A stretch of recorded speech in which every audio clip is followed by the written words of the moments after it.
Howdy. Okay, let's see if microphone's working. Let me turn the gain up a little bit, see if it's anyone. Okay, a little bit better. Howdy.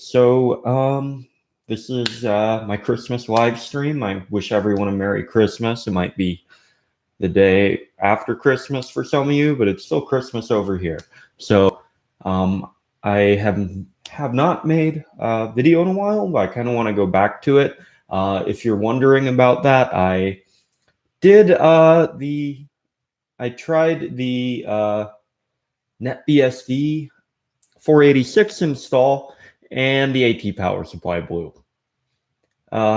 So yeah, I had a new old stock case, but it seemed to be a factory reject new old stock case with bad tolerances. And yesterday I worked on a T420 build, but I really need to order some parts for it. The disassembly in the T420 is actually easier than the T400 by quite a large margin. It took me about an hour and a half, but they put the little like dot in the wrong place, and I accidentally fried a WSON8 chip. So pretty much, I am just gonna buy another part system because that's kind of how I operate. Everything I get is from parts. The reason I haven't done a 486 build in a long time or ever is because I am not going to pay ridiculous eBay prices or ship stuff from the Ukraine to build a computer that's older than me. So I've been literally collecting 486 parts for the last like few, years. And I've only managed to find one hard drive controller that works. So this is, I know, like a SCSI drive. And, this one does work, but it requires I do not have a CD-ROM for it. I do have a hard drive that'll work with this controller, but essentially I was using a different controller, but I decided to move it to Pentium 1, and after that, the power supply blew. So, magic, smoke, and all. So I decided to postpone this project until I buy like one of those little adapter kits off eBay from China for a more modern power supply, because I did add quite a bit of hard drives to this.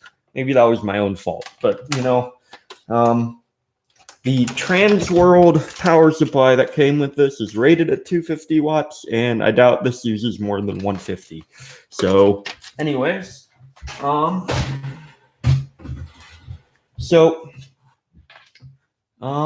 what happened to my image board? So, I don't know. I just never really made a user base, and I decided to stop posting it once I had some like difficulties with Wi-Fi over here. That's kind of why my bitrate isn't that great. But one of the things I did say sketches, and I figured I'd do like sketches of people in the YouTube sort of thing. So if you have any requests there, I'm limited to tech YouTubers. But yeah, and by the way, X200s can survive coffee spills. But yeah, I have ready for my live stream. Got my gamer fuel crap, or aka high caffeine juice thing that's probably loaded with chemicals. So I do Luke Smith, but not the other two options. Okay, just pull up a reference photo on my computer really quick.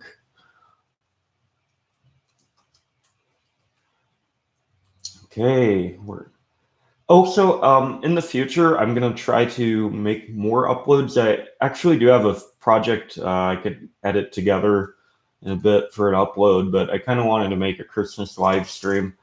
Okay, what is it? Luke Smith.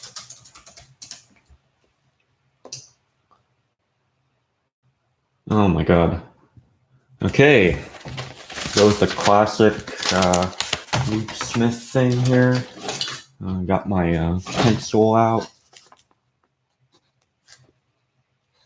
Gonna just do a quick sketch.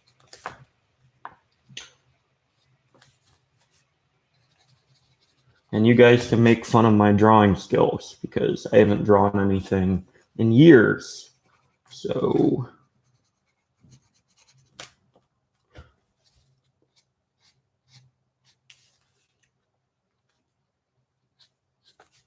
okay, give him a nice shiny forehead. Got a little, actually, give me a sec here.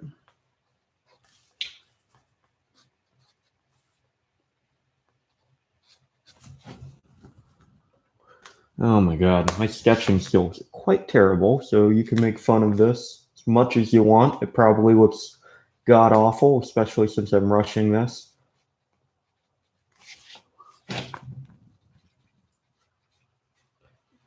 Okay, make fun of my embarrassing drawing skill ability, because this isn't turning out so well. I think the last thing I drew was Richard Stallman, and I definitely didn't rush it to this degree.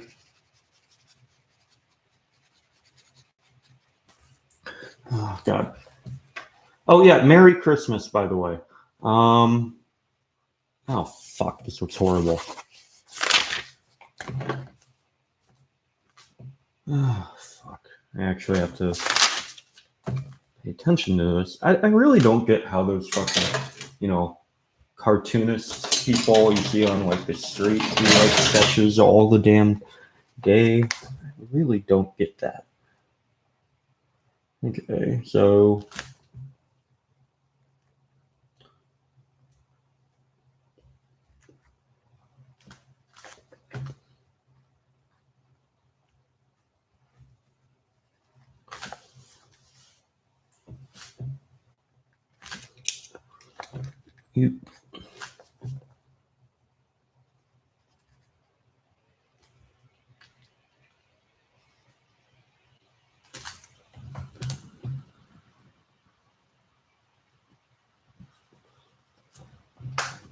Oh, man. Oh, God. I've done that before once. I used to do art, but I literally have, like, avoided using pencils and pens except on exams for pretty much, like, at least 2 or 3 years. Like, I think, so these drawings are going to look like they've been drawn by a 3-year-old probably, but let me give it a shot. So, okay, bam, you're Libra booted.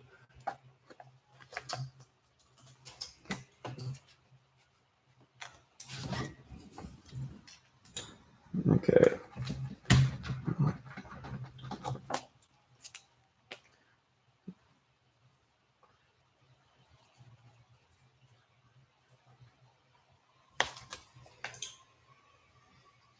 Oh, fucking A.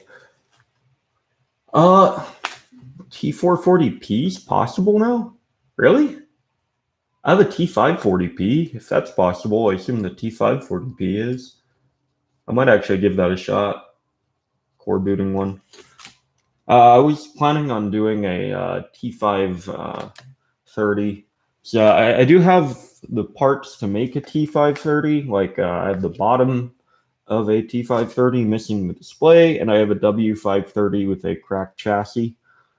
But I think I'd be tempted to make a W530, and then just sell it. But I might actually enjoy having a T530, or am I just, I don't know. I was thinking, oh, hey, by the way, probably should have mentioned this, but if you email me on parts, since it is Christmas and I do have a lot of extra ThinkPad parts, and this place is getting kind of ridiculously messy. If you want a ThinkPad part, and you can just name what it is, and I have it, and the shipping's not going to cost me like $40, I will probably give it to you. And if the shipping does cost money, you can have it for free if you pay for it. So I'm not going to list a bunch of tiny ThinkPad parts on eBay. So yeah, just make a part reference and yeah, email me at tripcodeq7. So I need to get rid of some stuff. Okay, Yato Boy says, I have nothing of worth to tell. I'm here to say that Combs user Todd redirected me here. Okay, well, good for you, Yato Boy. D-Boy Ruff says, how long did it take to grow your hair that long? I always quit after 6 to 7 months and make myself a Luke Smith haircut.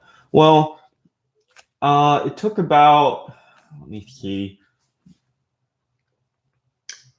I don't know. I just don't cut my hair. Like I do it once a year. And I've been doing it like once or twice a year since I was in high school.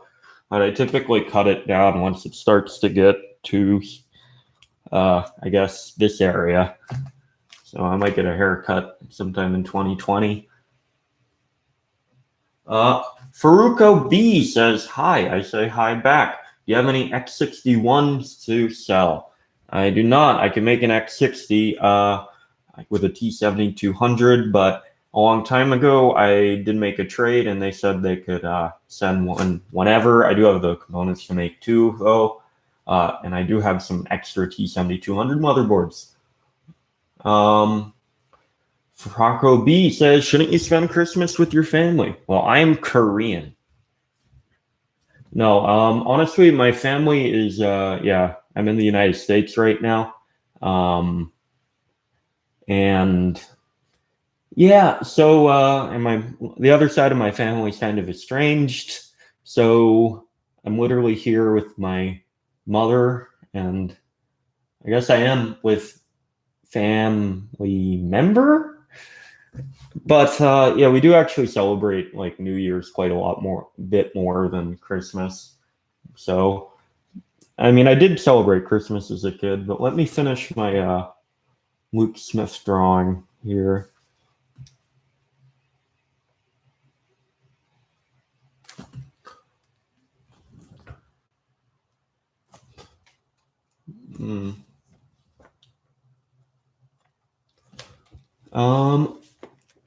Yes, Sato boy, I am Asian.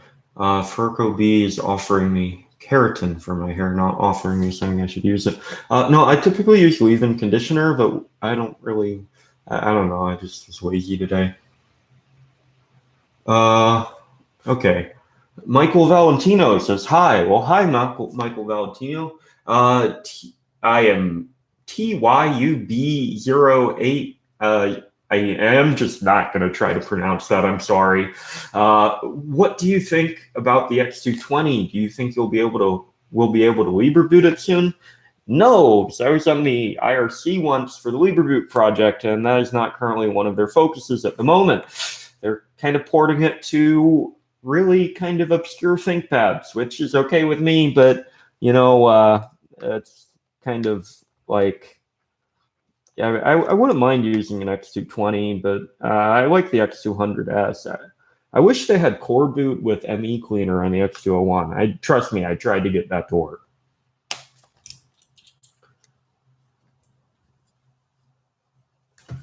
Okay.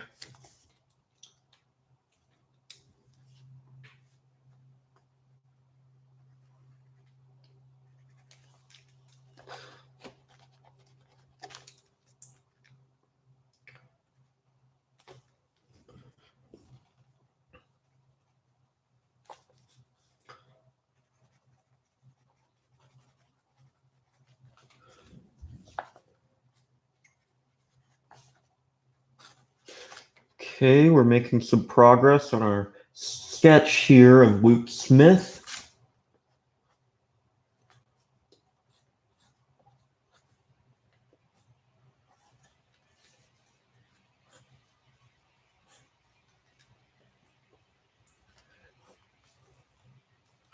Okay, I'm gonna give him that little pocket jacket thing.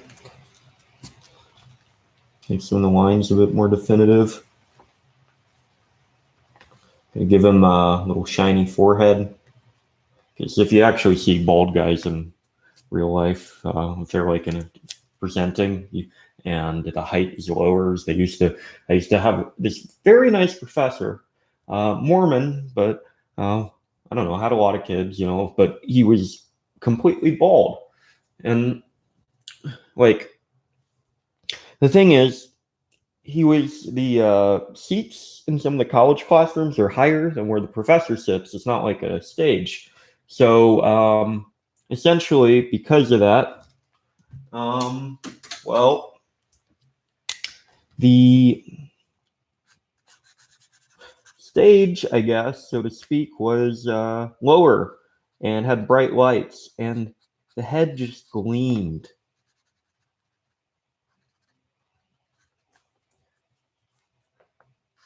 It's kind of weird to have a head that just gleams. I would not want to go bald. No offense to being bald, but if you are bald or losing your hair out there,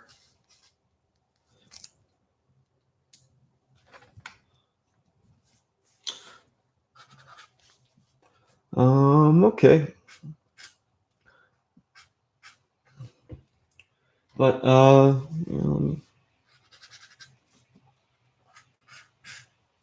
draw a little lanyard. Gonna outline some of the stuff so you guys can see it better on camera, even though it's gonna lose some of the detail.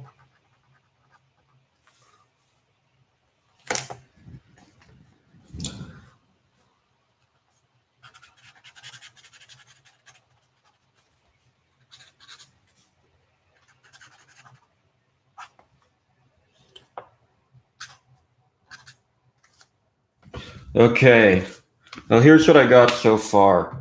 I don't know if this is horrible. This is my boomer Luke Smith drawing. Oh my god, I'm getting behind on chat messages. Okay. Just another nigga. It says gender. Oh, I have a Y chromosome and male parts. So, okay, Michael Valentino. Oh, that isn't directed at me. Okay, trip on Livestream is just like a VC, says Saucy James, and I don't know if he does uploads anymore, but he used to have a ThinkPad channel, a few good videos. Cloak Ifrin says, ha, and Ed Gein says epic. So what should we give Luke Smith now? Because I'm thinking he might need some Rogaine. Sorry, I'm gonna make bald jokes.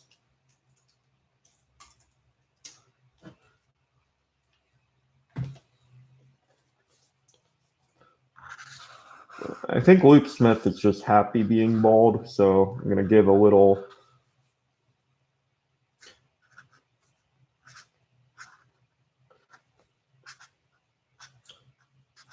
Let's do this. Okay, there. Just make a nice circle. Be like, fill this in really quick. I don't know. It seems like the faster I draw, the worse the drawings get. But I figure this is just for me, like kind of memes and entertainment, so it doesn't really matter. There we go. Got a nice anti-Rogaine.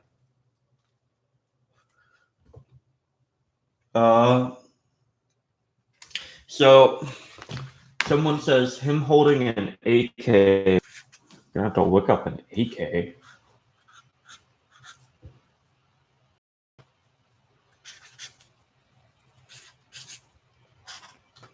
Let me just type in Sam Hyde AK.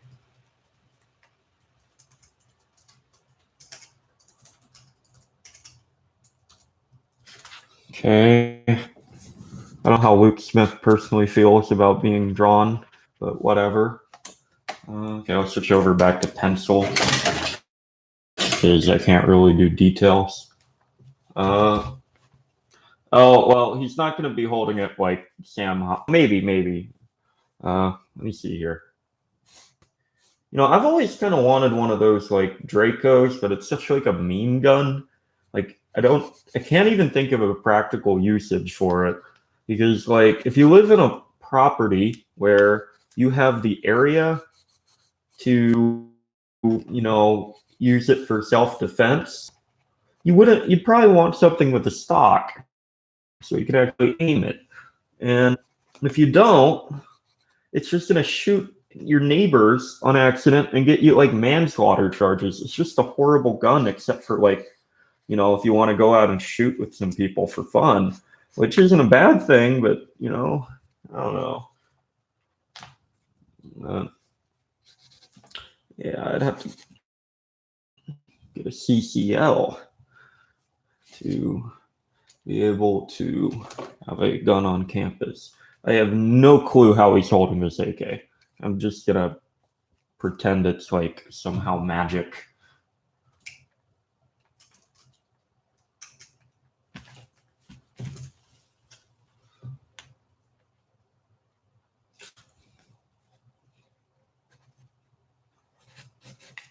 Okay, there you go.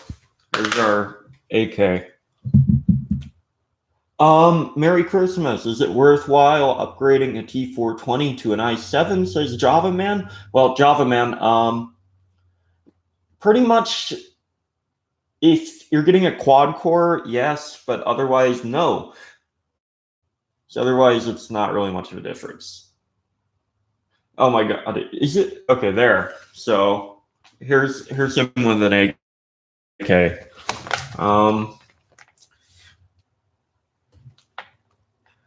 Well, Yato Boy says, why does he look like the bald guy from Breaking Bad? Well, maybe it's the AK. I don't know.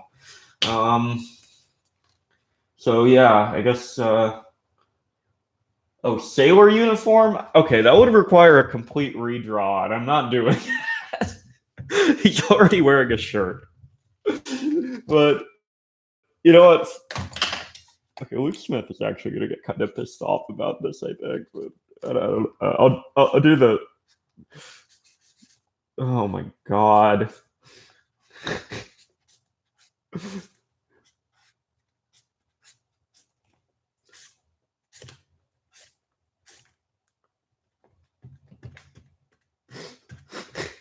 Okay, this is actually kind of fun. I can see why someone could get into doing this, but if my drawing skills were a little bit better, I could.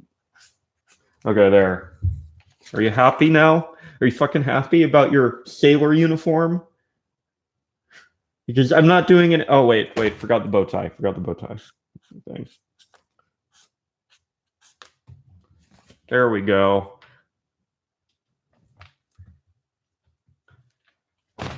The poofy hat. Okay, we're going to run out of things to add to our Luke Smith drawing. He just looks like a clown now.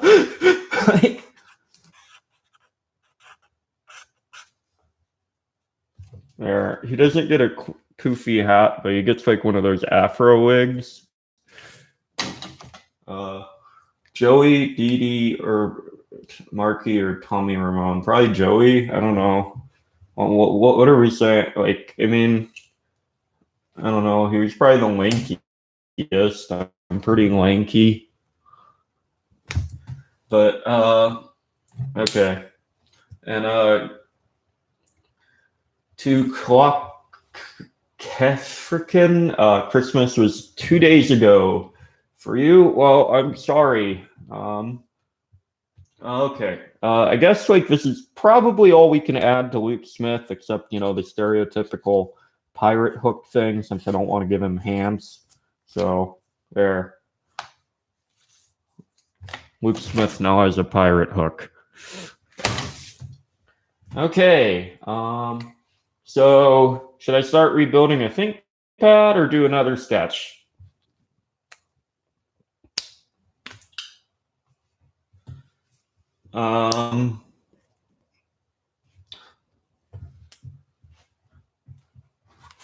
Oh, wait. I forgot one thing. He needs a big brain meme inside his hat. His poofy hat. So we'll just, we'll do that.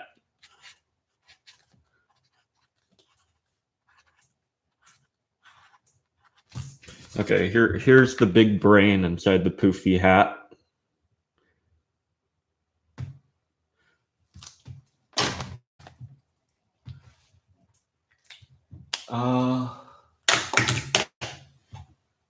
Okay.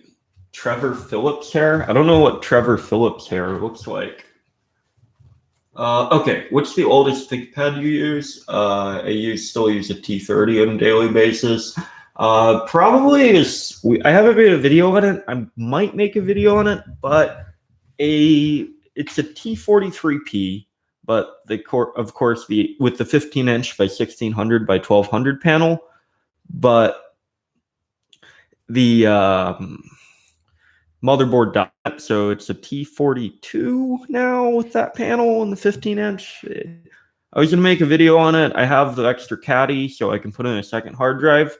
So it actually has two solid state drives in it. One drive has a 98 installation, which I can use for like old ass utilities like Photoshop and some abandonware stuff.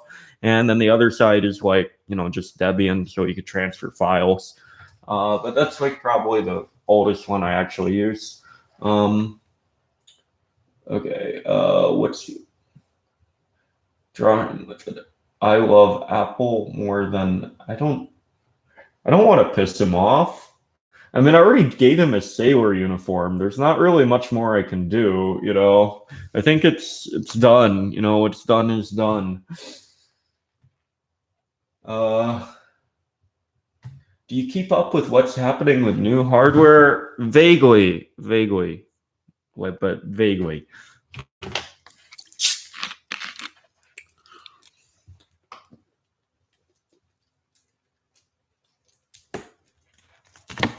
Oh, man. You gotta do the do or something. I don't know.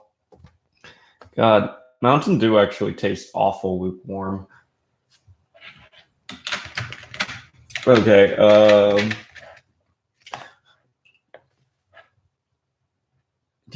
isn't that the point? No, the point of Mountain Dew is it has slightly more caffeine than other sodas.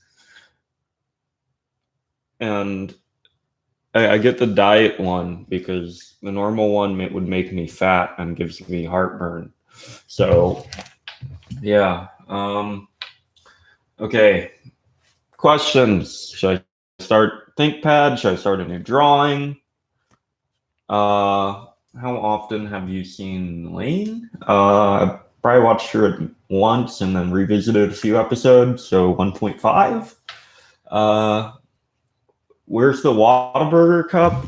Well, I'm in Austin, so Whataburger started having a security guard because it's by Round Rock High School. And a lot of the high schoolers would do the same thing where you just get infinite refills. So he recognized that I was doing it after I kept the same cup for multiple days in a row and repeated that for a few weeks. And then he told me that I couldn't do that anymore, and I didn't feel like getting banned from Whataburger. But then again, I don't really eat anything there, so like I kind of just switched to other drinks. SNF says, trip code, will you marry me? I don't think so. I've never met you. Diet soda gives me diarrhea, says Edgeen. Well, that's good for... no, that isn't good. Okay.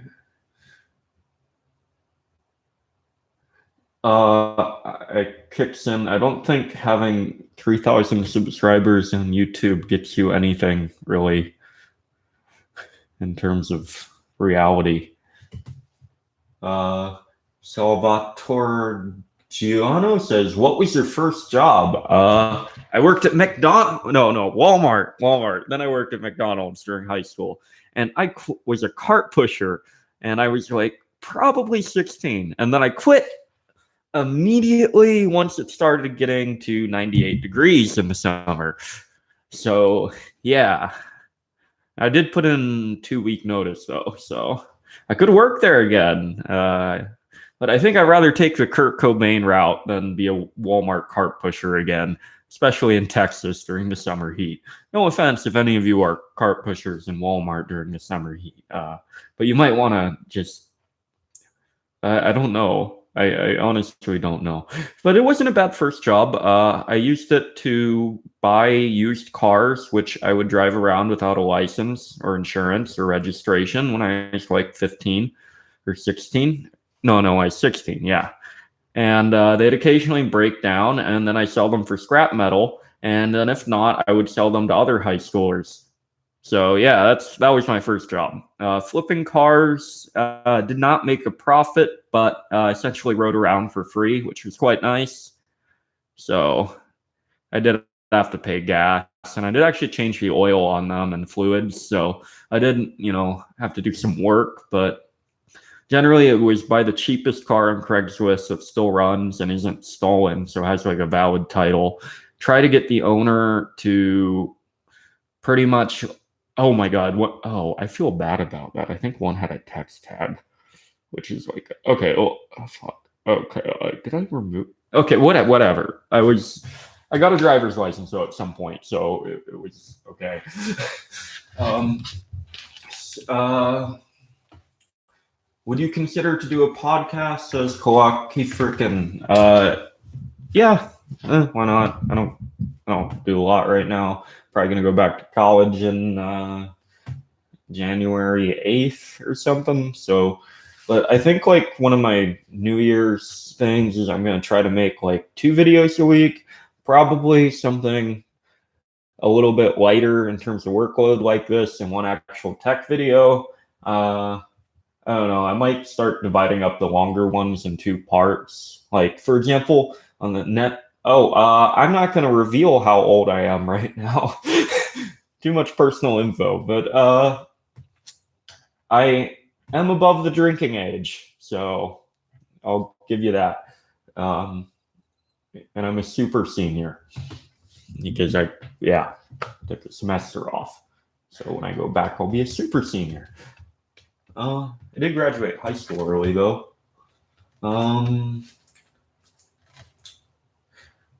Clicksim says, who will you be voting for in the presidential election? Well, if this was legal, I'd probably just like sell my vote to the highest bidder because I personally don't really care. But I went to the DMV, so I lost my driver's license, and now I'm registered to vote, which means I guess I could just not show up, but I don't really like. I mean, I feel like it's like if you actually watch some of the news, and then I know how like the electoral college system works.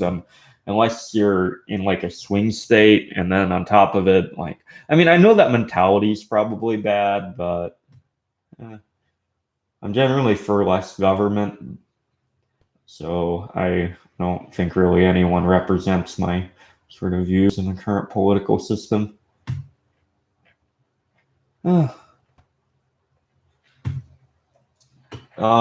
Scramble 45 says, still running Debian? Yes, I am. It's Texas is a swing state now. Oh man, maybe I should sell my vote. Swing state vote, eBay. I don't know if it's legal to do that. Okay. Come on, should I I have an X200. I need to swap out motherboards in. Like I have extra motherboards. Like, should I do that? Should I do other drawing? Come on, there's more people than Luke Smith I can draw. Even though, like, he's relatively easy. Okay, let me see here. I have a knife somewhere. Packaging. Flathead screwdriver. I have a tiny flathead. Yeah, this will probably work.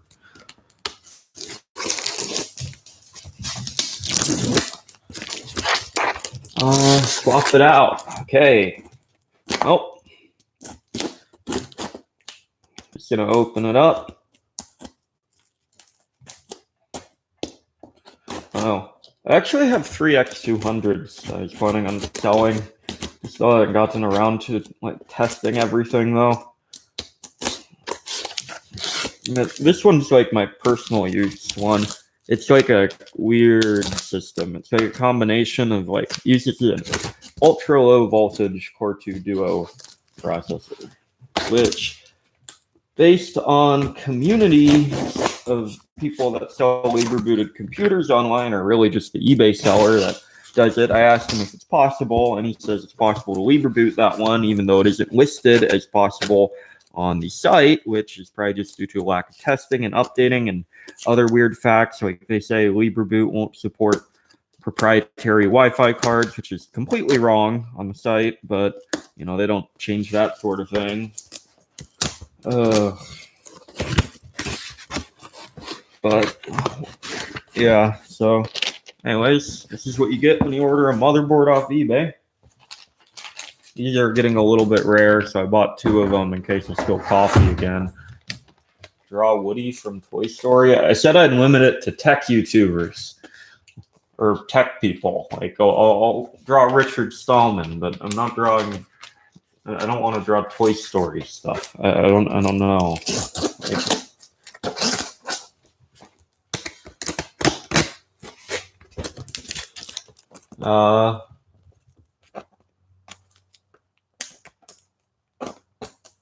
Okay, Scramble 45 says, "What are you listening to these days?" I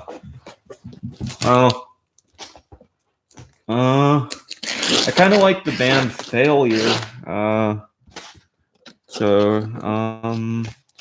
started revisiting some of the old punk bands I used to listen to. I don't know. Listen to a lot of Nirvana, which is probably stereotypical.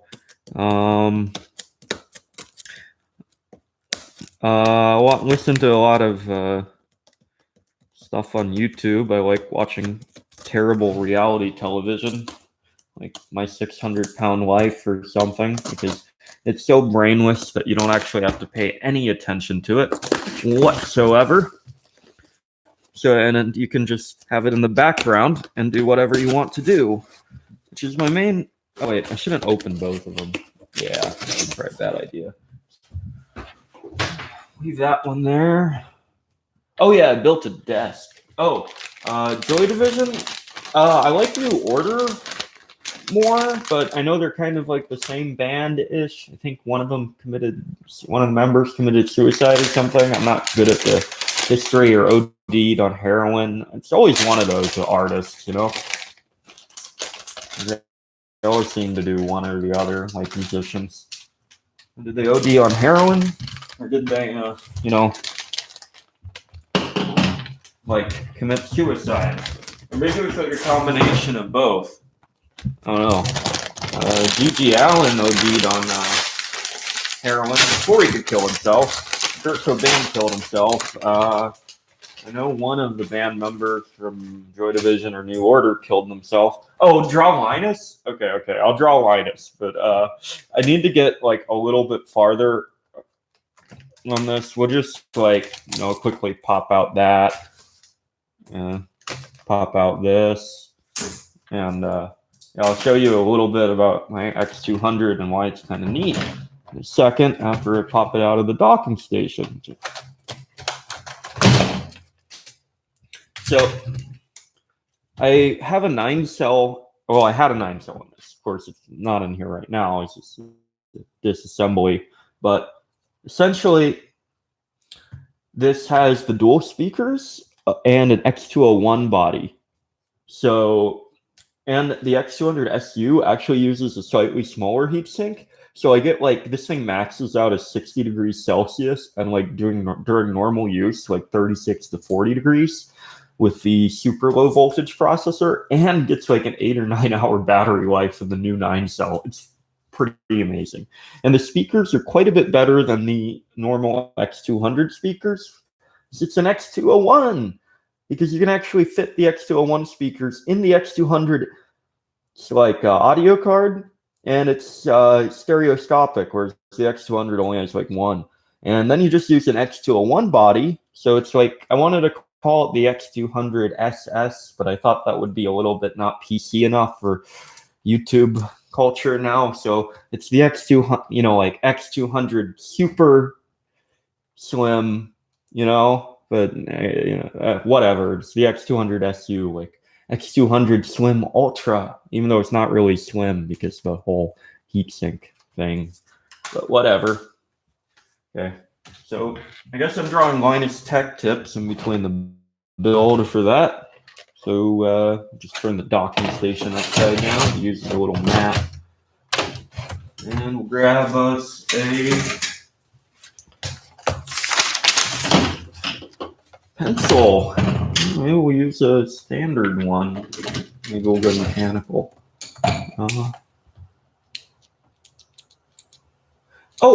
Scramble 45. I've about your core booted X201. I've had one of those, and I actually got it to work with ME Cleaner, but ACPI was completely broken, and the turbo boost didn't work, and it would have a 45-second boot delay.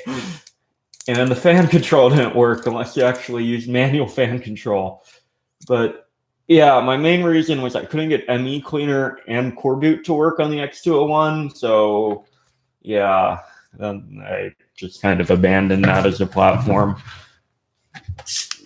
Okay, what does Linus Tech Tips look like? Linus Tech Tips.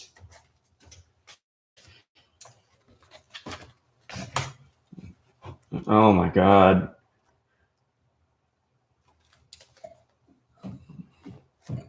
Okay, I'm gonna draw a map. Okay, just.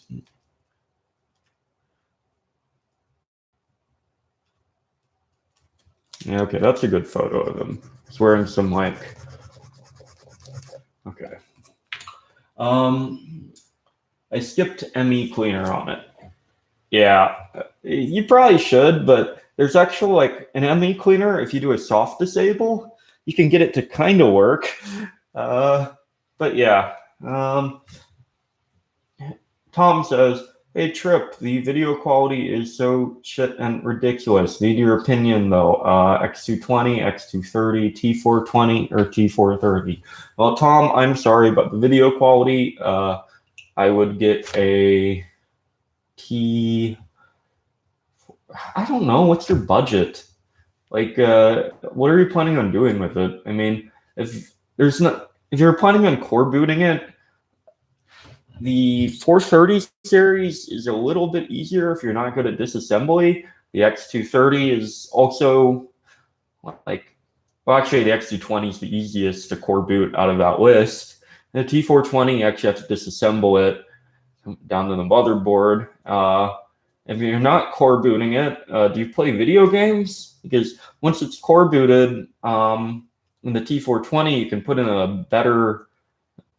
put in like the Ivy Bridge instead of Sandy Bridge chips. So you don't, and then it's cheaper. So yeah, I don't know. I mean, X230 you could do too. It's a little bit more expensive than X220. And there's classic keyboard mods, and I think they work with core boot. So yeah, I don't know, man. Dawn says, anyone had any luck labor booting an X61 yet? No. No one has. No one's even got core boot on that platform. Bungie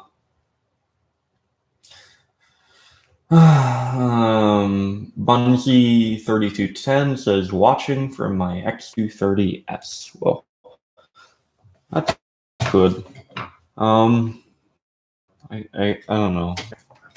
So I don't get it. Like, Linus Tech Tips looks like he came out of the 90s and just stayed there. But like the spiked hair and everything, it's kind of weird. Like, I don't know. Like, he isn't the worst, like normalish tech YouTuber out there. But man, I don't know. You think like every day he gets up and just gels his hair? Like that's his morning routine to make it as spiky as possible? Like I kind of feel like that's his morning routine. I don't think Luke Smith is jealous of having hair. I feel like this is one of those things, like he looks at Linus Tech Tips and then he's like, oh man, I'm glad I just shaved it all off. Linus is from NSYNC. Oh man, I actually never listened to NSYNC. Are they good, bad? I mean, what's the deal with NSYNC? Like, are they in sync? Or are you in sync with NSYNC? Or I don't get it. I have a very limited music knowledge. It's like mainly limited to like 80s and 90s, like alt stuff or grunge or punk or something.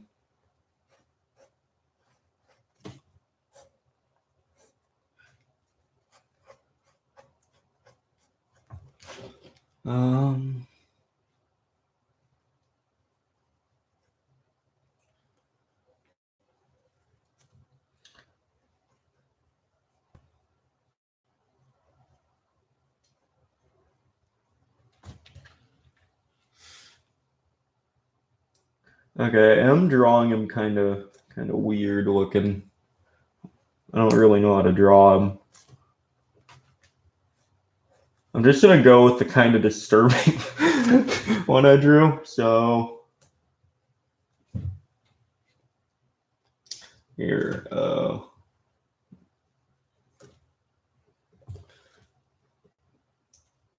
I don't really want to spend my time drawing Linus Tech Tips, so I'm just gonna make him look like a Picasso painting.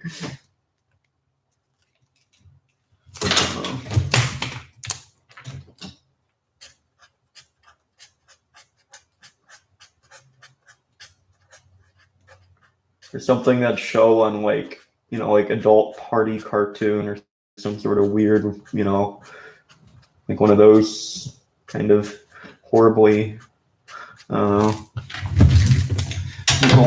of those weird Nickelodeon shows or offshoots of one. I don't know, man. I didn't really watch that channel that much back when I was a kid. Okay.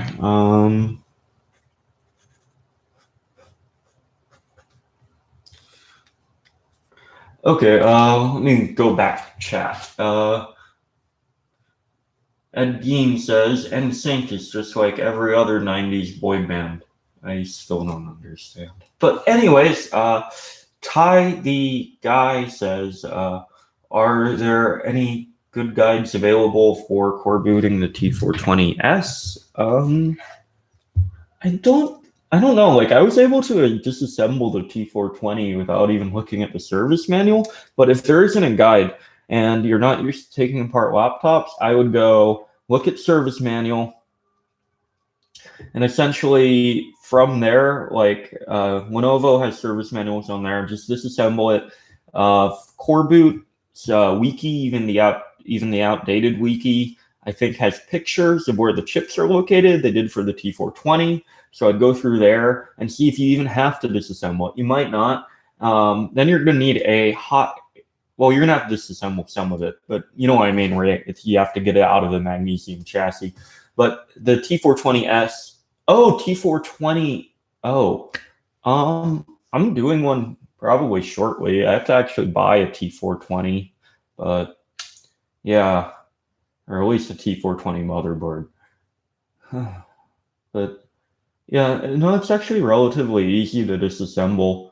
And once you get to the motherboard, you essentially just do it like an X220. The RAM chip's located directly under the magnesium chassis, kind of like in that T500. So you have to disassemble the entire thing.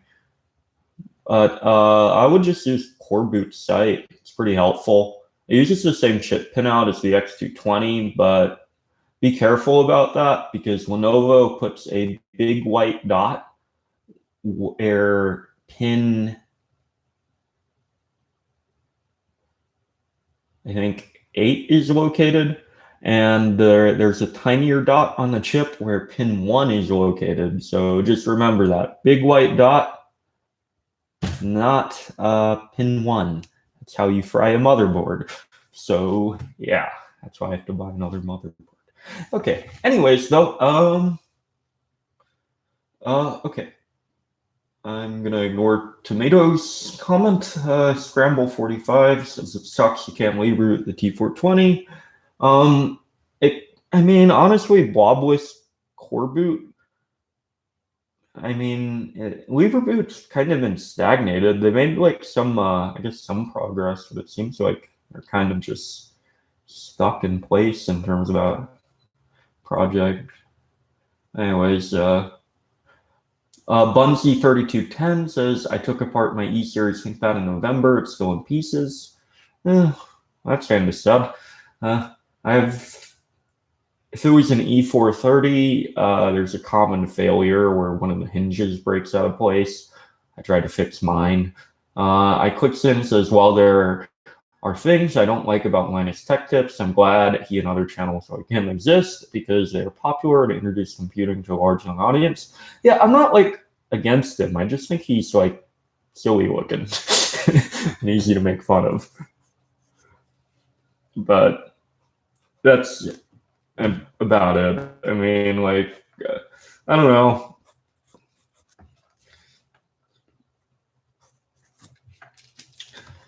Like, I don't have anything against what he's doing for a living. Seems all right. As a person, I guess. You don't really find him doing too much outlandish things. I like the whole dropping the PC case meme.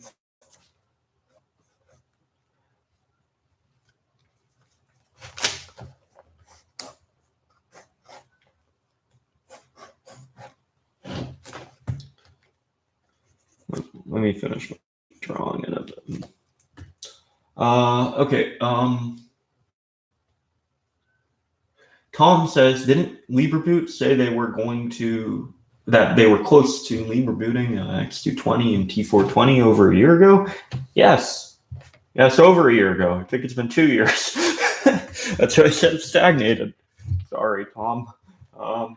Peanut Butter says, one thing I like about this Linus Tech Tips is he also... okay, yeah, I know the Linus Torvalds, Linus Tech Tips meme thing, but yeah, they're definitely not the same person. So, Bunsy3210 says, all I wanted to do was reseat my LVDS connector, and now it is forever in pieces. I mean, you could still use the motherboard. The thing will power on as long as the keyboard's attached. Gonna get more Diet Mountain Cancer in my system.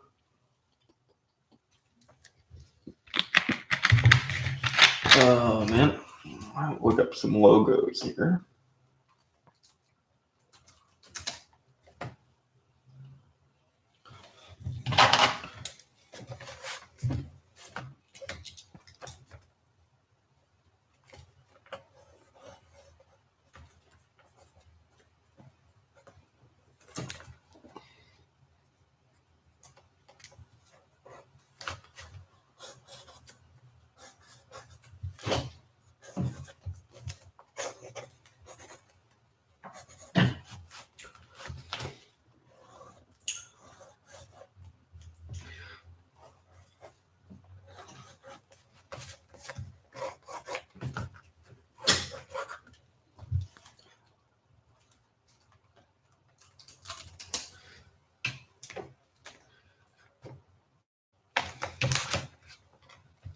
Oh man, I'm running out of pencil. I have to change the lead on that soon. I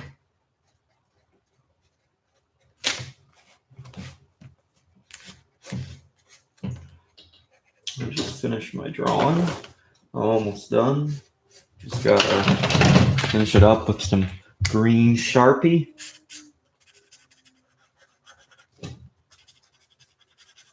Wish I had a blue Sharpie right now, but I don't.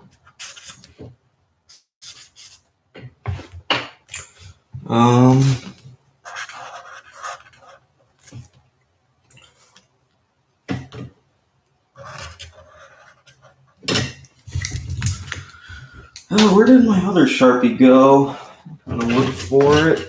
I always lose Sharpies. I'm really not good at keeping track of that type of thing.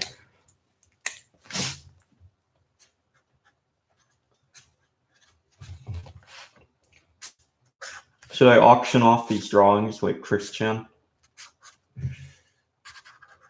Set the starting price at 1 cent. Okay, here. Maybe I'll make like a whole 99 cents.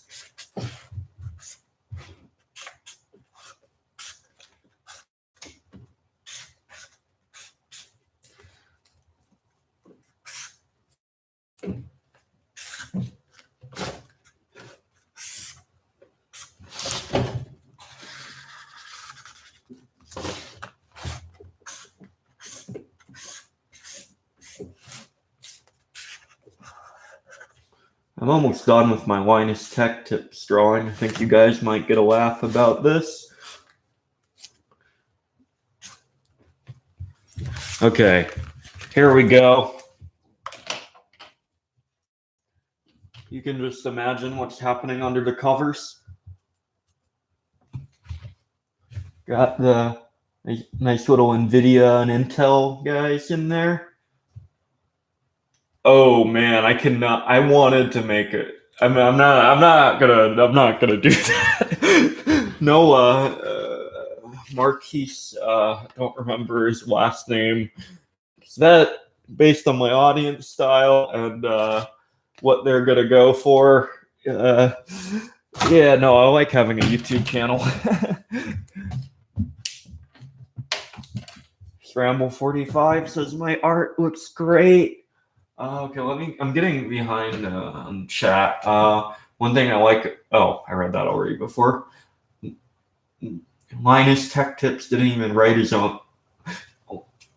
He did. Okay, Linus Torvalds did not write a compiler, I guess, but I mean Terry Davis is just way above in terms of. I don't know, man. Like, well, there's a certain amount of like. I feel like he manages his stuff better than like the GNU project. Anyways, have you ever used a CH3014A programmer in order to install Core Boot? I just used the Raspberry Pi. I'm actually thinking about buying one of those this Christmas.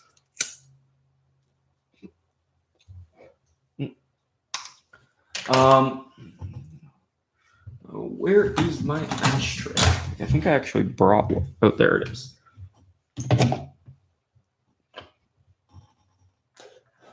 I see cat headphones and no more. Okay.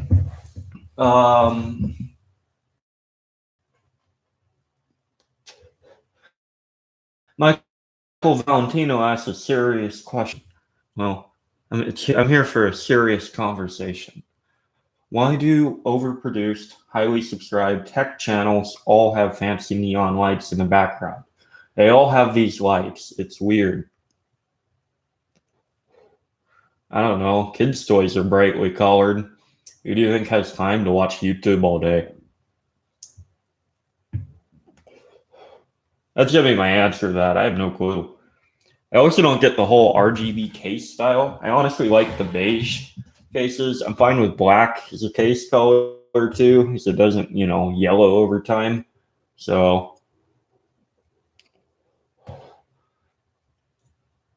Peanut Butter says, so this is the power of Linux. No, honestly, this is a horrible mistake that I did because it's really fucking hard to quit smoking.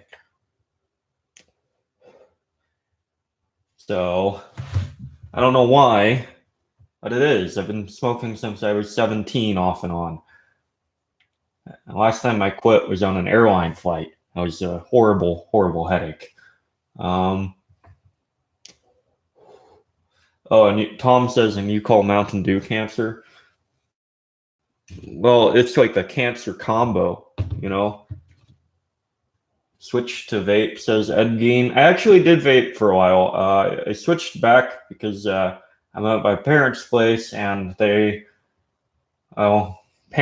place. My mom got word of that, and the vape disappeared. So, yeah.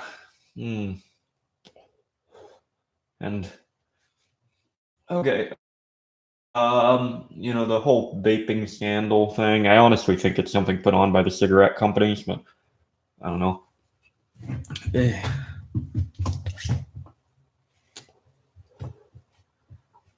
Probably shouldn't smoke. Some of my family members are on their Korean side they typically quit in their 50s when they start to have health problems. Oh god, I'm getting behind in comments.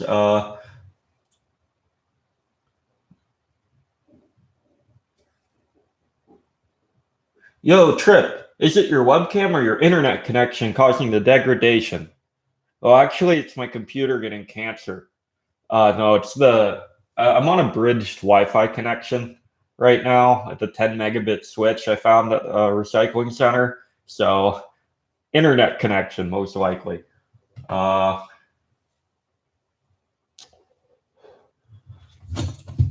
Okay.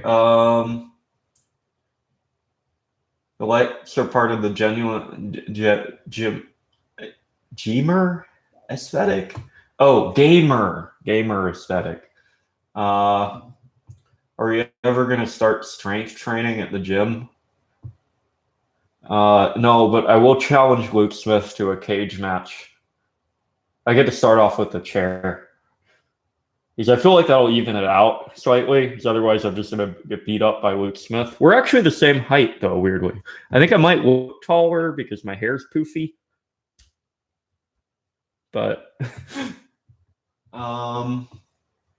you probably need to change your diet to add more muscle, though. I don't know. I kind of like just eating Korean food,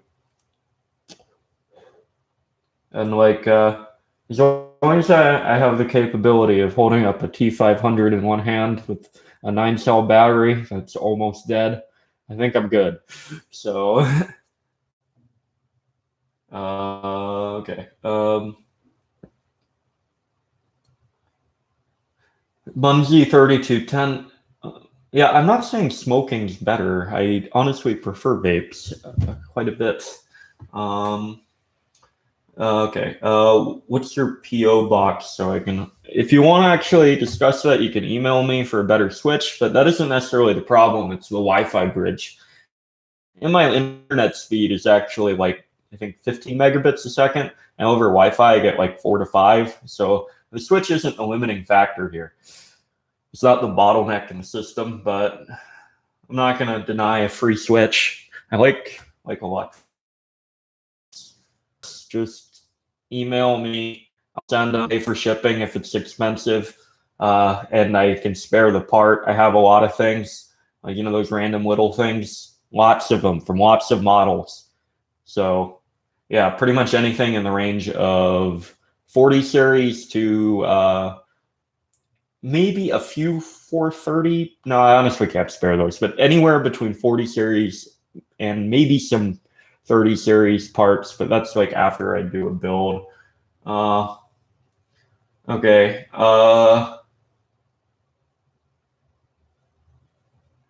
I think we're 5'11". I might Maximilian 2000.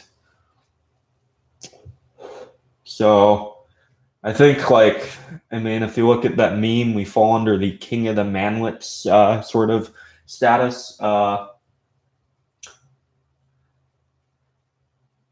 Luke will try to talk his way out of the fight. Don't fall for it. Just go for the attack, says Michael Volantino. I don't think anyone's gonna actually I don't think any YouTuber's gonna volunteer for a cage fight, nor would I actually have the funds to get over there.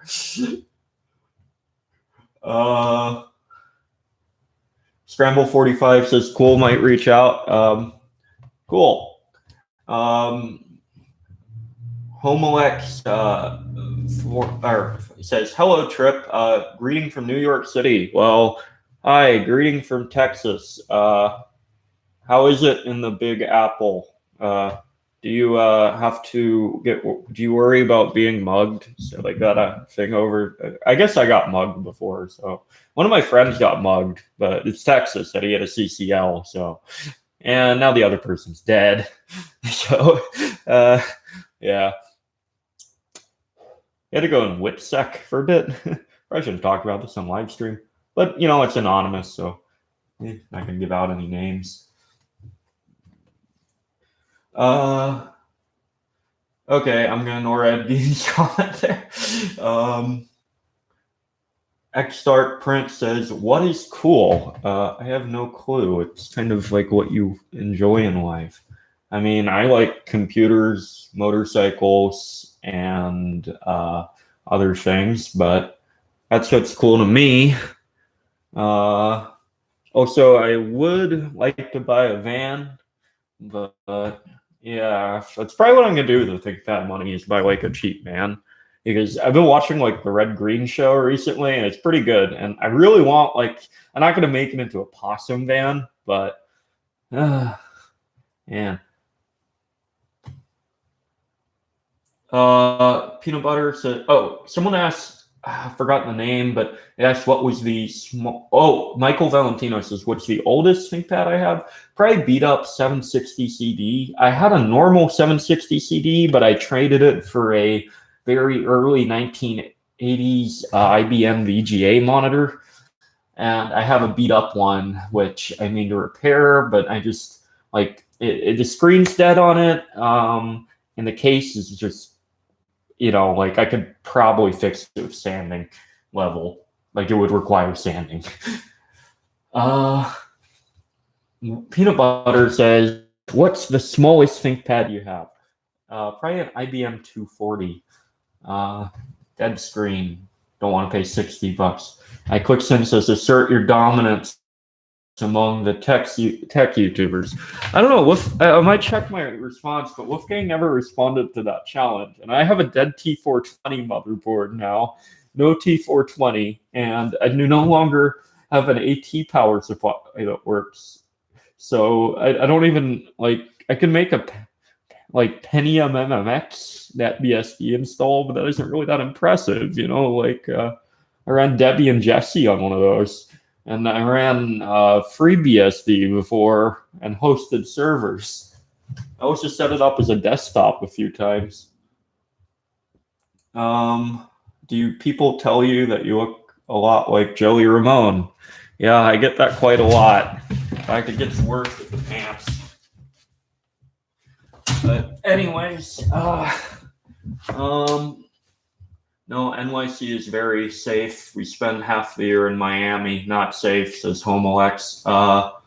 Bunsy3210 says, I got mugged, nearly stabbed years later. Lol, London life. Okay, well, I guess London is worse than NYC now. That's kind of depressing. But, you know, I guess you guys had like Jack the Ripper in the 1800s and all that child labor, maybe? I don't know.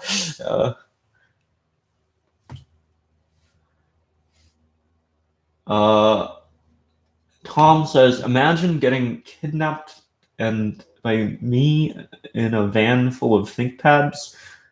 No, I don't want the van.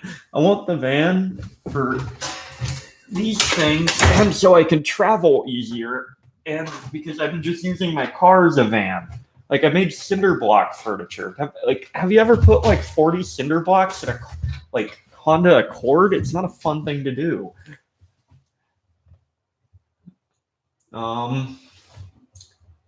Also, driving with 40 cinder blocks in a Honda Accord is fucking scary, because like you get cinder blocks behind your head, so you know if you have to emergency brake or not emergent, like someone goes in front of you, you're getting hit by a damn cinder block. Not fun. So van, want one of those, and maybe some like loading straps. You know, that'd be kind of nice too. I guess a truck would also work, but you know, computers, truck, rain does not sound good. Homoex lives in the Bronx. Do you keep an eye out? Oh, Bunsy32 says, do you keep an eye out for the dual screen ThinkPad? I occasionally do, but you know, part of me kind of just wants to make one out of a W500 or T500.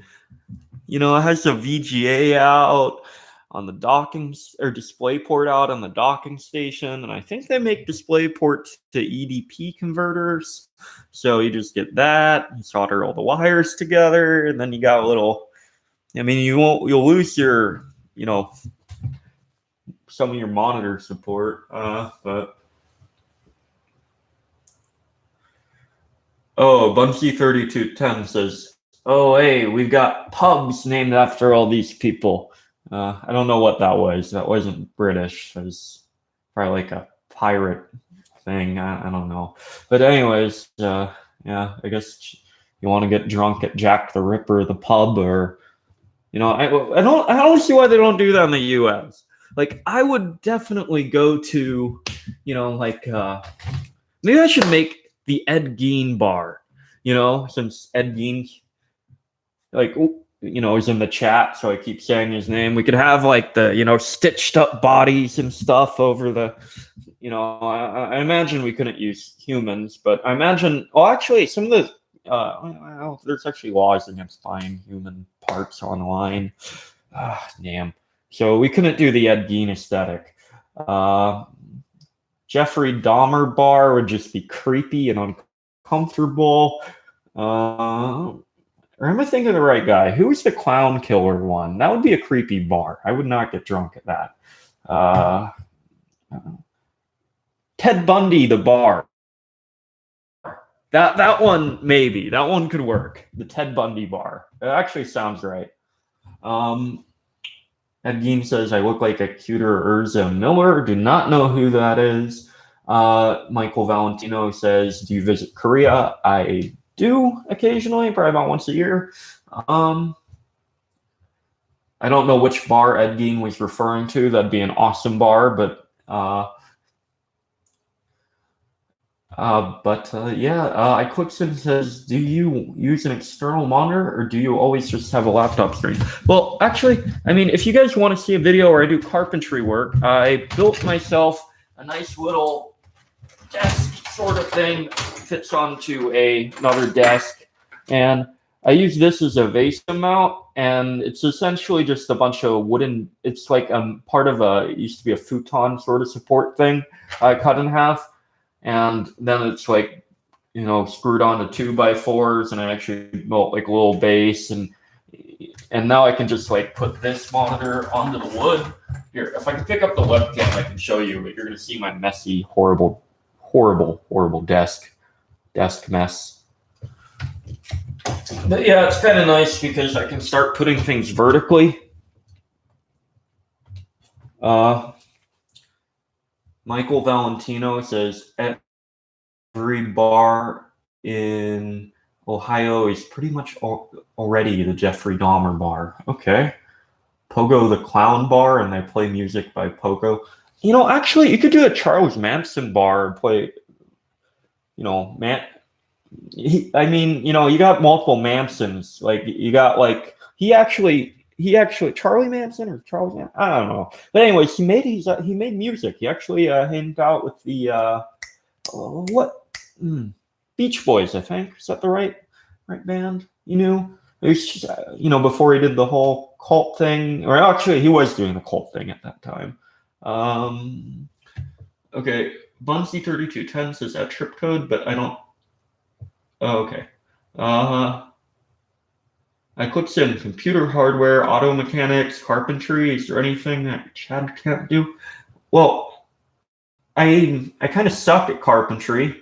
Auto mechanics, I kind of suck at. Computer hardware, I'm pretty good at. My carpentry is like very meh. Like, it's doable, but it's not really like my forte. I feel like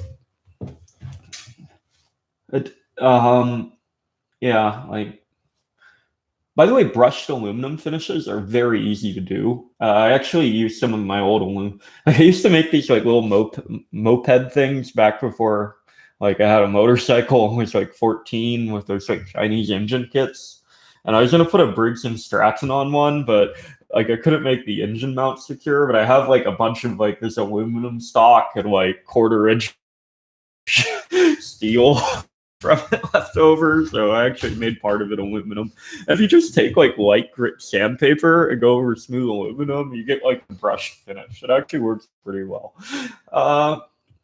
Some random Logitech one, undefined. So that's what camera I use. Thanks for the compliment, though. I clicked in. Peanut Butter says, "Why am I cute? I don't know." Ed Gein says, "John Wayne Gacy and Gigi Allen were pen pals." Oh, did not know that. That makes sense. I'm not going to say that name, but so get me banned from YouTube starts with the letter F and ends with a T, and 6 letters says agreed. Oh, that was I shouldn't even. Okay. Uno dos. Even if it misses, it would smash the front window. I'm kind of confused on that. But anyways, though, back to ThinkPad repair.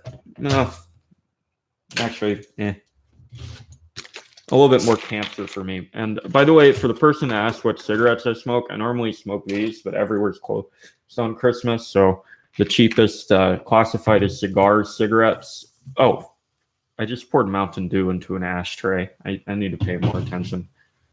That is like horrible.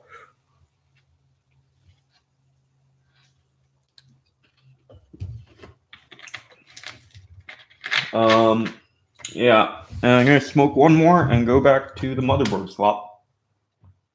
So,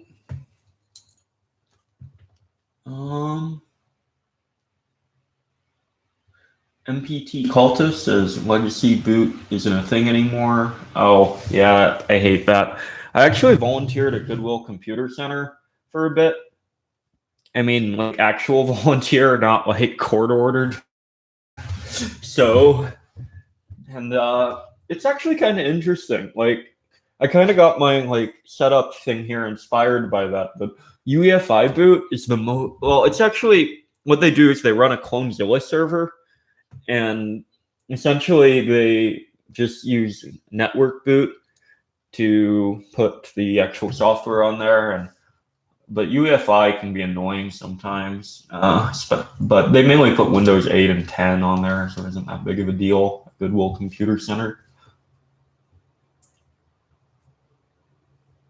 Oh, Aperture says drunk Nick's Nest voice when. Well, I'm actually trying to cut down quite a bit on the alcohol, so probably quite a while. So, you have against Eric? I'm not quite sure. iClipsim says, do you listen? Oh, connection unstable. Okay, am I back online? Can you guys hear me? Okay, sorry, I got like a connection unstable notification thing.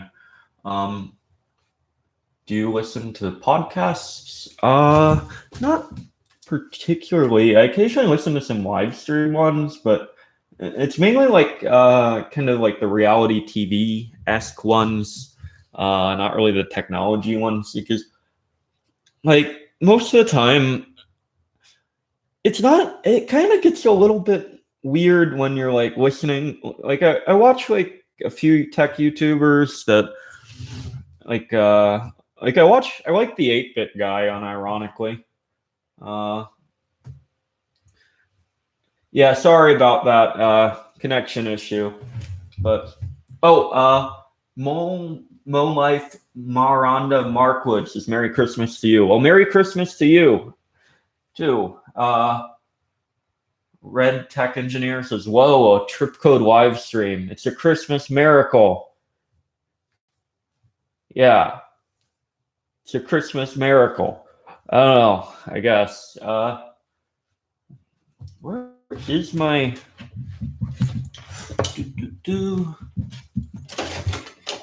Oh yeah, and these are the cigarettes I buy if they don't have those. Camel Crushers.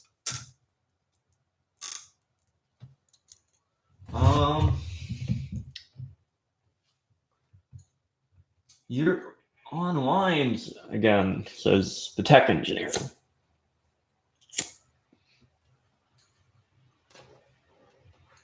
MP. Oh, okay. MPT Cultist says it's literally non-existent on my new XPS 7590. Okay. Okay, so I did freeze. Okay. Yeah, UEFI, like, if it doesn't have a legacy boot, it kind of can be really annoying for certain things. But luckily, they've been getting better at the Linux support stuff, I think. I don't really use any computers that new, though, so. MPT Cultist says, you seem like an awful nice person, to be honest. I have my own character flaws in real life. I try to be nice in general. Normal life, Miranda Markwood says, there's no place like home. And I miss my apartment. What do you think about smartphones and the Librem phones? Luke Smith's vid on it. I have not, but oh god, I don't have my phone on me. I actually use the flip phones. I occasionally have smartphones, but they break. I've been thinking about just keeping the flip phone and using a GPS in my car, and then only using like Android x86, but I haven't tried that yet. Fantasy 3210 says, have you watched Mr. Robot? I mean, I watched the first season. It was okay. I mean, there was a lot of like meme tier stuff, like the whole KDE genome thing. Like, oh my god. Okay. Well, yeah.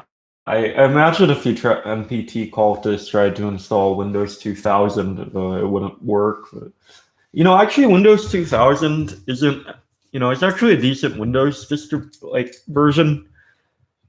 Like, Windows is kind of terrible in general, but there's like a few I don't mind Windows 98 SE as for abandonware software, and yeah, that's I don't think I really use anything else. I have installed Windows 2000 before.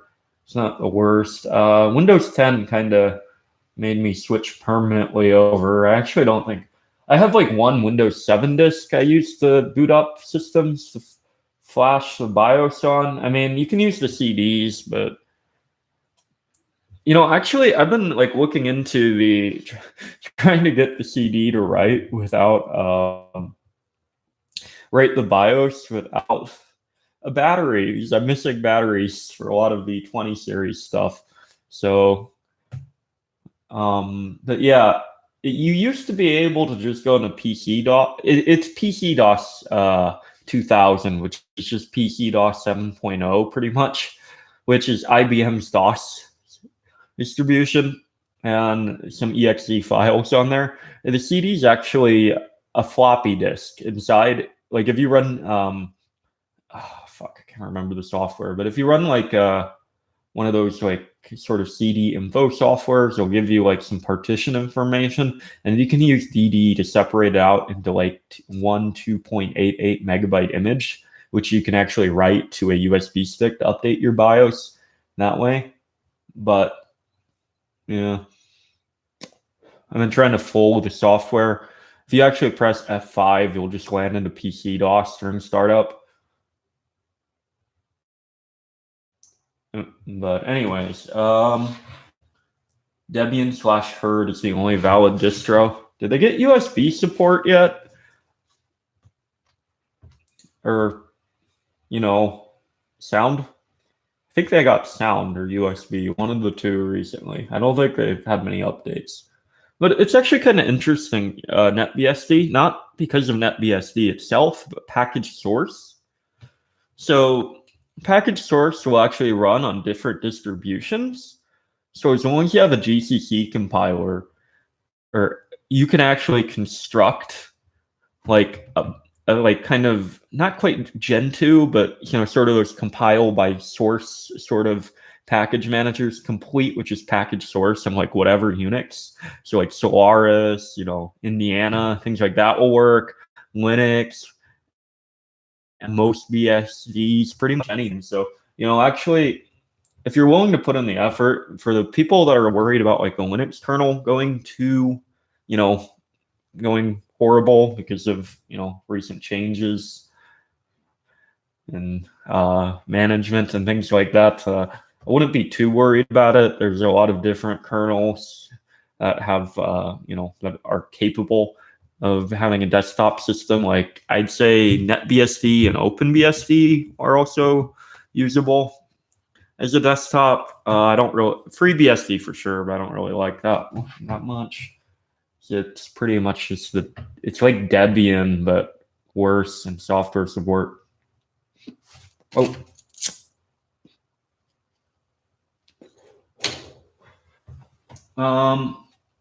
Okay. MPT Cultist says, it gets me really upset that even if I had the time to re-implement the BIOS, I never could because I have no ability to run my own firmware. Yeah, that does suck. I actually dislike a lot of things about modern computers because of that. Michael Valentino says, have you ever tried 9front? No, I haven't. I've tried a few other DEs, or not DEs. Is 9front considered a DE? I'm not quite sure. It comes with most of the, Plan 9 tools, right? So I'm not quite sure about that, but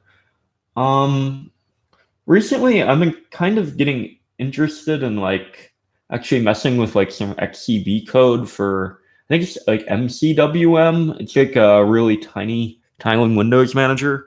It really depends if they have floating window support, but I was planning on doing that on the NetBSD install to RAM constraints and i3, but there's actually a lot of features in i3 I don't use that much.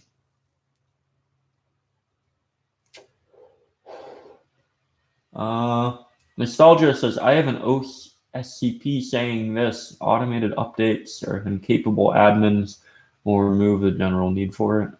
Okay. I'm a little bit confused about that. Scooter Gandugal says, did you read a million books, work all the forums, or take classes? How do you absorb all this info? Well, I went to college for 4 years and voluntarily took a semester off to do some stuff on campus. And yeah.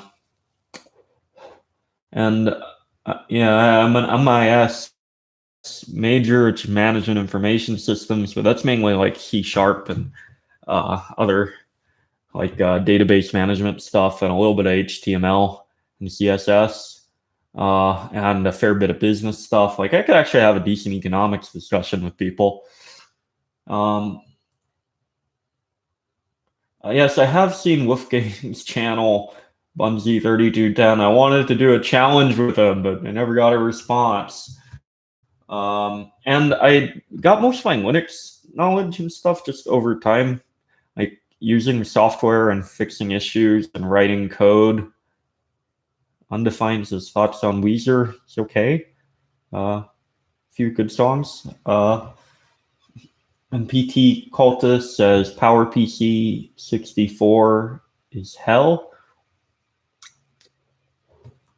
Are you talking about like the G5 Apples, or are you talking about like the IBM Power? A little bit, different worlds in that.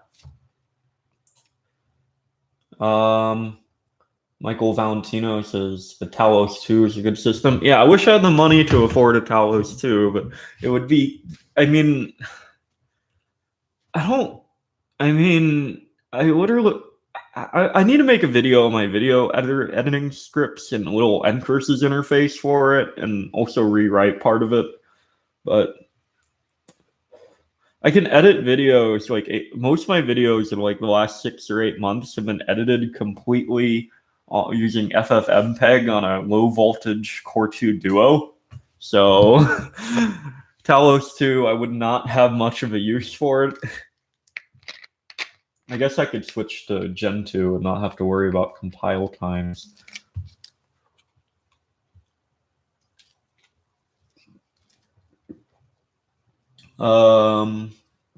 Nostalgia says, do you agree that college is useless for anything involving cloud?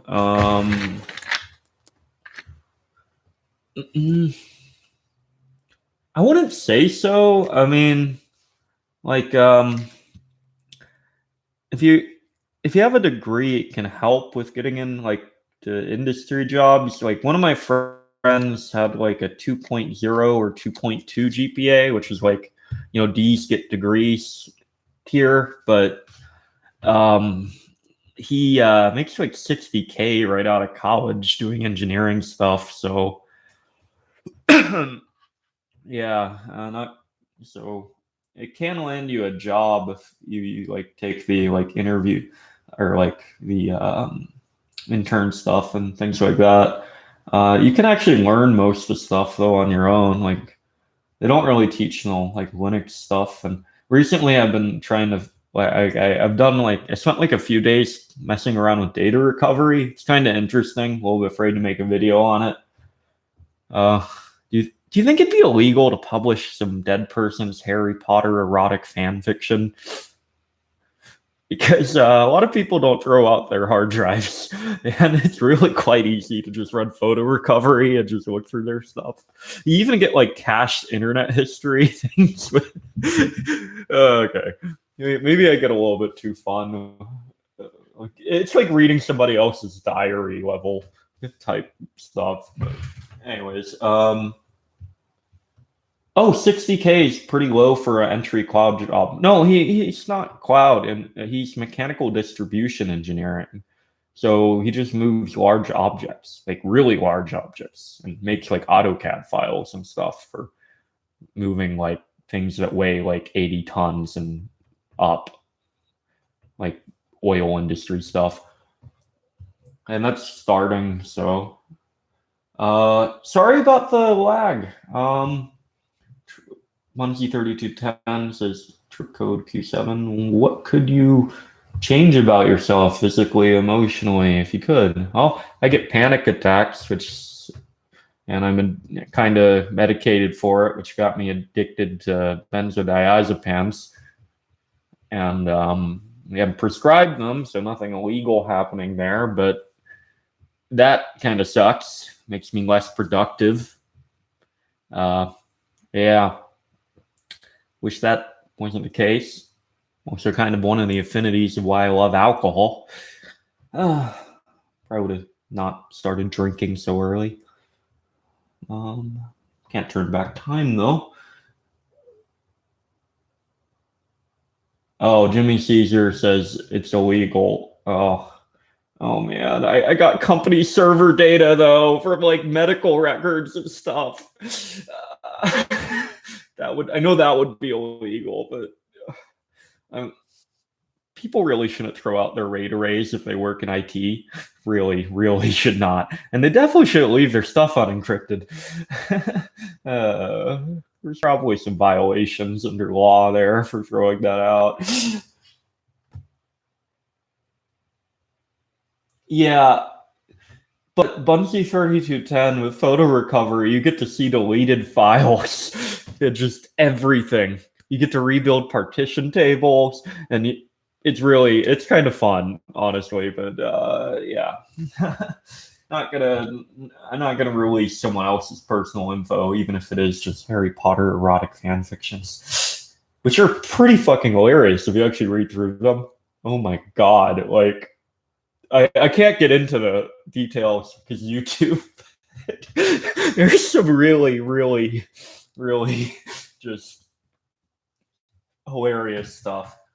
And PT Cultist says, "Rest in peace. I take Razapam." When Homoex says, "Bro, meditation." Mitchell Valentino says, "Have you ever tried modafinil?" No, I have not. It's actually I've had one of my friends had a prescription for it. He said narcolepsy, but I mean, it seemed pretty useful for him. Undefined says he'll give me a head pat. I like head pats. Anyways, Muncie3210 says, I used to work in a repair shop. I saw some shit. Well, yeah, I mean, that's kind of repair shop stuff. I actually was helping them with some software stuff at Goodwill, and they use a really outdated version of DBAN and are not capable of writing over NVMe drives. So either something called NBAN, which is DBAN but re-implemented with ncurses and runs on Linux, so you get to use all their drivers for detecting drives, which you can just wrap in with Debian and put a Clonezilla server, make a little ncurses interface. So that's what I was planning on doing, but I kind of a red tech engineer says, this is why you zero out your hard drives, kiddos. Or just use full disk encryption, says Nostalgia. Well, yeah, I run Thrash typically. I think that's what it's called, but pretty much just random data, free cycles. If I'm selling anything,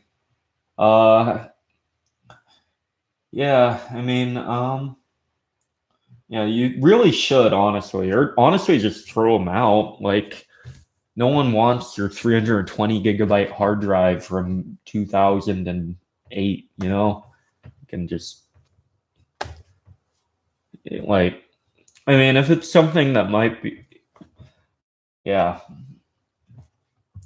I don't know. I might try. I was doing data recovery on my own stuff, and I've like, because I had this one 500 gigabyte drive I used as a teenager, and some of the stuff I saw on the internet cache was a little bit questionable if I'd ever want to have that in the hands of anyone else. It was actually a dead drive, and the freezer trick worked. I'm not even like joking about this. It had a stuck head, and the freezer trick worked enough where I was able to get 365 gigabytes of data transferred to a different hard drive. And I pulled up some video files, which I had like a bunch of reality television shows I used to love on there, and I got the video files back for some of it, which was pretty cool. So Aaron Z got a backstory. I don't really want to get too into that stuff, but so sorry about that, Aaron Z. MPT Cultist says that the issue at the time I was thoroughly horny, and I don't really want anyone else to see it. Are you talking about the Harry Potter stuff from earlier? I'm sorry, but I have to mention that. Like, I read like a few of those books when I was a kid, and I did not get that feeling at all through it. I don't know what was with that one dude, but I would definitely, I did not get that vibe from Harry Potter. If you did, I would be a little bit concerned. Oh man. I'm Chris Hansen from Dateline NBC. Sorry. I know that's not what you meant, but I figured I'd run with it. Data recovery companies might be interested in HDDs if they are good quality. They use them for parts and repairs. You know, actually, you got a point there. But either way, if you're too lazy to zero it out, I would just throw it away, but destroy it first. Like, actually, like, open it up, maybe remove the platters. I don't know, sandpaper, something. Anyways, Bunsey32 says, at Tripcode, I caught someone and me and a fellow who only went to school doing some shady shit when we worked in repair law. Well, yeah, I don't know. Based on how Goodwill operated, I imagine if someone there was knowledgeable. Well, there's one knowledgeable dude which handled everything, but he would take like a bunch of kava, so he was slightly high all the time. And yeah, I don't know. So I can imagine shady shit happening over there if there was actually someone else knowledgeable that was His MPT cultist says edgy hacker or whatever. I don't think I actually did any of the edgy hacker stuff, really. I mean, I did I did mess around with like Wireshark a little bit, but that was more just like on my home network, because I do have I'm doing a cybersecurity minor, so that stuff's a little bit pertinent to potential future job offerings. So I doubt I'm going to be able to live off the YouTube income of 3,000 subscribers. Maybe if I moved to like Somalia or some location in India, maybe I could do it. Oh, okay. Where is the screwdriver? Did I really not bring a screwdriver? Does that mean okay, maybe this one will work. I think this one might be the right type. I typically like using the screwdrivers with the larger handle so you can get more leverage, which is nice. It helps you not strip a screw. But anyways, motherboard, time to go.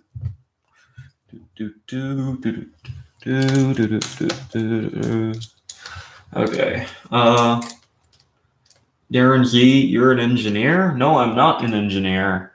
Or just a guy that can school sysadmins in his sleep.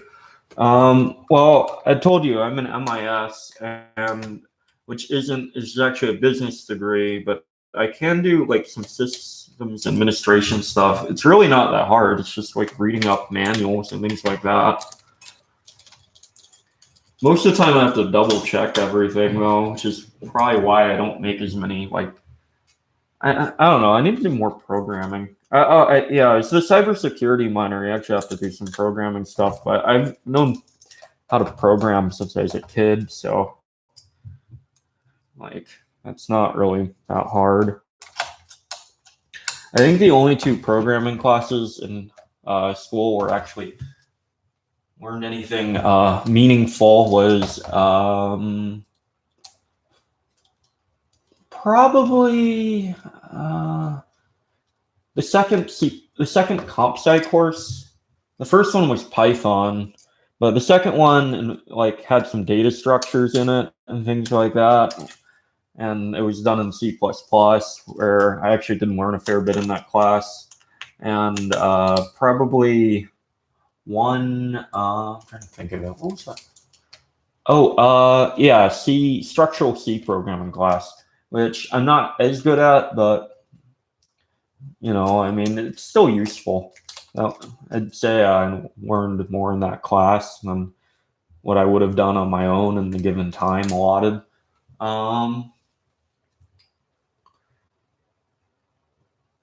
Darren Z says, "We'll buy signed ThinkPad for funding." Lol. Do you sell them? I mean, I do have a site. Not quite sure if it's up for Renegade Computing. I was doing it with a friend originally, but I kind of had some issues with my personal life. But I do actually have 3X200s I'm planning on selling. I just need to test them.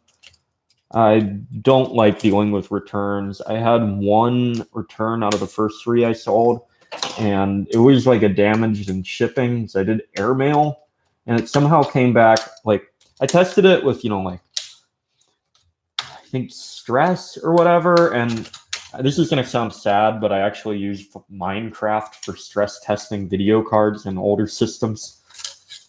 But yeah, I did that for a while and made sure all the ports were working, sent it in, and dead motherboard when it comes back. I actually did, verify,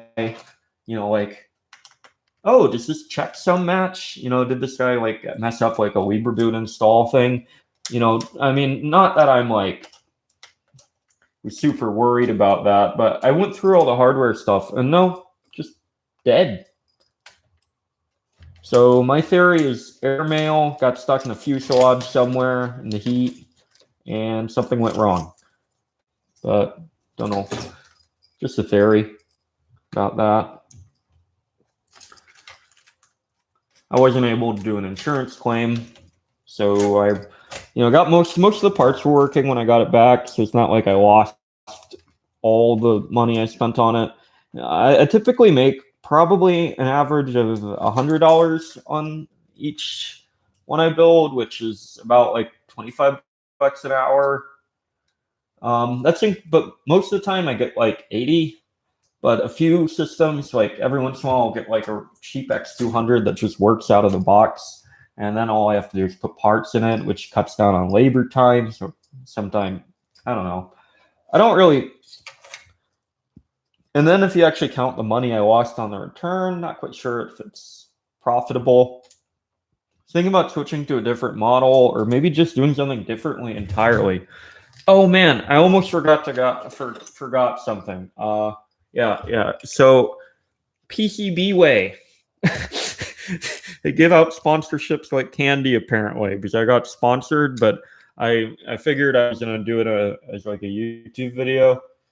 But yeah, I did it so I can get like some Z80 boards for free. So I got like 5 of these like Z80 like solder your own computer boards, and I kind of want to try out Z80 assembly and CPM and mess around with that stuff. So that's like probably gonna be fun. I'll probably just make like hey, everything's supplied by PCB Way except all the other parts I had to buy, like the Z80 and all the resistors and capacitors and other things. And I also got this one AVR microcontroller, little mini Wisp computer thing, which I'm probably not gonna run their software on. So yeah, I might make a video about that. I'm just gonna say like, oh yeah, I got the motherboards from PCB Way. They seem relatively inexpensive. Like out of the free stuff I got, it costs like 40 bucks normally, and they sent me like 5 of these free things. So yeah, I don't know. Not necessarily the worst deal. I don't know. I might actually have to compare it with like. I don't want to do like one of those sponsorships just to, like give them a good review just because it's free stuff. So I might actually, because one of the guys like that actually made the Z80 board, they do sell them. So I might buy one of his kits to see if it's any better, like in terms of motherboard quality, and actually do a comparison. But they don't seem bad.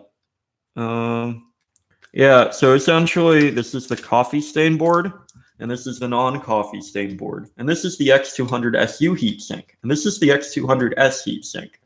So we're just going to make some swaps on those, put some new thermal paste down, and we'll have my X200S back to, or X200, X201, X200S motherboard Frankenpad thing back together.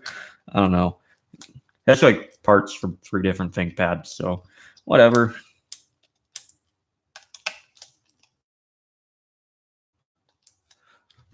Am I connected still? I haven't got any text comments in quite a while. So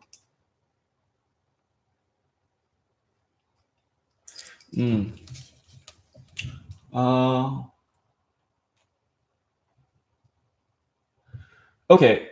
So yeah, like you guys can, like, I'm still connected, right? Sorry, I get paranoid about that because the Wi-Fi. Sorry if you guys can't really see the build. I don't really want to adjust the webcam because I know where to mount it. Yeah. Okay, cool. I'm getting, yeah, there's like a lag for a few seconds, so like latency between text responses.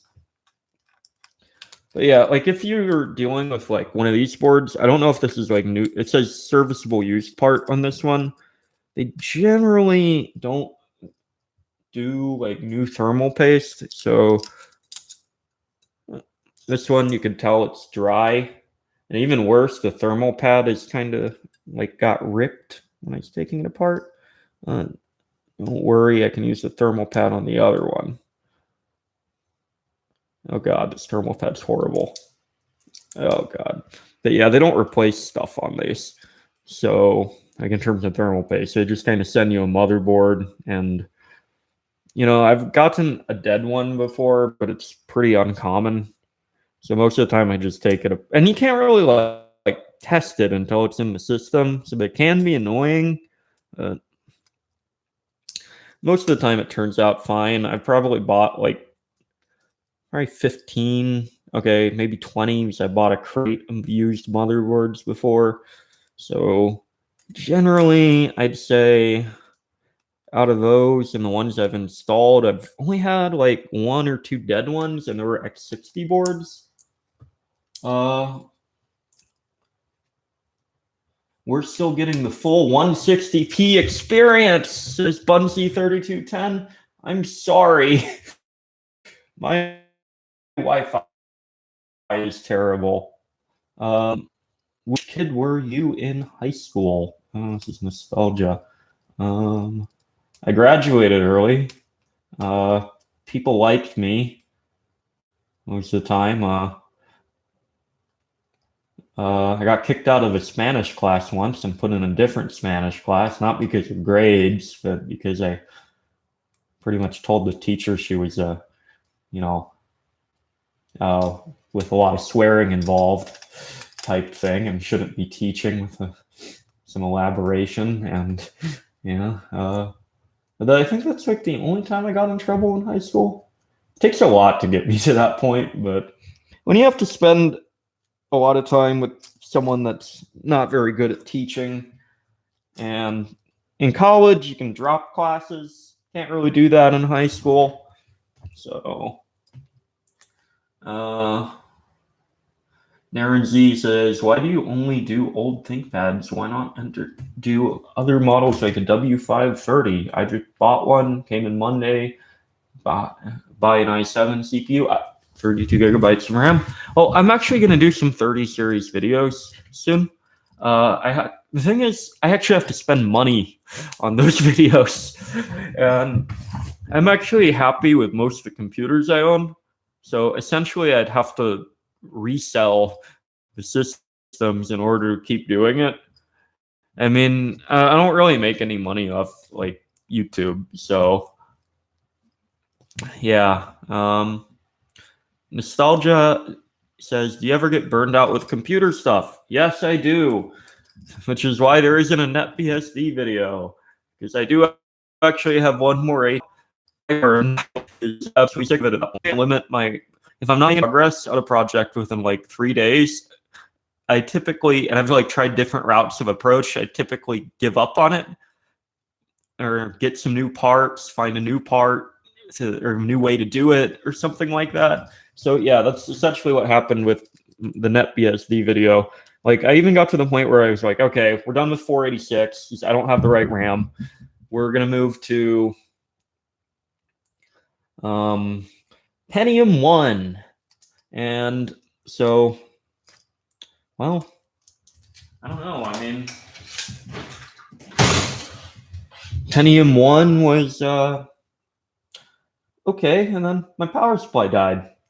I have a very nice Pentium 1 board in there.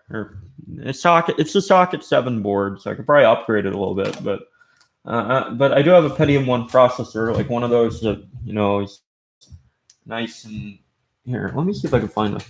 I also have a Pentium overdrive chip that works. I might try selling that. Money. Oh my god.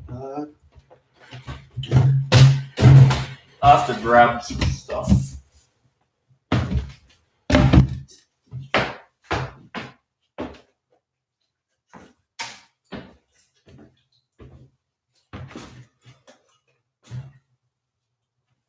Okay. Oh. There, got it. Chair. Oh, Nostalgia says, I'm not talking about stuff burning out. I'm talking about getting burned out on it. Yeah, that's what I'm trying to say. I got burnt out on it like after spending like 7 days, 8 hours a day on getting some. Honestly, the problem was mainly my figuring out the IDE controller stuff, because there was no documentation on this IDE controller, and it turns out it was a very old one that had the 512 megabyte cap limit and needed to be the disk needed to be formatted with 1024 cylinder heads. And then I had to find a disk that'd work with that and be able to be written by ATA. Oh God, it's under the office chair. So to actually write the drive for NetBSD, because I didn't want to do a floppy install because all of my floppies are like mostly dead. But yeah, no, 7 days, got burned out. I can switch to a different tech project, which is when I did the T420, and then, I screwed up, and now I'm just doing like general hardware maintenance stuff. I've been meaning to get this sent off because I don't want to do I don't have the proper equipment to do the resoldering on the W708 chips, and I don't know, I'm gonna get this Weber booted, and for now it's just gonna stay the OEM BIOS and just get installed with a brand new motherboard. Just because the coffee stain one still does work, but if I'm having someone else do work on it, I want to know, like, I'm paying for them to do the work on it. So if they're doing work on a motherboard that has some weird problem, I'm just going to be out of money. So DistroTube says, good evening, all. Merry Christmas. Well, Merry Christmas, DistroTube. This is kind of just a generalized live stream. I did some sketches earlier, which, I don't know, probably derogatory to Luke Smith based off taking comments from everybody on what they wanted to draw. He ended up looking like a clown. And then I drew Linus Tech Tips. You want to see my drawings? Well, if you're on the stream, you're probably going to see them in a second. So, yeah, it started out with the, Luke Smith head. And this is what happened. Someone asked a sailor suit. And by the way, this is my edition. It says Rogaine with a little, like, anti-star thing. And, oh yeah, someone also said Linus Tech Tips. So, yeah, he's in bed with NVIDIA and Intel. But anyways, though, silliness aside, this is kind of just a general stream where I answer people's questions. Well, they're I don't know. I mean, they look. Well, I mean, I just copied the boomer meme with the shirt from the first Google image result. I can't wait for Google to eventually. People should start saying Google it, because they could get their trademark removed, which would be great. I'd love to be able to, make like googleit.com or something. I don't know. If there was that a lawsuit? I don't remember if that was a lawsuit. But yeah, Google, if they lost their trademark, would be kind of nice. Google's actually like a subsidiary of a company called Alphabet.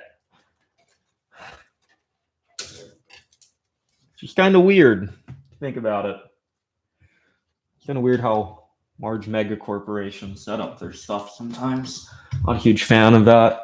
I honestly think there should be more, monopoly breaking.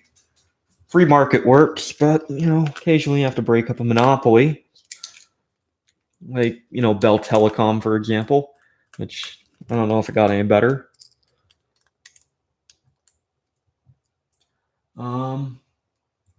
DistroTube says, boomer is not a meme if you really are a boomer. DistroTube is a super boomer. Oh my God.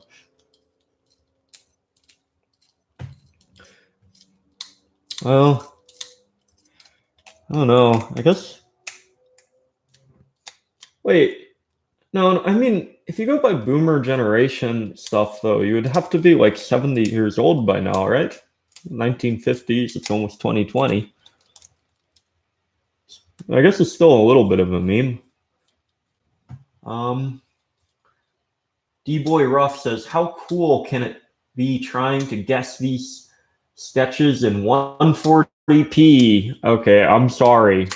I'm really sorry about the internet connection. I just wanted to make some sort of content. So I haven't done a video in a while. I'm probably going to do a video on a T40 with some sort of dual boot setup and maybe some filler content just before my parts can come in so I can make some new core boot builds. But yeah, I mean, I was thinking about just doing like how to set up a NetBSD install sort of things. It's pretty easy. And package source is pretty cool, but I talked a little bit about that earlier. Is 25 years age old enough to call yourself a boomer, says D-Boy Rough. I do not think so. DistroTube. Got some Jethro Tull albums around here somewhere. Is 77 close enough? Yeah, that's definitely in the territory. Yeah, that is definite.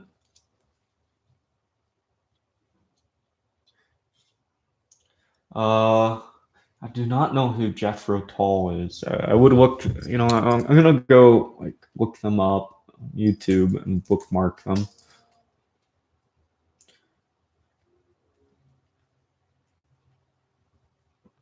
Darren Z says at tripcode Q7, do you have a GitHub? I have a GitLab. I haven't put anything on there for a while. I have an updated version of the install script, I think with Debian Buster on my website. And well, what else? I need to clean up the code before I put my like Ncurses video editor thing up there.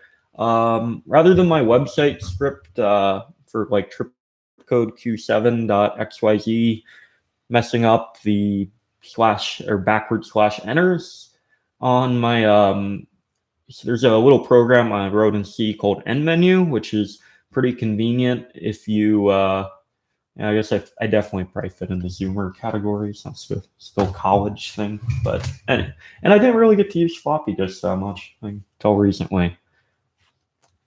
But thank you, Johnny Wonderland. He says, Merry Christmas, not knowing Jethro Tull. How depressing, whippersnapper.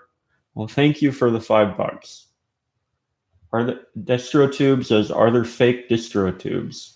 I don't think so. I mean, I saw in the recommended YouTuber video, I didn't get a recommendation. Slightly insulted. I'm messing around. I don't really care that much, but your DistroTube is subscribed to me, so that is the real DistroTube.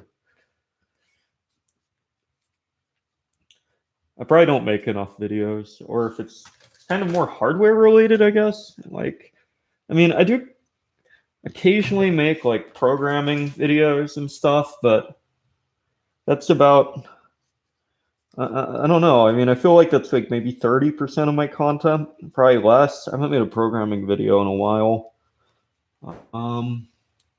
Luke Smith is the fake DistroTube. Oh my God.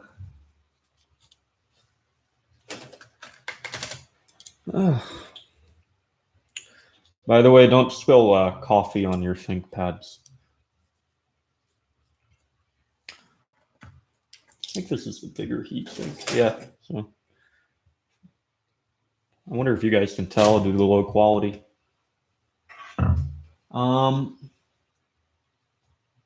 Could you just post on 4chan again? LMAO says Kiro. I guess I could go in ThinkPad General again. I used to do that. There's just not a whole lot of other information I can really, you can occasionally learn about some sort of mod or something from there, but ThinkPad forums is a little bit better for that. And then I did enjoy giving people advice, but like, I guess after I do like my T530 and like build and stuff with core boot and T420 stuff, I'll post, I'll probably like tell people some advice on there. Honestly, you could email me. I have a Gmail account. It's like tripcodeq7@gmail.com. I typically answer questions on there, even though it's not quite as often I've been bad about that recently. But God, I get really OCD about cleaning these little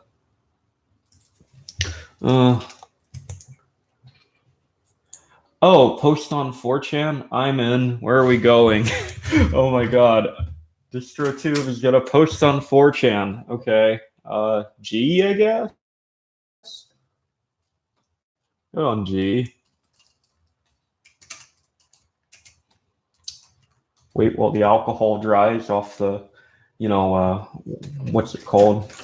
I guess CPU, but I don't know if there's I guess it's the dye CPU. I get really OCD about cleaning these till they're shiny. But yeah, 4chan/G. I don't know. Typically, they get to a little bit upset about YouTube threads, but I guess I could make like one of those. I don't know. I mean, there's 34 people watching. I'm sure someone's on someone's willing to make a thread. Someone makes a thread and links it in chat. So I feel like I'm missing chat questions. I will go post in that thread. I just don't want to be the one making the thread. Sorry, DistroTube. I have bad habits. Oh my god. Horrible, horrible, horrible idea. Okay. Don't do this. Do not light cigarettes near a container of isopropyl alcohol. Isopropyl alcohol. Okay, DistroTube is going to make a 4chan thread. This is kind of funny, actually.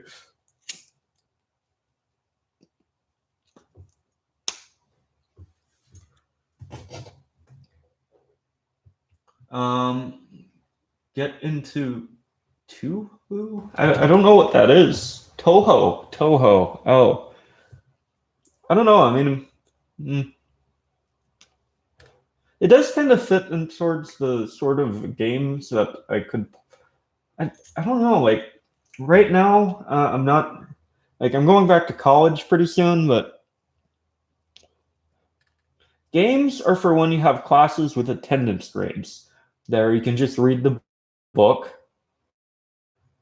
and not have to pay attention. You think those end in high school, but if you haven't been to college, for anyone out there, it's the same thing in college. There are classes that are complete BS where they have an attendance grade, so you can't just skip. One time there's classes like I literally didn't go to college classes for like 2 weeks one time. And if you get the right semester, you can just cram everything before a test and just do that every time a test comes up. That's the only time you have to attend class. I have a 3.7 in major out of a 4.0 scale. So that's pretty good, but I got suspended. So what does it matter after reapply? Probably going to get back in though. I mean, I'm still in Texas A&M, but I have to reapply to the business school, which the assistant dean likes me, but I can't post on G. That says DistroTube. They banned me for trolling when they removed the Terry Davis sticky. Oh my god! Fine, I'll make a thread. What should my thread be called?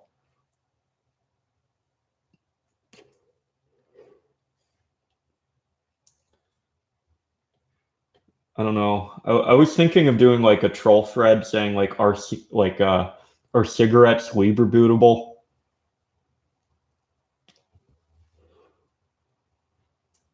Oh man. When are you selling some Thinkpads again? Says Clamato 422. Well,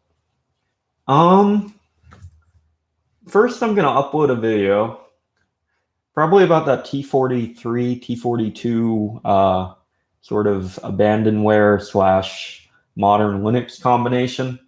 And then I'm gonna set up a testing setup. And by the way, DistroTube, I don't know, how bad's my carpentry? Rate it.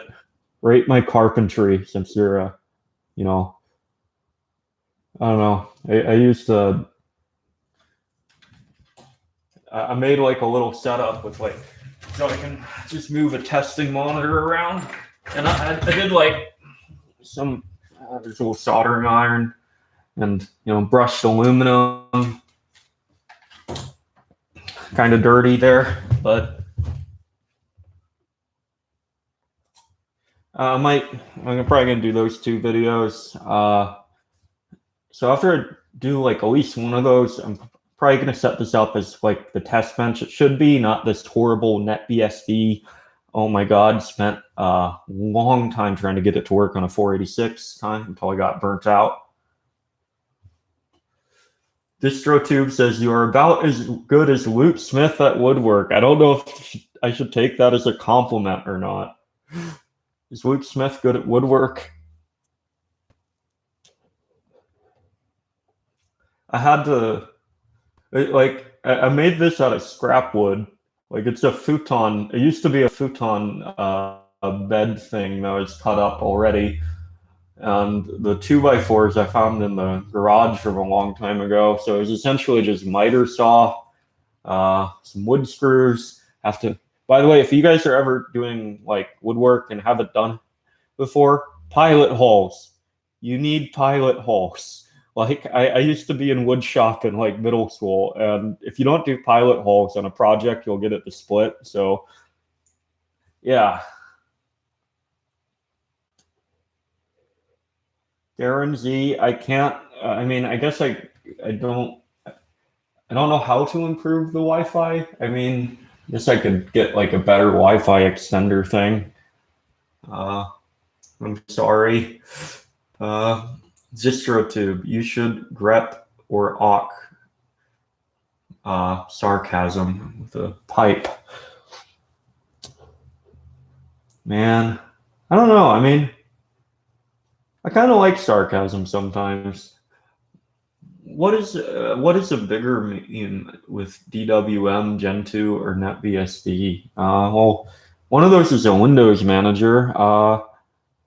I don't know how I feel about DWM because, I was thinking about switching like Windows managers so I was trying to install NetBSD on a system that had 16 megabytes of RAM, which their formal documentation says it requires 32, but their informal stuff on the website, like the thing actually displayed, not the entire distribution release, says it requires 8.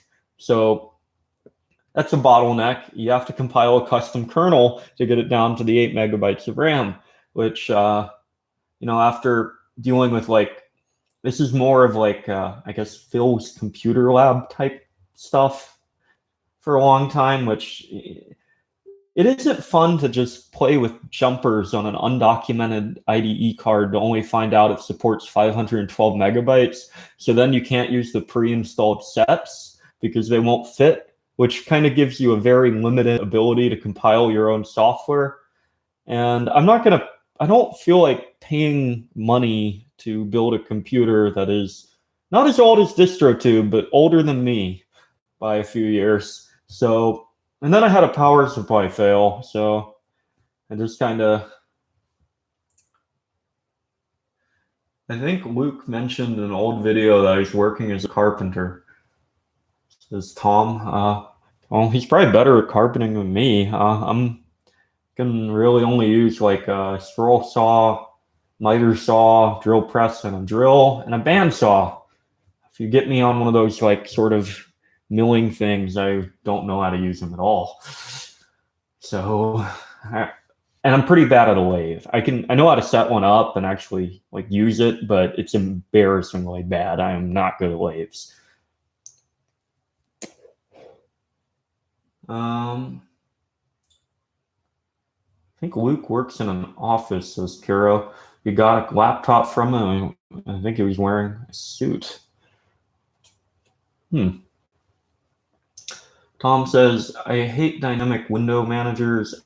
I've tried, but I still can't switch from i3. Oh yeah, sorry about the segue topic sort of thing back into carpentry. I was going to say about about DWM. So there's actually, like out of the feature set I use from i3, let me look this up. So 2BWM is smaller than DWM, but what I was actually looking into is trying MCWM, but it isn't in active development. But it seems like using like XCB, it's actually not that hard to modify these to have like some extra features. But yeah, I wanted to try out MCWM, and the config files from that they seem to be pretty easy based on looking at the code, because it's just changing some like defined values in the .h file, which doesn't seem that difficult. So DistroTube i3 is for amateurs. .x, no, add or go home. It just works. I don't know. I mean, look, I'll go modify MCWM Maybe I'll do this and add like the features I want.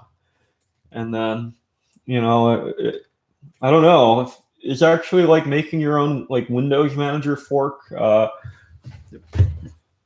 Is that still go home tier? DWM even comes with a panel by default.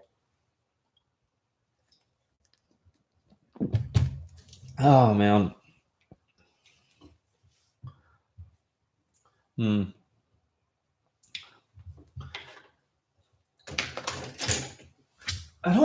I don't get though. Well, when it comes to like when it comes to a couple megabytes of RAM difference, I don't really personally. I don't mind a difference that much.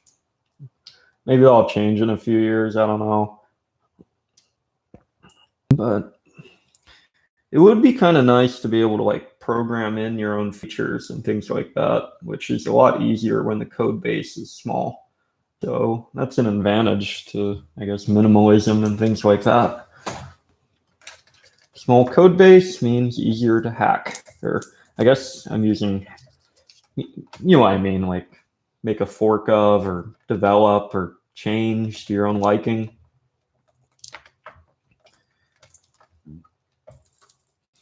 I don't know. It's kind of funny though. If you read like the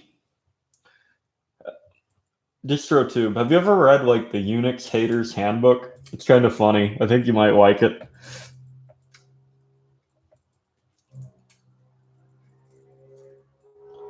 Oh, wait. There's a thread. Oh my god, did not notice that. I'm gonna go post in the thread. What's the thread called? Am I just gonna immediately notice it? Bottom page. Wait, is it the Linux YouTuber thread? I'm posting that really easy. Like I'll just be like,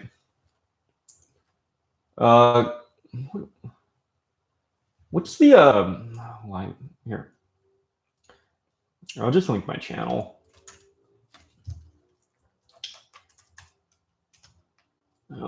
What's really bloat is web development. I hate web development so much. Like, there's not really a whole lot of...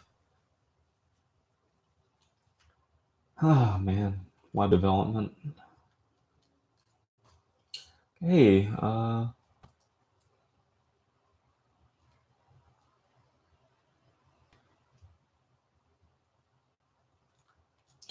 my god, sorry about this. I guess I can use like the... Oh man, I'm getting screwed over by not having a high resolution monitor. Can't read the chat. It's kind of pointless to see my own face. Can I scroll down or up to see the chat? Oh my god. Okay. There. Oh my god. Do not go to your own live stream while you're doing a live stream. Now I understand the bitrate quality. Okay. Linux YouTubers. Post a reply. Be interesting. Tripcode is doing a live stream.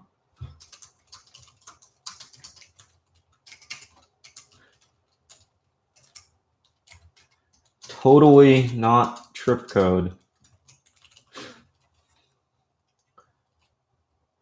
Don't know what file. You know what? I'm just gonna post plain text.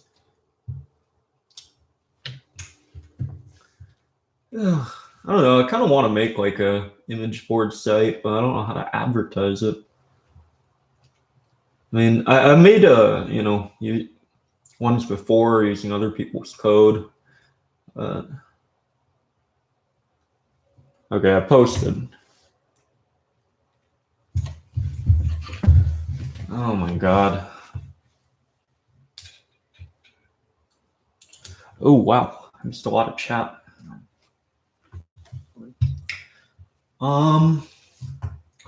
Okay, so I guess Kiro says Gen 2 plus i3 is around 80 megabytes on idle for you.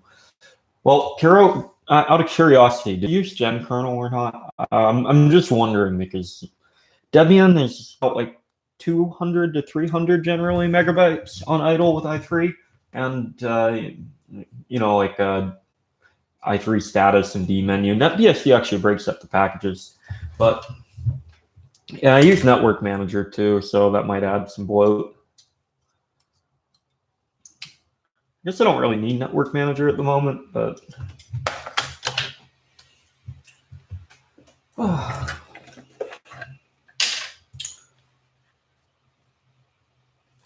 oh god, poured out way too much there.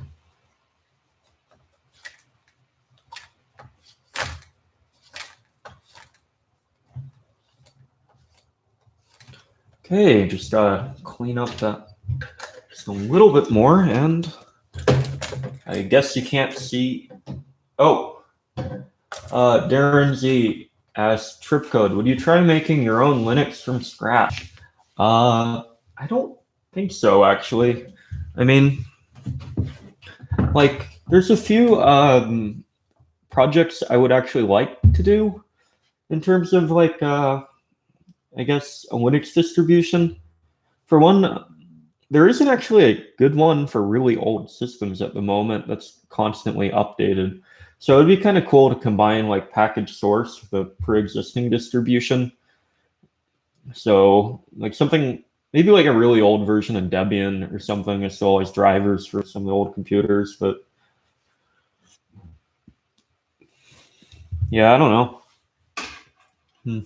It'd be the thing is, I don't want to. I'd have to maintain it constantly, or find someone that could. Which, because I mean, I don't know. I kind of have that issue where I create a project and don't like maintain it when I program. At Tripcode, the big question: Vim or Emacs? Vim. Sorry if you're an Emacs user. It's Emacs is like, you can use it as pretty much a desktop environment. Vim is nicer, and it's a lot nicer for like doing systems administration work for servers and things in Emacs. So if you have to choose,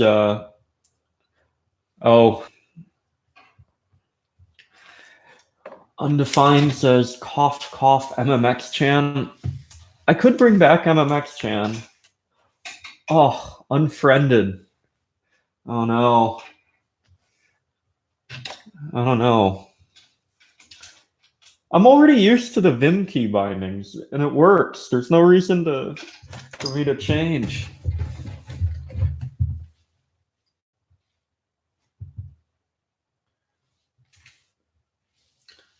Oh my god. The great Drake says he tried Doom Emacs after your video, but hated it. Oh my god. I know there's like a Firefox Emacs sort of thing out there, so like I'm not surprised. Oh man. It's been more than 20 minutes, and you have to mention PCBWay. Okay, they sent me some free stuff. I'm gonna I mainly did it so I can get some free Z80 boards because I wanted to make like a little Z80 computer, and I also managed to get like some of these like boards for making these little AVR sort of, I guess, Lisp machines, which I'm probably not going to run the software from that. But I did want to get into like doing like making some videos and stuff like CPM and maybe Z80 assembly. That'd be kind of fun. Yeah. I feel like nowadays when people say they made a computer, it's really not making a computer. Hell, even like doing the soldering for your own little Z80 computer is still not making a computer. I don't know. So, but anyways, though, I got free stuff. Seems like just good quality. Some Z80 boards. They sent me 5 of them. I got sent like 5 of the Wisp AVR ones. I'm definitely going to do the Z80 ones. Maybe later on I'll do the AVR sort of build. The Z80 components are really cheap. Soldering's easy. Even though I have been soldering off and on for a while, I do not have the best equipment, but it's definitely good enough to do a Z80 dip socket sort of system. So, yeah. By the way, these little free reindeer things make actually good CMOS battery testers. Let's see if I can find a working CMOS battery. Okay, so here's what's going to be one of the NetBSD systems. 32 megabytes of RAM, but the power supply died. This one has a Pentium 1 in it, though. Drink more. Michael Valentino says, drink more Diet Mountain Cancer. Sure. I'm planning on doing this live stream for as long as there's viewers, so yeah, gotta have my caffeine. Oh my god. It's kind of hard to reach in and grab the CMOS battery out now that it's installed.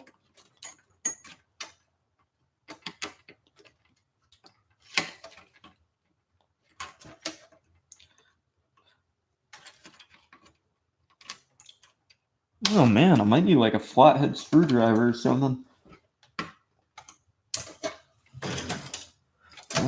Phillips.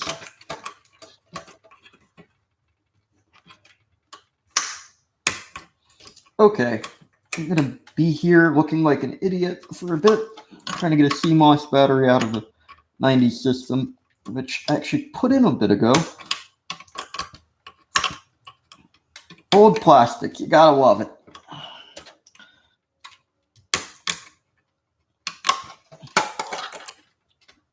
Oh my god.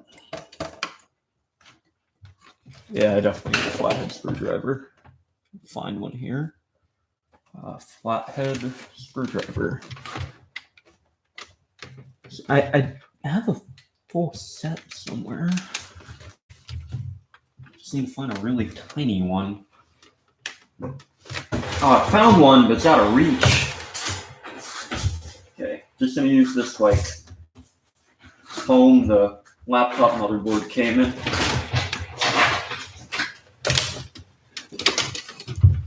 And got the flathead, got the battery, and now I can show you the reindeer. Just, I mean, like, it's not completely useless. You get to tell if the CMOS battery's dead or alive. So, I have no clue how this actually works. It's just all, like, LED diodes. I don't see a single, like, transistor or something on there. I mean, diodes have, like, voltage drops and things, but it's just kind of... And LEDs are diodes, but like I can't see a single chip or anything on here. A little bit wondering how they did it. Should I buy a Unicomp? Oh, DistroTube says, oh, you got some street cred for being banned from 4chan. How long did they ban you for? I've been banned before, but yeah, if you put in a dead CMOS battery, no lights. I'm gonna put this back in the system because I can replace the power supply without tearing everything out. So, okay. I'm gonna stop being super. Oh, I feel like this rag. Like I use the Lynx cleaning wipes, but okay. Where is the thermal paste? Oh, I wanna lose the plastic there. Oh, there it is. Thermal paste.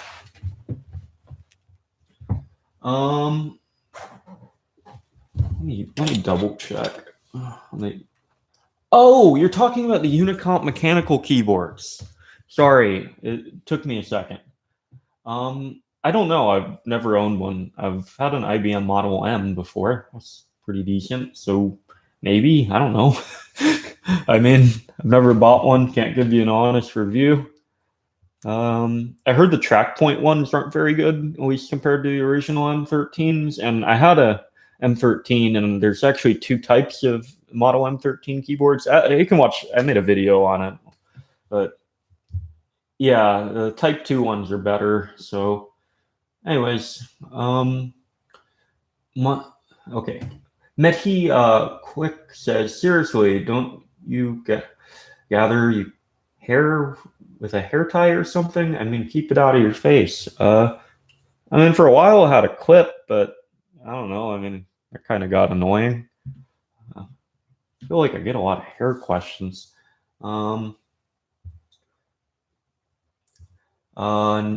Michael Valentino says NetBSD is more interesting. IMHO. I haven't tried Gen 2 in a long time. Okay. So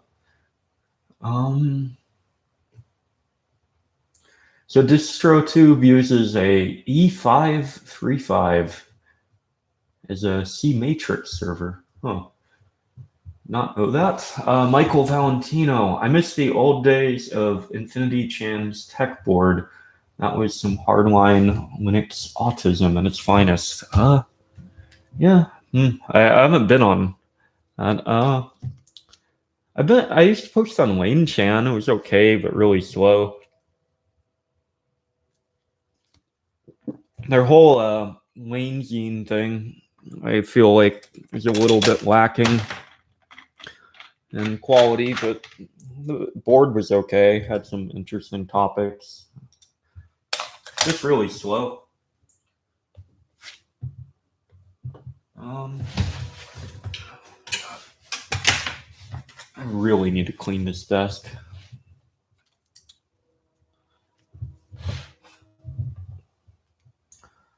Okay, just put the little bit of thermal paste on here, and I do the credit card things on laptops because the doesn't have a heat spreader. So I feel like I've gotten better thermals with a credit card. So grab a credit card. Oh my god. Other side. You guys did not. Okay. Well, actually, I'm covering up the numbers with my fingers, but I'm gonna put some tape over this. Would use a different card, but I don't think I have any cards anywhere else. So let's find some tape.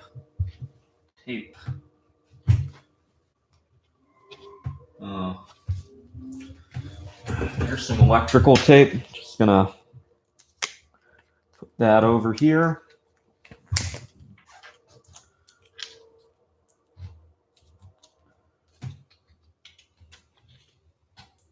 Oh, damn, it's not thick enough. Okay. Fuck it. Floppy disk.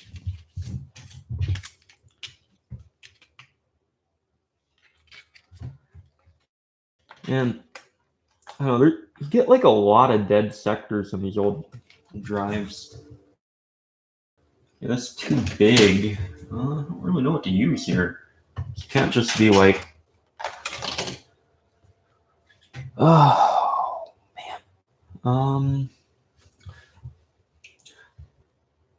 Put a dot of thermal paste and let the pressure spread the paste. I mean, I do that sometimes too, but typically, like, I guess it's less important, but with the Arctic MX Silver, I've had issues with it, so I kind of just got used to doing this. What's kind of a little bit what some people would consider a little bit autistic is normally, or sometimes, you see that little CRT monitor thing there? Well, it's a sort of microscope thing. And I'll go and I'll spread it and make sure it's completely spread out with the microscope thing. So, yeah, but, oh, okay, this is flat on an end.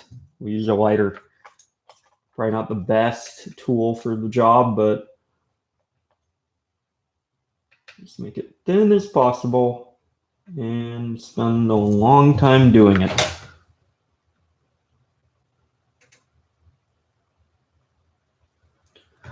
Got to get the thermals down as low as possible on my super low voltage Core 2 Duo for that optimum, I don't know. I guess it just puts less stress on all the components. So it's actually not really the heat that ruins computers, it's the difference in temperatures. Thanks for the $5, but that is not the truth.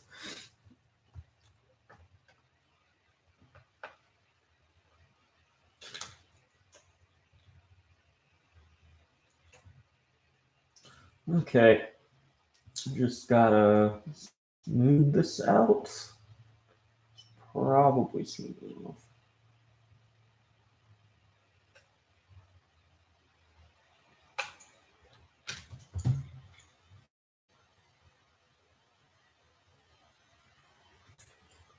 So, I mean, the idea of thermal paste is, I guess, like, the pressure thing can work too, but I've had bad luck with that sometimes, or one time, and then I've never done it again.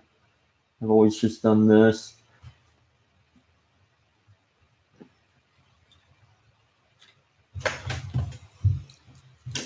Oh, man. Okay. So, Foreman Guard says, "Hello, man. Happy New Year." And then Michael Valentino says, "Curly fries." Oh, my God. Let's see if you guys... I know, like, my head is probably going to block the entire view. I don't really want to readjust it. Just a tiny bit more, and just go lighter. This is I can't really find tape within this. This will cover up my credit card numbers, so I'm using a lighter. No, seems to work. So, and if by chance I did mistake my credit card numbers, you will be happy to know that I have $6 on my account.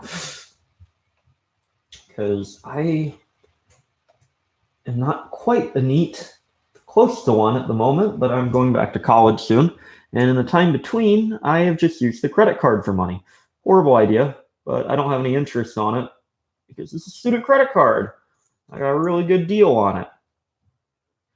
So I don't have to pay the money back early till, I think it's like $10 or $20 a month, back till, I don't know, sometime in 2019. Oh, not 2019, 2020, towards the end of the year. So that gives me plenty of time to get a job between them.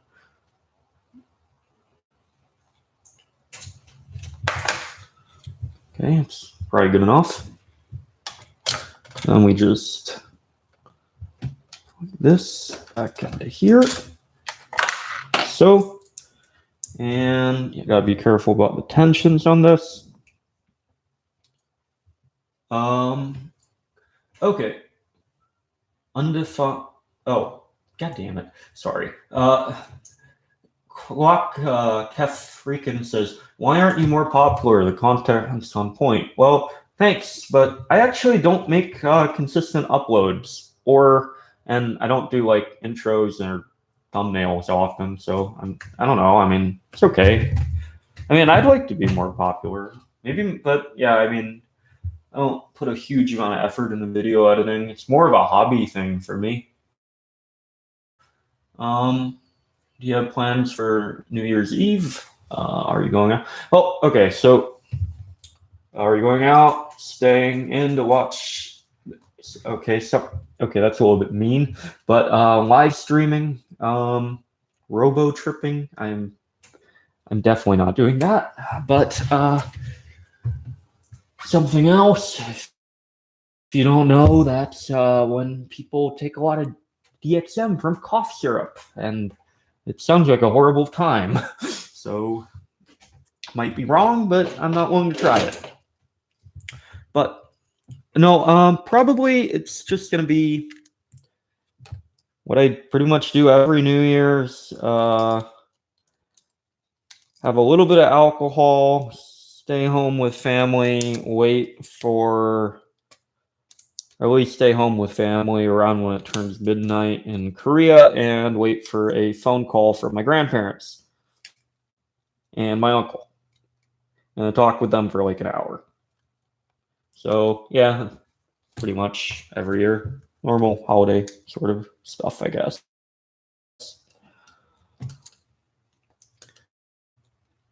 Might have a glass of champagne after drinking like 6 beers. But yeah.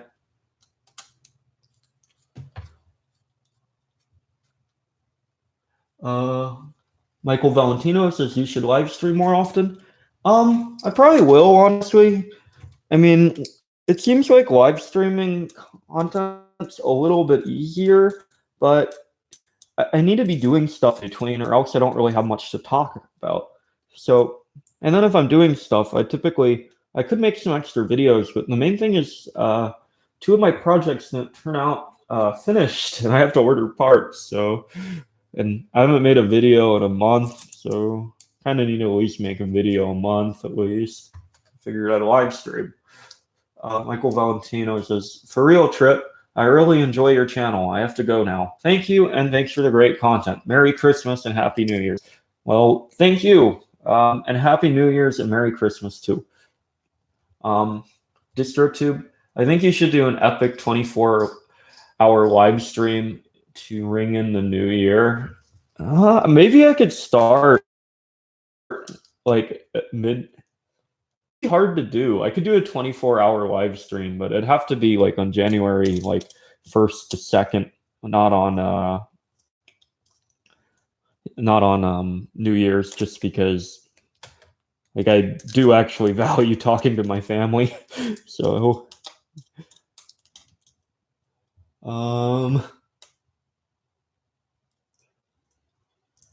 yeah. Anyways, now we got our heatsink installed on the new motherboard. Just need to double check for any miscellaneous things offered by the that are included need to be there, like for example this. Don't really want your ThinkPad model number labels on the thing, and since this thing's pretty much a Frankenpad, I'm probably not going to apply those.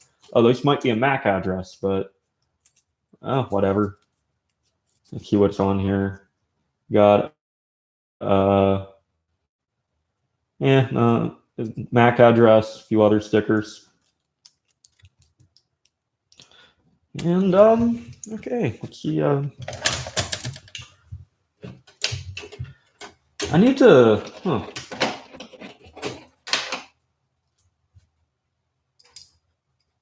Okay, happy holidays for people that have, I don't know, happy Hanukkah, happy Kwanzaa. Are there any more rather than that?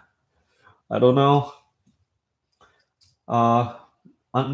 Tom says, you need to do another stream with Luke. I vividly remember the G meme review from a while back. Oh my, I'm slightly embarrassed of that stream. That was like when I think I got a little bit better at streaming since then. So I'd be willing to do it again, but I feel like quality. But I don't know. I've been thinking about switching to like do it in like a sort of here's my desktop sort of stream sort of thing, but so I could just use my key bindings and stuff to make it like make the stuff I'm doing full screen, and then I could talk about like some programming stuff. But I don't No, a large part of programming is debugging. And I might get a little bit embarrassed.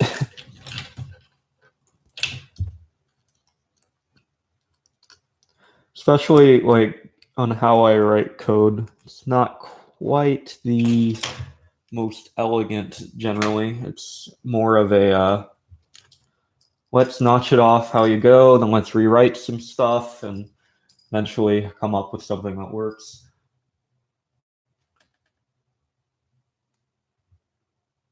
Oh, what's an Acer transpad? And I don't know how to make it like order stickers, maybe? I don't know. Undefined? Oh, I'm probably gonna cut out for like a second. Okay, I probably cut out for like a second. Sorry about that.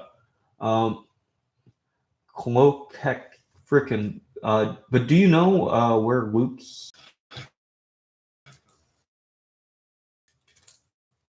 I'll get the docking station for it too and carry it around so it's like this tall. It's like as big as my head is in height.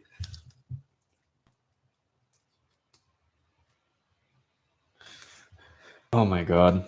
If you don't know, the IBM 380 is one of the thickest Thinkpads made. It's thicker than a G40.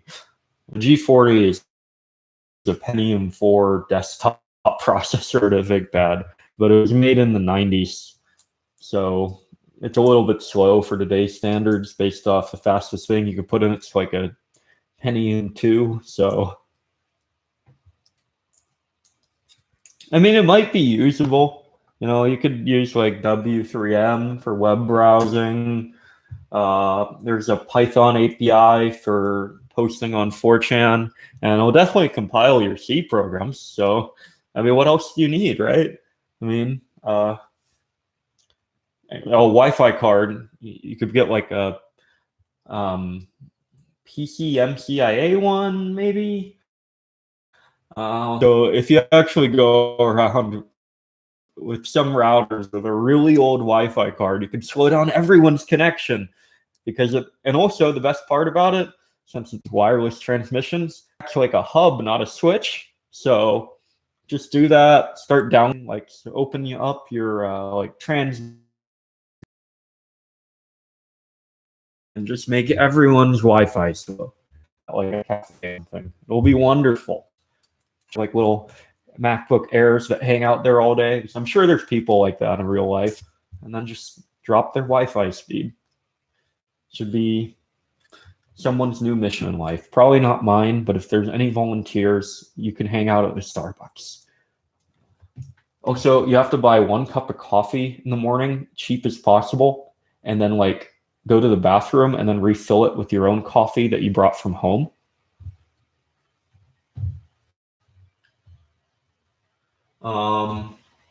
DistroTube says, "Fat bottom girls, you make the rockin' world go round." Humors probably won't know that song either. I do know that song. DistroTube, I'm upset. I kicks in. Yeah, I think everyone wishes that. That's what I want for Christmas. IBM to buy back the ThinkPad brand name. That would make me really happy.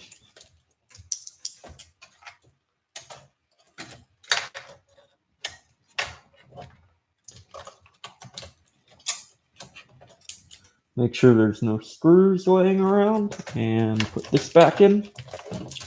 Oh, there we go. Nice and installed. New heatsink. Just got to screw this in, put this cable back, install this, install the Wi-Fi card, and it's back to my normal X200S. Or this isn't actually, I have a Libre booted one. This is not the Libre booted one, but that one started having issues. Reboot this eventually, but oh, by the way, this is an X201 chassis, and it does have the dual speakers, which is kind of cool. So,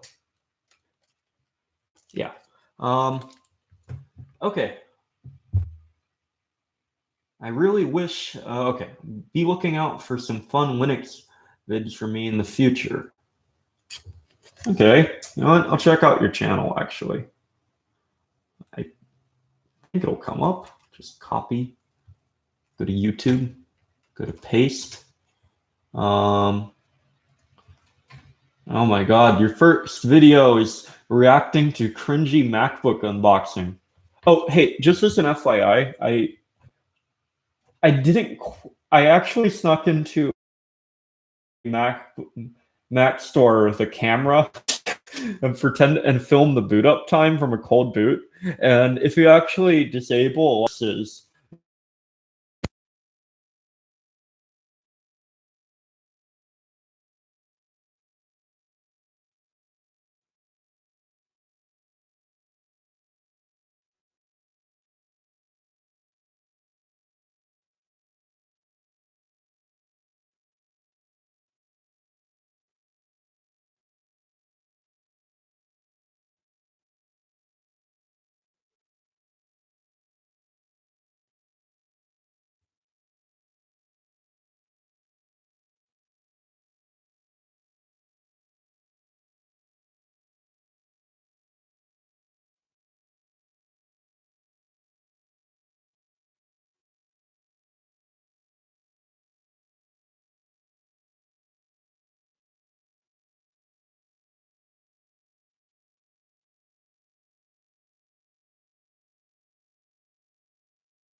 oh, okay. It wasn't Pulse Audio. I accidentally tapped this.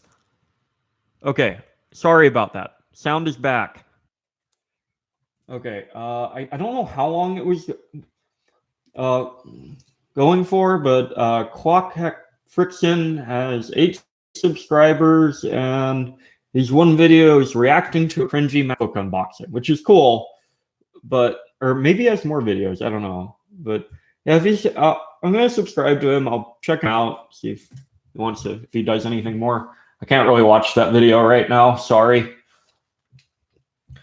Okay. I imagine the sound is back, right? Sound. Let me say something. Fucking hell, sound isn't back. Okay, wait.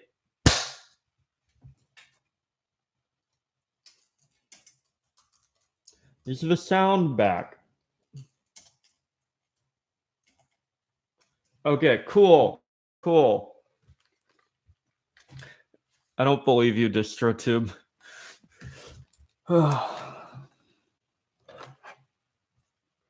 And again, I mean, I could do it this. I'm gonna see if I could do this mirrored, so you guys can act.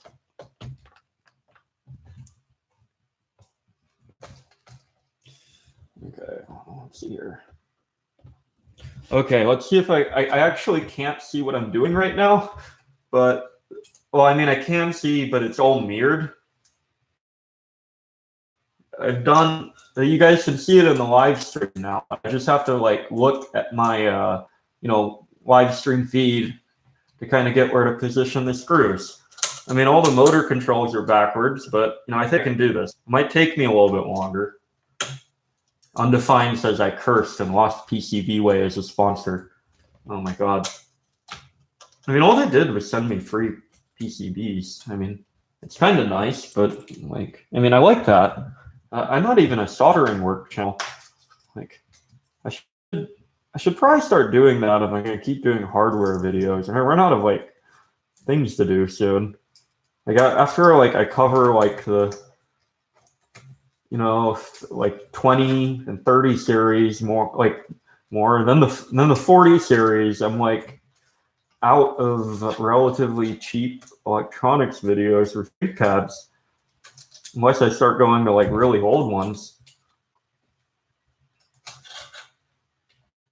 or new ones, but I couldn't do that cheaply, so anyways, I can't. Okay, yeah. I'm gonna cheat here and not do it mirrored for this one thing. Okay. So yeah, Oh yeah, one other thing. Oh. Oh, man. Okay, I'm gonna go check out the Linux YouTubers thread. I think it got archived and you dropped off the board. Nope, refreshed it. Someone told me to take my shirt off, and one other person also told me to do something similar. I'm not doing that. Okay. Someone says they're from Louisiana, and slightly jealous of the crawfish.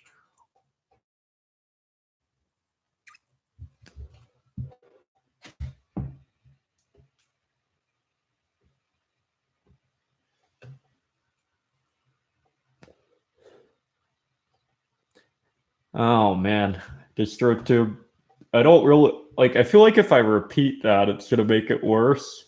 So I don't know, but honestly, like, well, I mean, at least did it go like the Sam Hyde way, where you like shot up like a circuit city or something.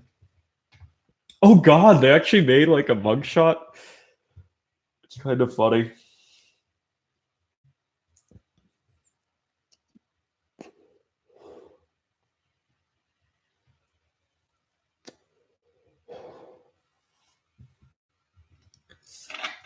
I did have realized there's one problem with this stream. I forgot to bring anything rehydrating in terms of water. Like I have Mountain Dew, but that's like the opposite. Oh, by the way, this is thermal paste. God. Like this is like ocean water. You know, like if you're ever trapped on a boat and there's like Diet Mountain Dew and like, you know, there's no sails, you're on that little lifeboat dinghy, and you'd be better off drinking the ocean water, like the sea water, than the Diet Mountain Dew.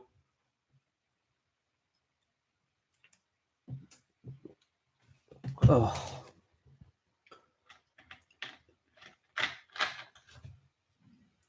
I don't know. Weirdly, someone I know you don't use Discord at all, but someone I guess I'm talking DistroTube here. Murder. Bear. That guy shot he's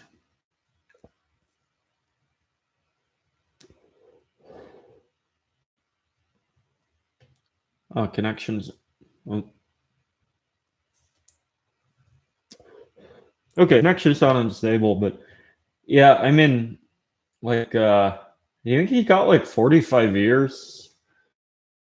Essentially, what happened was like dating somebody and then, you know, just shot the person's stepfather or something. I don't know. He actually went to trial with it though, which I think it could have been classified as self-defense. Maybe, maybe not. Not quite sure. I don't know the details really, but yeah. Either way, Houston. Clockcat Clem says we smokers must stand together. Man, we could make this like the next fat pride movement. Smoker pride. Oh my god. Bring your parents into the stream. I can bring my mother. I don't think she'd want to be on the stream. Do you want to be on the I'm not even in the house. I could go to the house. I could drag her here. Like, 안녕하세요, money. 맥주 일곱 병 주세요. My Spanish is better than my Korean. It's horrible.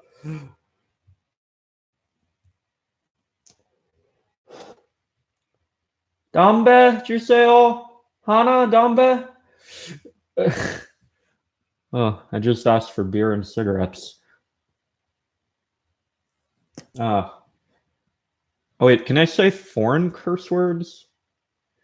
Am I allowed to say that? I don't know what YouTube's policy is. Am I going to get demonetized for saying Gesaki or something? Well, I guess I'll find out. Yeah, I doubt they have word filters for Korean swear words. But actually, they can be referring to a dog in that case, So it could be like, oh my god. I'm not gonna get my mother in the stream. I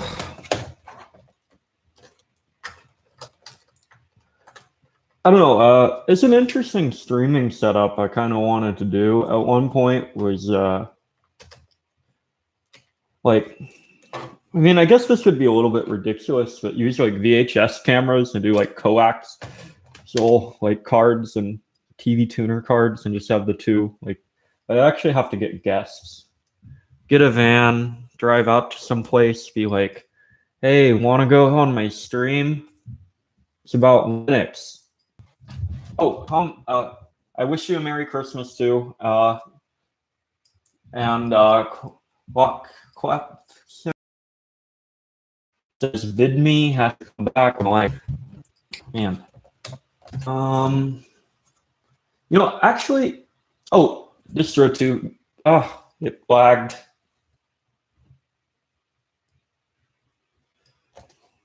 Oh my god, DistroTube leaving killed the stream temporarily. But goodbye, DistroTube, and Merry Christmas.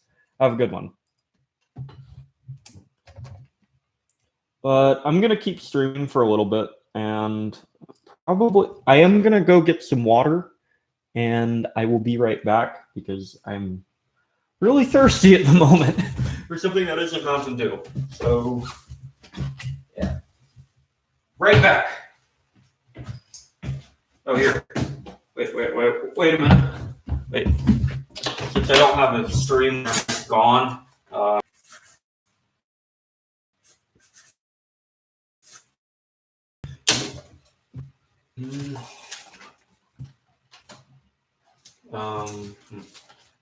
Okay, how do I make this work?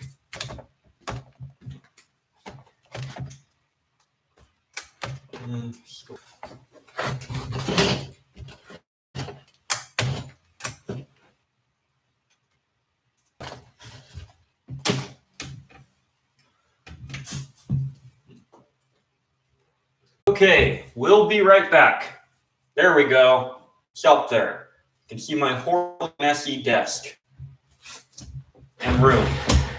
Or somewhat room. It's more of a workshop. Getting water or iced tea or something.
Okay, let's see how many people are still here. This is signs inaccurate. Okay, let's continue the live stream and rebuilding a ThinkPad. So, yeah, so I'm back.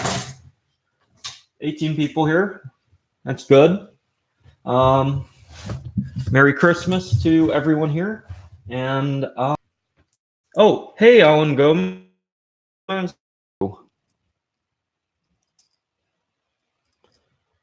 Oh, Jimmy Caesar says, who else watching on the go? I'm on the phone now, lads.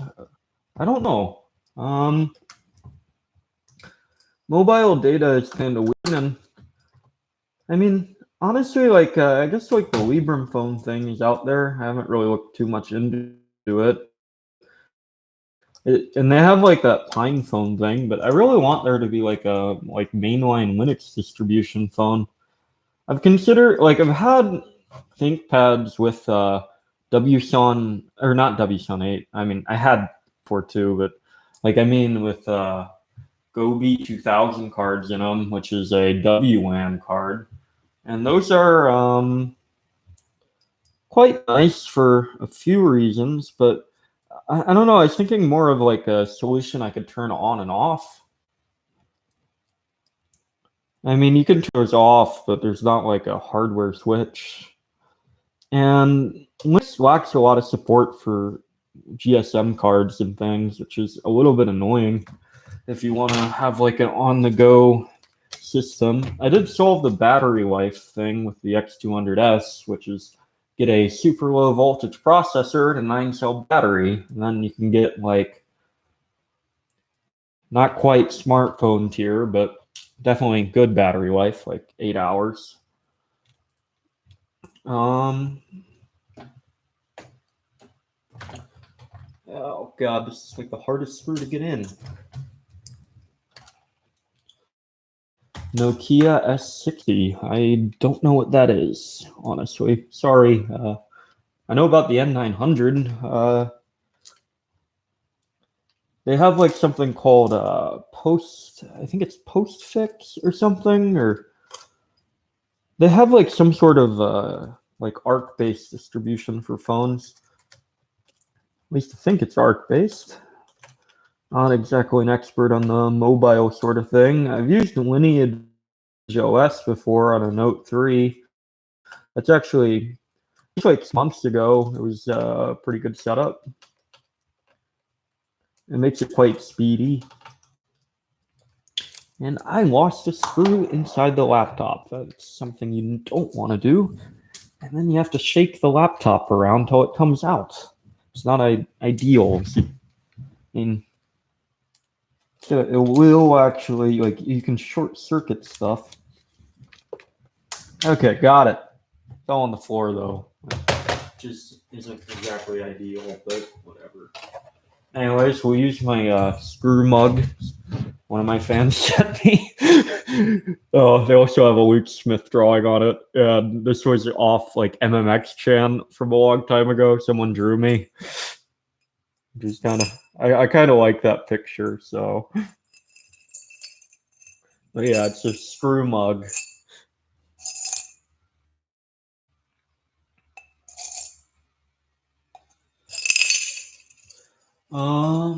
iClickSim says even dumb phones spy on you. There's no way to escaping the botnet. Agreed, says Clock Frickson. I mean, you could get a like amateur radio license, start using like, just like, maybe not a CB radio, but ham radio, like bouncing off the atmosphere type stuff. I actually do have ham radio equipment. I don't think it would make a very good cell phone, though, personally. I guess I don't know about the legality of like hooking it up to a landline because you can now send like data packets through, but I don't think it quite has the bandwidth to support like voice over internet protocols and things like that. I click Sim says use smoke signals. Yeah, I feel like that might get the fire department called on me.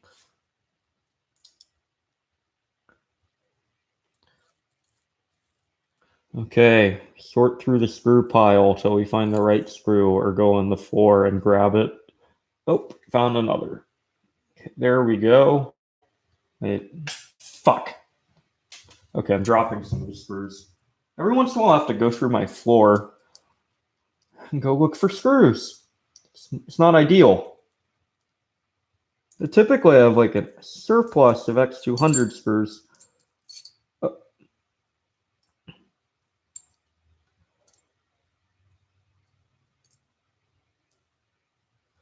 Okay, whatever. We can deal with non-matching colors.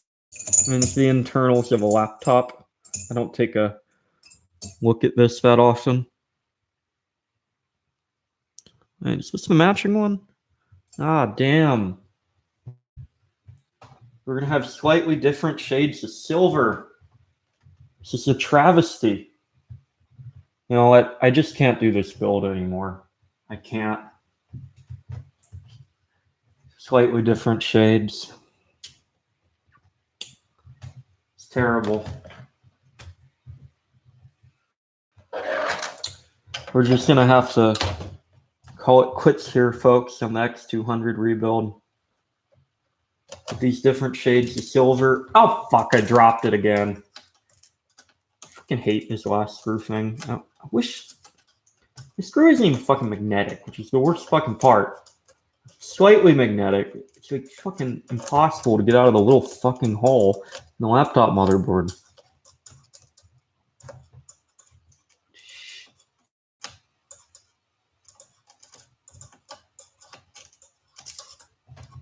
If you're wondering what I'm doing, the screw fell into here. And it has to go like here or somewhere over there, and it fell in the little gap into the case, which means I get to shake it again and hope it comes out into my hand, which that time it did. I got it. So, okay. Marco McCormick says Merry Christmas again, and Merry Christmas to all again. Merry Christmas specifically to you too, I guess. So Gary Bennett says, so why do you think the UK should recolonize the US? I don't think I ever talked about that, and I don't think I believe that. Honestly, I feel like the UK system has gotten a little bit draconian with all the CCTV cameras. It kind of reminds me a bit about Oceania in 1984 and makes me think of George Orwell. But sorry if you're from the UK, and but the CCTV thing seems a little bit overdone in that region of the world. Just as a personal, remark. I might be wrong about that. I haven't lived there. Never lived in the UK. I don't even think I've been there. I've actually never been to the UK. I've been to Switzerland before. Spain on a I guess like a connection flight. But that's kind of my entire European experience, and I was very little.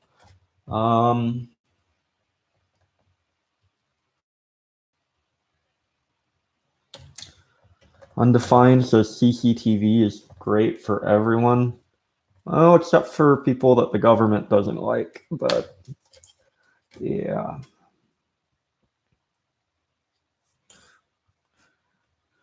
Oh. And with AI, it's probably very easy to doctor video footage in a decade or two. So, yeah. Especially with if you consider having large amounts of resources, like a government three-letter agency. But I don't know. Maybe I shouldn't get political on my live streams. I feel like it's just going to come up eventually, though. Having everything filmed in the future scares me quite a bit. I need one more screw.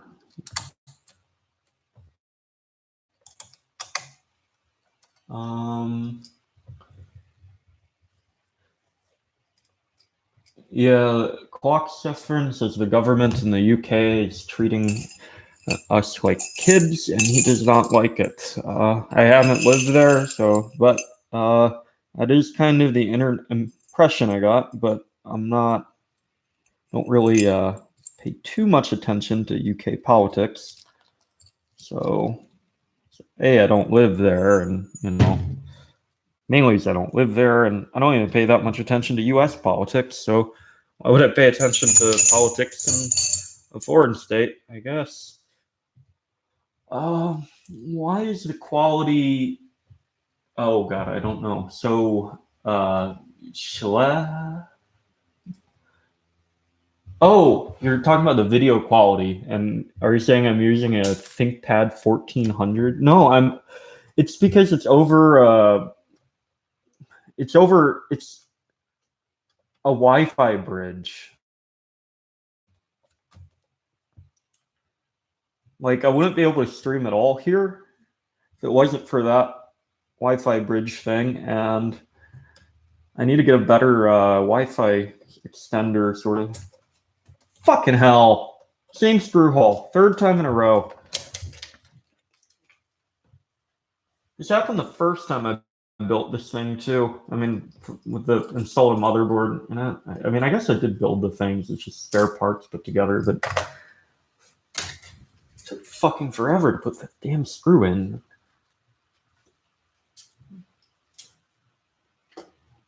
I need like a super magnetized screwdriver or something like that. Nope, did not fall out. Okay, where the fuck did it go? It's always a great feeling in a laptop when you're wondering where the fuck did the screw go. And then you have to disassemble the screws you put in just so you can find said screw. Found it though. Luckily that didn't happen. And luckily there's like the screw placement thing is just because this is like some weird Frankenpad. They're typically not this bad.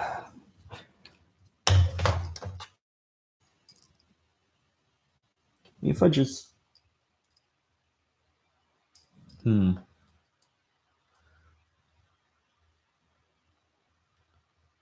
Oh, I didn't know the EU is like that too. But I've never really lived there for long periods of time, so.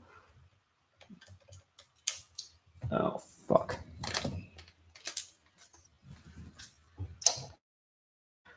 I do know you guys have like very restrictive automotive legislation, though, oddly. But then you guys do have Trabants, and I really want one of those. Like, I really want to own a Trabant, like the two-stroke ones. I mean, I guess they're all two strokes, but I want to put expansion chambers on a 3-cylinder Trabant engine and just have, because they don't have emission laws if the car's past a certain year in Texas. So I could have a no exhaust 2-stroke Trabant, which they don't have over here, but I'd have to import it. And it would drive terribly, but it would be more obnoxious than those fucking diesel truck smoke pipes. Like okay, 2 strokes versus 4 strokes. First, a 2-stroke engine burns oil. It's actually 4 strokes have like another cycle between, so they can I think it's for like lubrication, things like that. But 2 strokes, you put the oil in, self-lubricating. I could probably show you if I had a GIF diagram. It's been a while since I've done engine stuff, but they generally have more like horsepower per cc than 4 strokes, and they make quite nice noises if you ever heard a dirt bike run at like. But anyways, though, an expansion chamber, essentially what it does is, since 2 strokes are a little bit inefficient at fuel usage, and an expansion chamber it's specifically designed so it creates some sort of curve where some of the fuel, like oxygen mixture, will go back into the engine and have higher compression. But you can get one of those with no back pressure after that, And man, that thing will just, I mean, it's still a Tremont. It's still an awful car, but it would really rev real. And what I don't know how high it'd rev. I've never, but I've always wanted that car just so I can do that.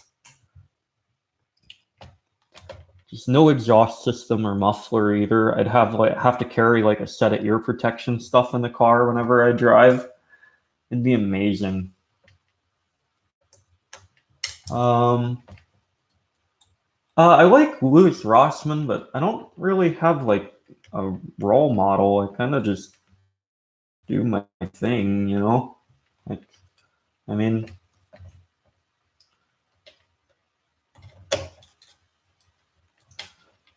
I don't know. Do people typically have role models when they do YouTube? Let's see what else. I think I got most of the screws here. We just have the two for the monitor left over. And let me double check and see through these. And yeah, after that, we'll get to put everything else back on. I don't know. I kind of like some of his like soldering videos, and I don't really like Apple as a company as well. So, and I do believe in the right to repair, but I don't watch his videos regularly. I do watch them occasionally though. So,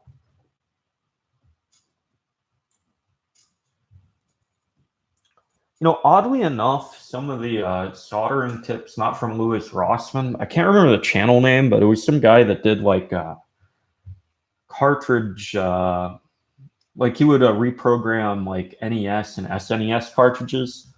And oddly enough, some of his soldering tips actually were pretty good. They were not, they were for like better for like low end equipment than some of the stuff Rossmann recommended, but like, keep in mind, I'm using like Hako 936B. It's a clone. The tip's out like really old. I need to, but yeah, that's about it.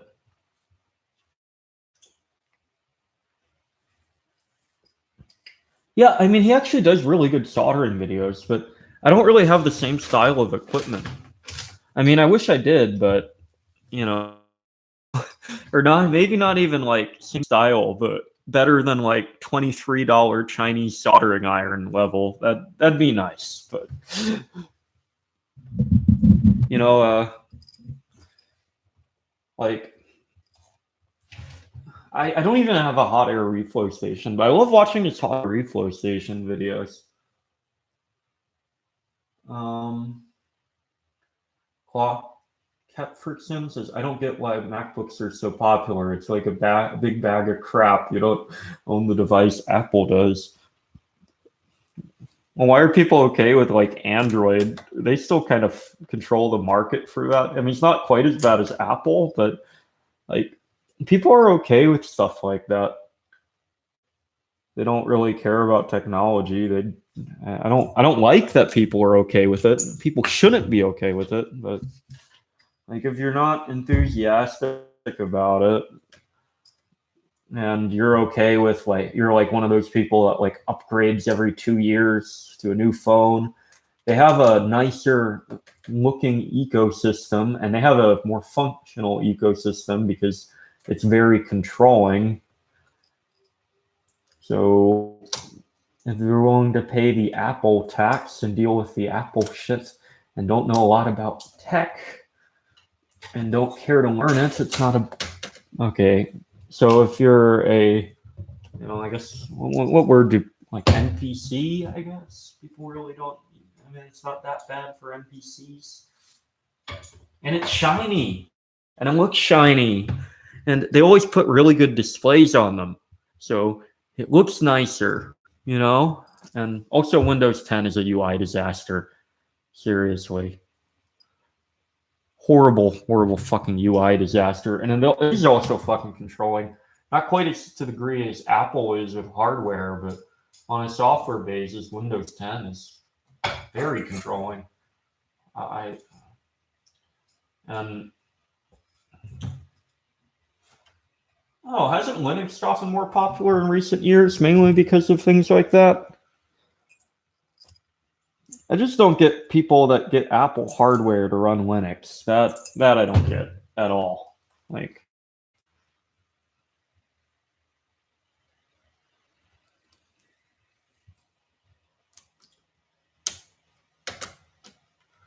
oh yeah, like he has said Apple is the Gucci of computers, and yeah, he has a valid point there. Like, I feel like Thinkpads are kind of like owning like a Honda Civic, at least for these old models. You know, you can buy like a 2004 Honda Civic and with like 180,000 miles and still have like a reliable car or something. You know, I'm not exactly sure on the mileage thing, but I mean, they're very hackable and you can do fun things with them. So car enthusiasts still likes like the manual Honda Civics and things like that. Even though I guess the difference is these were designed as like company high-end computers, which yeah, but oh, there's certain. I mean, I don't know, like what I don't get is why people don't care about keyboard feel. That's the thing I don't understand with Apple because if you actually type on one of those systems for a while, not that I've like never owned one, but I have like actually used a device, like a friend's device. I can already feel like it feels like I'm just typing on like you know, I'm typing on like not quite a touch screen, but very close.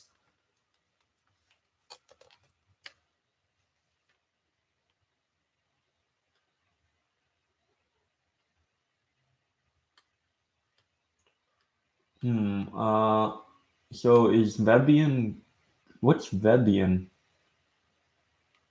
I mean, Debian's okay. I like it. Uh, that's what you're referring to. Sorry, I'm reading ZS's comment. Um, Alan, ZS says, my parents love their iPhones, and I get it. They got locked into the ecosystem. Huh. Even people who hate Windows, I can't convince to use Linux/FOSS. It's weird. They just buy a new PC. I mean, there is a learning curve to it. Like, but I mean, the learning curve is very almost non-existent for like things like Ubuntu. Maybe it's just hmm. It might just and I don't know how old is how hard is it to install like Microsoft Office tools on a Linux or like specifically Ubuntu.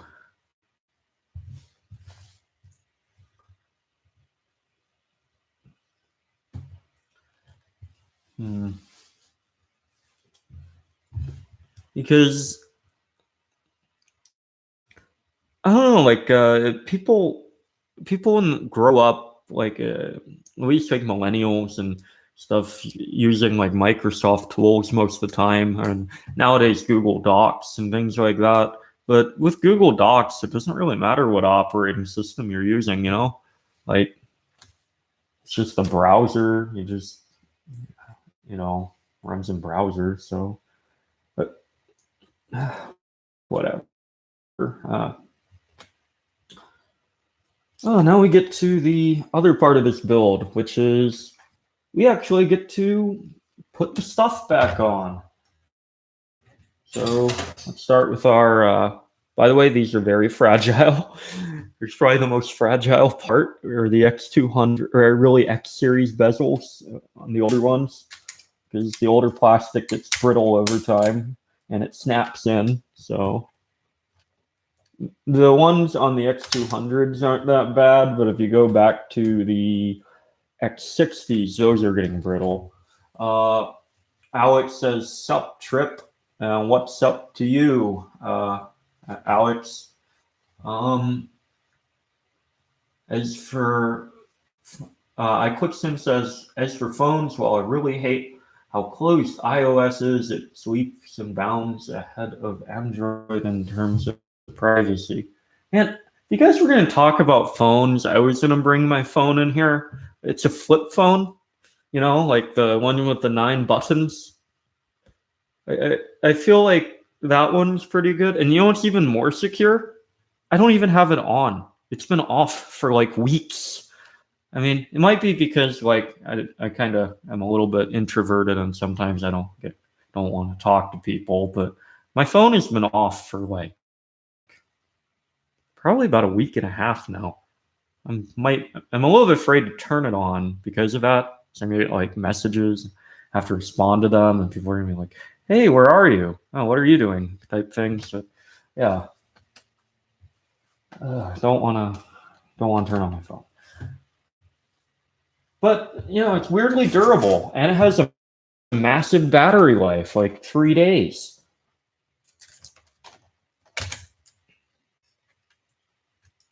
I think it runs Mio OS or something, and it does USB tethering, and it works with Linux out of the box. It's a generic $25 Walmart flip phone. Nothing special.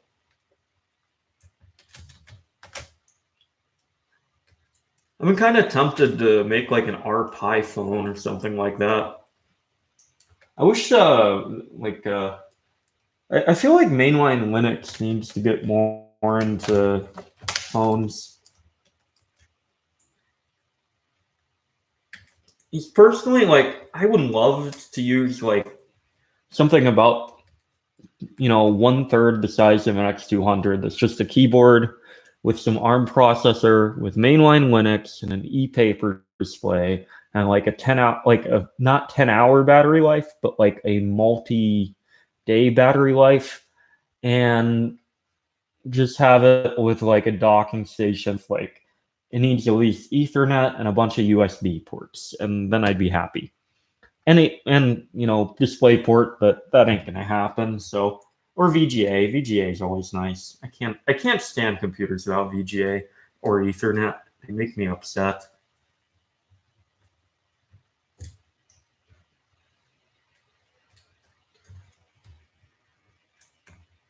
Um,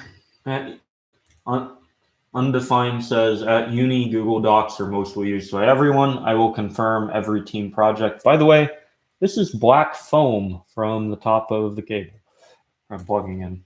It's starting to rub off. This computer has been taken apart many times. But yeah, I can confirm Google Docs team projects. I even used Google Docs in like a T43 once on a team project. Okay, Alan Gomez says, "Hey, at TripCode, someone gave me a relic, a CPU with a Pentium D 925 and 2 gigabytes of RAM. Do you recommend me to do with that machine?" Well, Pentium D, is it like one of those? I'm not going to look it up right now, but you might be able to. I know some of the later Pentium 4 systems put Core 2 Duos in them, I think. I'm not entirely sure on that. But if that's the case, it might actually be somewhat decent in terms of performance. If not, just set it up as a server. If you don't have a box for that already, it's going to run hot. The Pentium 4 architecture was not exactly the best at temperatures or power usage. I wouldn't necessarily call it the old system. I mean, what do you want to do with it? It's up to you. Like, you might be able to get like 98 on there. That'd be kind of cool. There's some software to cap the RAM at a gigabyte. Or you could just take a stick out or two. You could also, I don't know, if that's an AGP slot, that might be fun as a project. There's a lot of fun things you can do with old computer. It's just, I mean, it's really up to what you actually want to do with the thing. I mean, I personally, like in terms of old systems, I find stuff that are like Pentium 3 era to about Pentium or 480, okay, to 486 era more interesting. But that's just because like I grew up with Pentium 4s. And back like when I was a kid, like it was just on all the school systems were just Pentium 4s or Pentium Ds. It was Pentium D that might have been the mobile. I don't remember. No, those are Pentium. No, they have Pentium 4 mobile. Yeah, Pentium 4M. I just like they were the normal computers, and back in the day, they were kind of fast. The ones at the school, they got kind of slow, and then they used to be the shitty laptops by the time I was like in high school. So yeah, that's kind of how I remember Pentium 4. I'm sorry, man. Clockson says, "Oh, Quicksim says, so do you use SMS for messaging on a flip phone?" Yeah, I could text message on it. You have to like press the button a few times.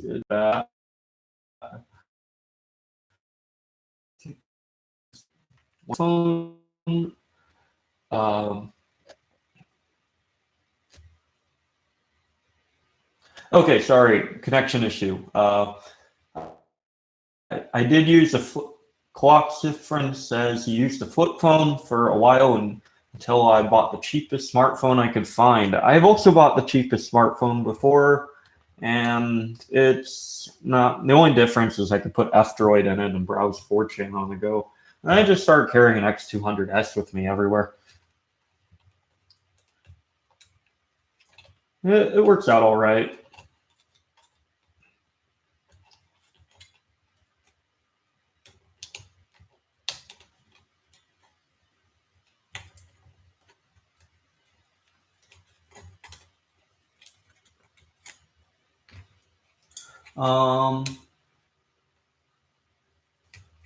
Wait, what?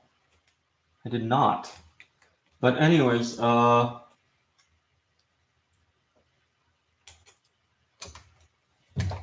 messing with cables right now. You have to do cable management slightly, aka this stuff has to go back in here so the hard drive could slide in easy.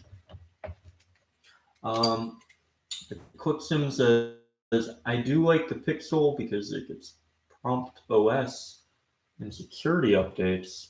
I don't know. Like, smartphones are a little bit out of my territory. Like, my favorite one I ever had was the Note 3, and it's still my favorite. Runs Lineage OS fine. It has that nice stylus. I mean, it has a really nice 1920 by 1080 OLED display, which is good enough for me. Alan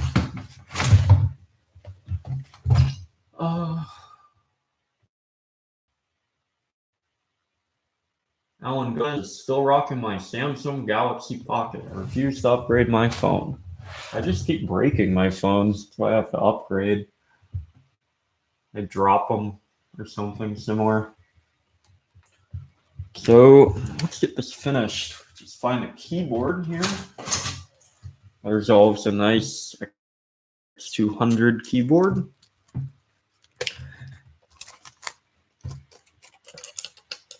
Put that in. Put this in. And there we go. Pretty much close to completion. Before I screw the back in, we will put in the battery for this, see if it powers on.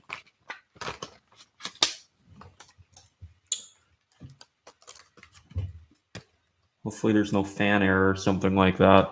I hate those errors, like fan error. So it pretty much means you have to take it apart again. Let's take a bit to post. I think it's still going. Oh, fuck, I forgot to put a CMOS battery in. That's probably why. And also this battery seems dead. So here, I think I have a extra power cord here. Don't know if it's plugged in. Oh, and it's on. Okay. So yeah, it's probably going to say CMOS error. But we'll just take the CMOS battery off of this one and put in the other one. And we got ourselves a whopping 1.2 gigahertz.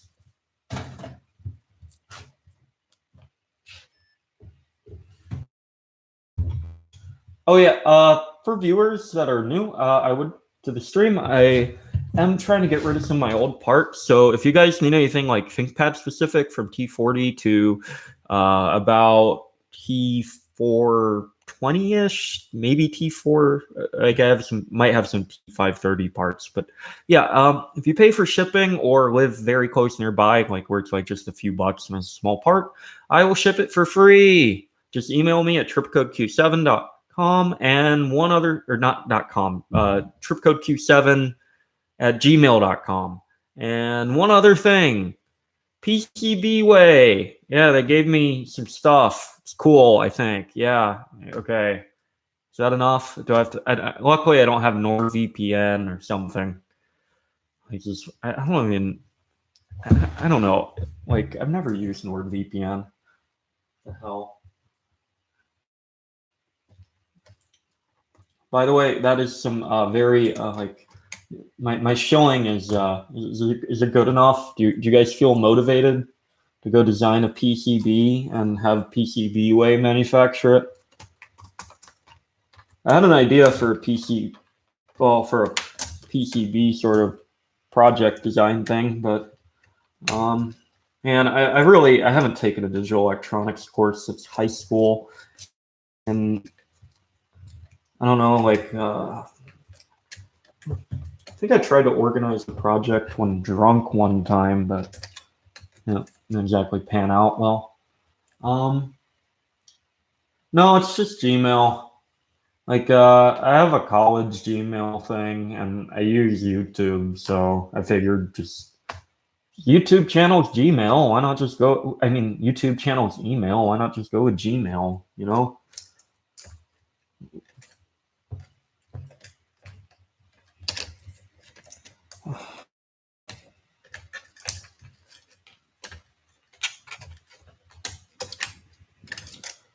How to get this off without? Oh, damn it. Okay. I'll have to plug that cable in back. But we got the CMOS battery in. Put this in. And we just through everything.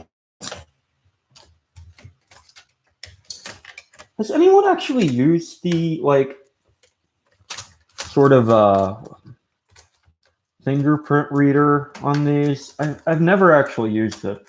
Sometimes I feel like I should just, like, not bother with installing it, but I just put up with it, you know, like just putting the cable each time, but I never used it. Okay, and now we just flip it upside down and start putting in the screws. But you know what? I feel like I'm gonna take a little break here. Put this over. Ow! Here.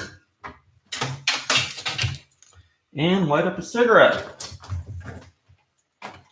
And then see chat. Shield Danlock. Go through it.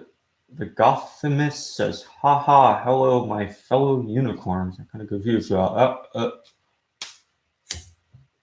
Are there Libra drivers for fingerprint readers? I have no clue. Honestly, I've never explored the fingerprint reader thing.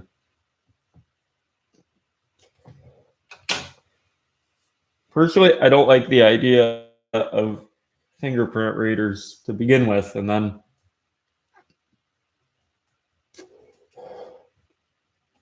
I mean, I feel like it's almost like, I mean, I can kind of see it, like if you're at a company or something, but you know what my computer password is? Not for servers. Like I have real passwords, like pre-shared authentication keys, and I have a separate server. I have a separate password on like my like .sshd or whatever keygen thing. But my normal root password is 12345 because I can show it in videos without worrying that I reuse this password on something else, and I can type it out really quick. It's just like so. Every time you have to like sudo su or something like that, it works out just fine. And there's no one really that's gonna want to steal my laptop. There's not really anything super private or something like, huh? Oh, Swedish snus. Are we gonna move this into a smoking discussion, Clocken? Freaking, I've been kind of wanting to get like tobacco. And I had a tobacco pipe like back in high school, but I was thinking about getting like one that had like like one of those ones people typically use to smoke the green tobacco out of, which I don't actually smoke that. If you're wondering about the long hair, but and just using like it for its actual design purpose, and then just putting like this nice like vanilla smelling pipe tobacco. But anyways, I don't. It's a tech channel, not a cigarette channel. This is kind of when streams start to die down. So,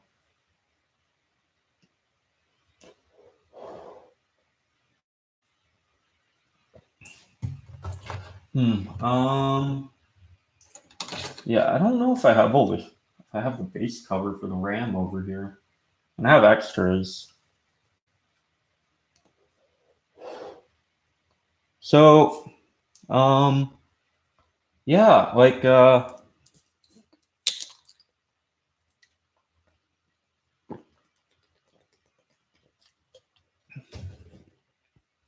come on, but like I need to like some sort of like topic or something. This is like I feel like these streams go like they start. I talk about like Thinkpads or Linux. Make like some type. Oh, this time I decided to create a theme about me drawing stuff. Do you want me to draw like some tech YouTuber? No, I do not smoke weed.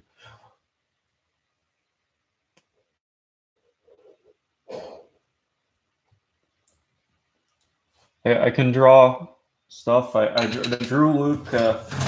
I took user requests, and my Luke Smith drawing turned into a John Wayne Gacy tier clown. But I drew Linus Tech Tips too. Maybe the drawing thing doesn't work on my video quality. I don't know. Uh, I don't want to talk about programming stocks either. So, need a theme for this. What do you think?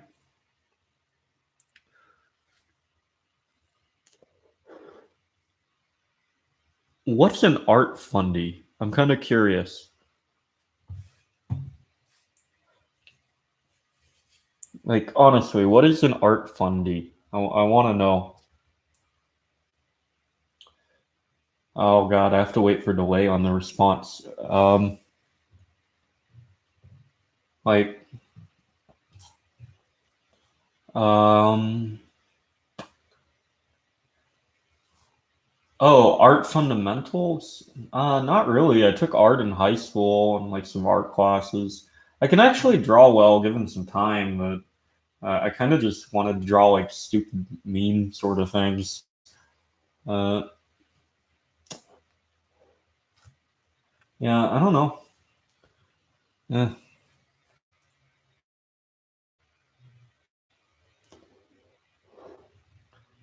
Like I know about like cross hatching and stuff. I can't do colors really. I know how to do perspectives too, but I'm not doing a perspective. Like, you want to see someone like get some points out, and I'll get like a rule. Oh, I guess I can use a Ramdic. Um, so yeah, I could do like about perspective and 3D objects and things. And here, I don't really want. Oh my god.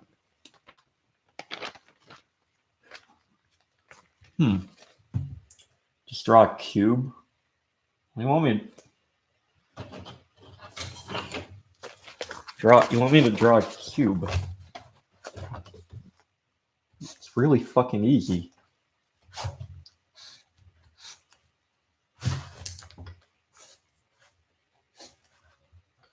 Here, this isn't quite a cube. It's more than a cube. I'm gonna draw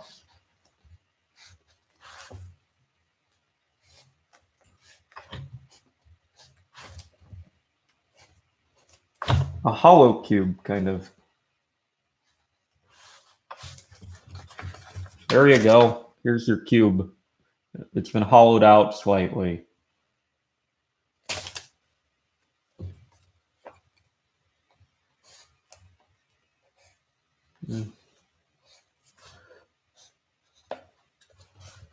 Ooh, man, that line needs to be adjusted. There, now it's more hollow. Oh, fuck, I screwed up. There should be a line here and a line here. So it's not like a one, it's not like a 2D plane on the top. Now it's on the back, it should be like this. There we go. It's a wooden cube. Sphere.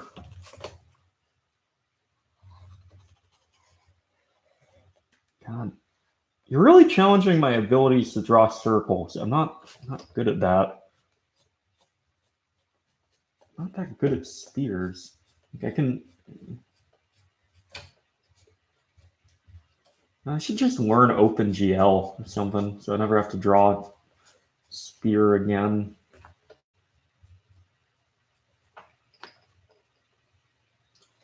Here's my sphere. It's horrible. It's like a crusty planet.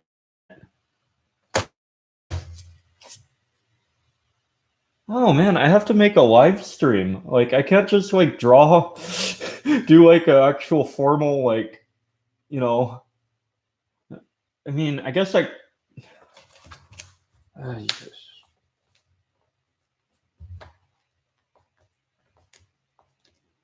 Man, if I had a.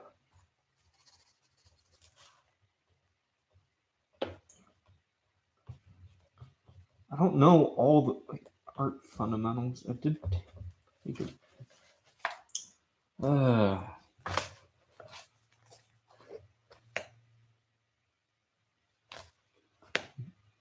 Man, you guys are mean now.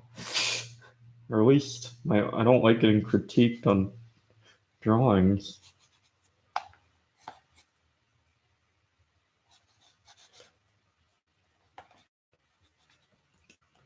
Can't take the criticism of my bad drawings. Ioku says, yo, Merry Christmas, Mr. Thinkpad. Okay, thanks. Merry Christmas to you, Ioku. And iClipson says, do anime reviews on my channel? No. I don't want to deal with any. Oh no, QQ. It's okay. I will actually. You know what? I will do. You know how I have little backgrounds when I do like some sort of programming video sort of thing? I'll do some actual drawings for that and put those in the video next time I have to do something like that. Okay? Sorry. I'm not actually upset. I was making a joke about criticism, but I mean, but I don't. Okay, YouTube and copyright is kind of difficult to deal with, and also my channel really isn't about anime, nor do I watch a bunch of anime, so I don't know if I could do a proper review of anime. And it's not really like it's more of like. And also, I don't really want to be a critic of Japanese cartoons, just as a, career move. Sorry. I mean, cash in on the Linux/anime community. I guess I could like make a video codex. That'd be. private trackers, things like that. Oh, God. Ow, fuck, my back. Oh. Feels better, but... Is there like a Linux/anime community? Like, is that a thing? Like, I mean, it might be a thing. I don't know. I'm close to getting my first check from YouTube. I want to see. I'm gonna get one because I was like at like $83 like a month or two ago. I don't check this that often, and I think they send the checks at 100, and then I can use that to buy ThinkPad parts, which kind of makes it unprofitable, but still, ThinkPad parts. So yeah, I guess I do have a Patreon, but I think it's like at $2 right now.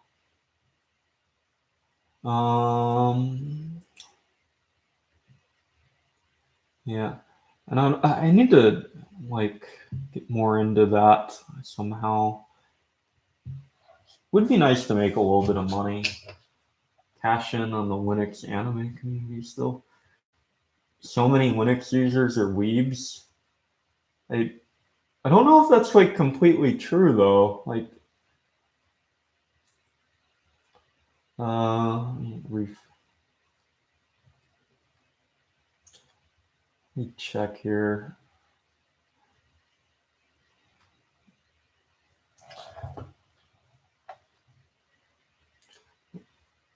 I don't know.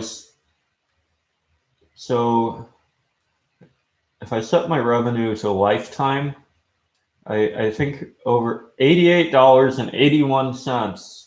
I'm getting close. Probably next month, I will get $100 for like a year or 2 years worth of videos. Yay.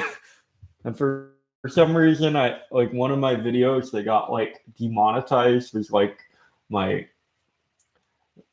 video on how to get extremely. Oh wait, no, it got partial monetization. How to get extremely cheap ThinkPads. Oh my god, YouTube is weird. I don't get it. Yeah.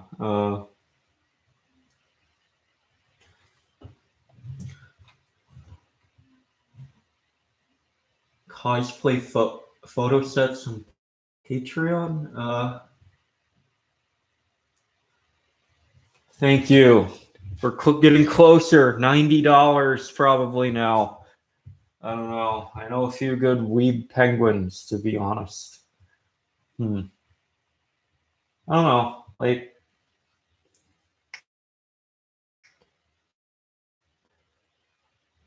I guess I did buy a microphone. I didn't buy the microphone attachment for my camera when it was at 25.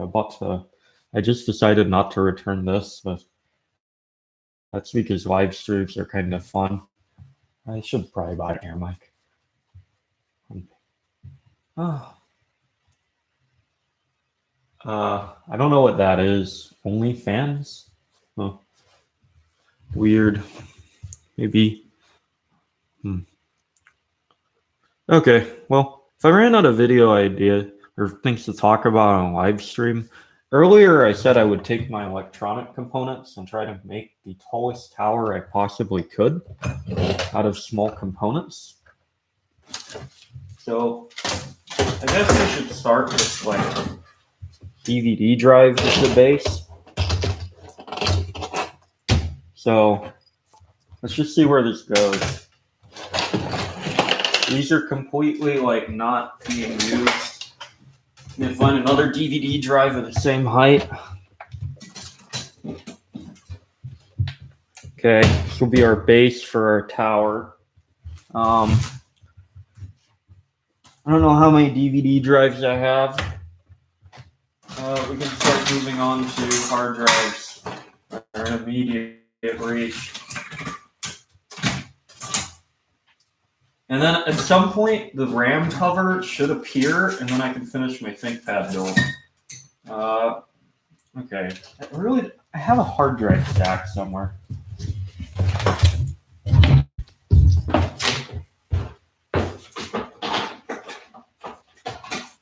Okay.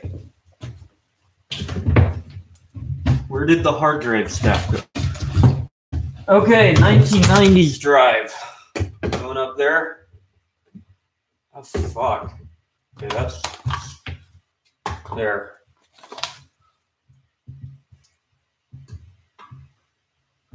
Fuck. I don't think I could do hard drive Jenga with these reliably.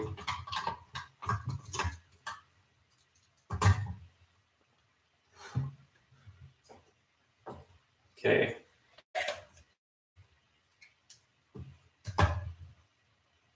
Oh man, that ain't gonna work. Okay, so we gotta stack these vertically.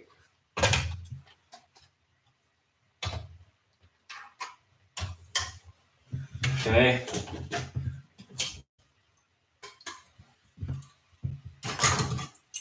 Now on to ISA cards.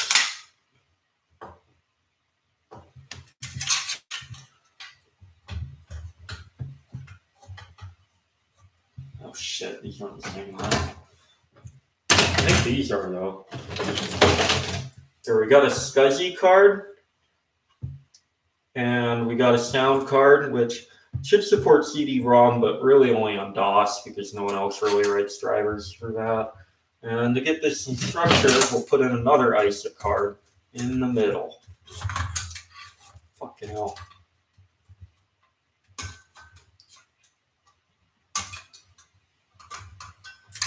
Fuck, these aren't the same height either. Okay, well.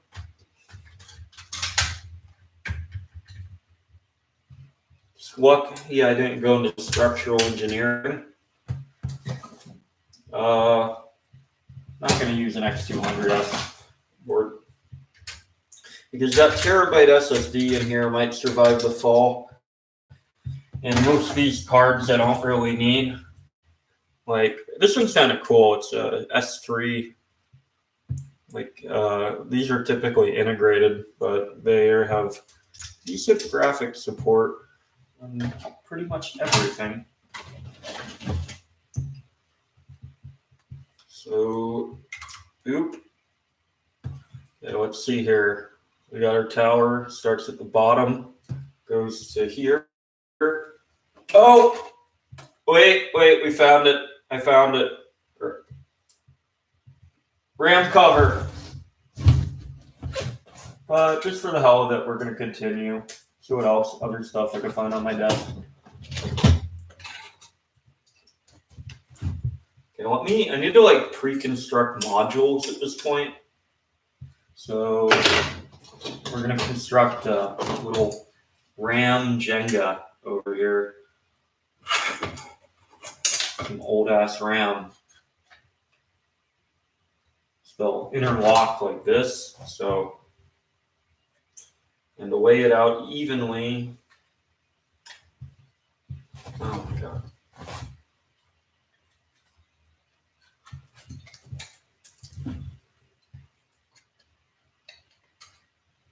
Okay. So in one slot. So you can't do this with something like laptop memory.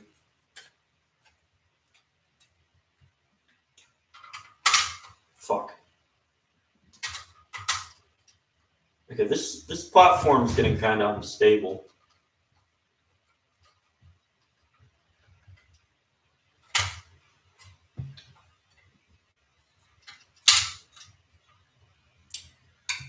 Damn it. Okay, we're going back to the pre-construction module method. So I guess the two bigger ones will go on the bottom like this. And, this one has 3 slots. Honestly, I'm wondering why people are like, what the hell am I doing right now? Oh wait, we found another floppy disk. Put that on up here. Actually, we'll just do it like this instead of using the interlocks.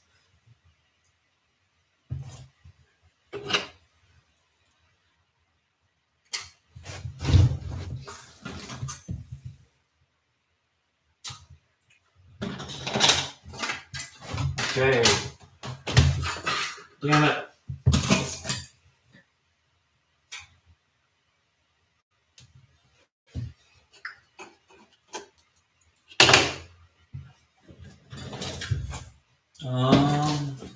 Oh, more ISA cards.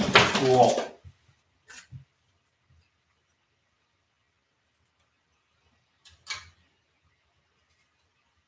Man, I'm really glad the AC isn't turned on right now.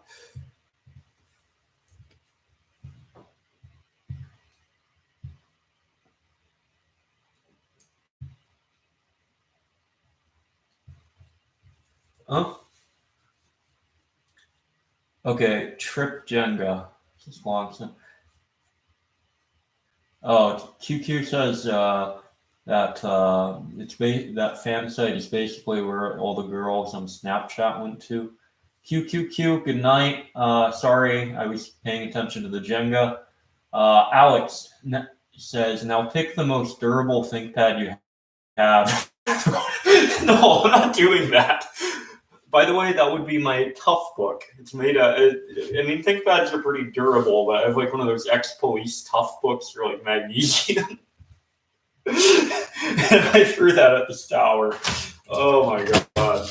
That would just be the end of the tower of some of the components.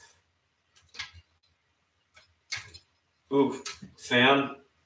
Oh god. Fan has to go like this. Okay, and to finish up the tower,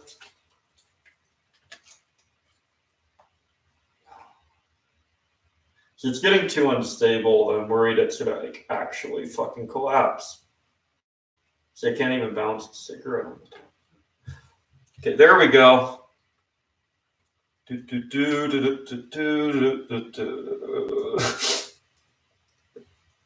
Oh fuck! Do you think I can get it taller than my head? Should I go for it? I'll have to remove this. Okay, actually, I'm just gonna disassemble this. Trip builds his tech waifu. Oh my. Now, actually, I probably should organize this somehow. Okay, this fan goes in this case, so I'll just put it on the top of the case. Oh, we got a Hitachi Death Star.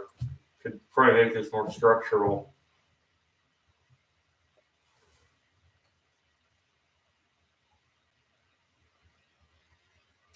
Okay, nope.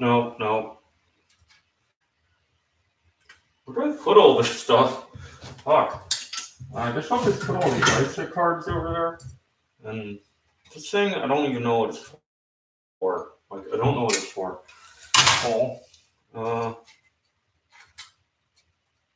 RAM.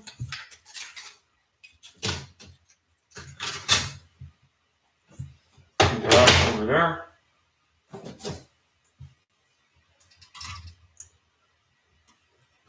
But by the way, if any of you guys like have like a later 486 board that has the PCI and like onboard hard drive controller, I would love one of those. If you want to get me a Christmas gift, anyone. It's Christmas. I know it's a time for giving. But by the way, in terms of the free giving away parts, I am not giving away my 1 terabyte SSD. So that's off limits. But and probably not going to give away hard drives either because they definitely need to be end-banned. Maybe I'll do that. I don't know. But I was mainly talking about my ThinkPad stuff. I have way too many like parts. I mean, I can make a ThinkPad tower if you guys wanted.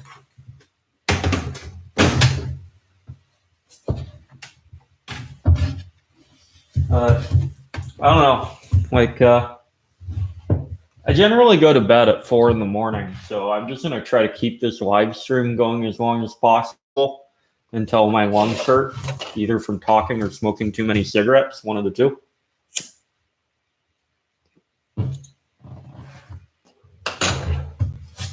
I mean, I've literally spent like the last few days just sitting in front here, working on a NetBSD install, going through different components, see if they're compatible with my outdated controller. So this isn't really that much different. In fact, this is more entertaining because I get to talk to people.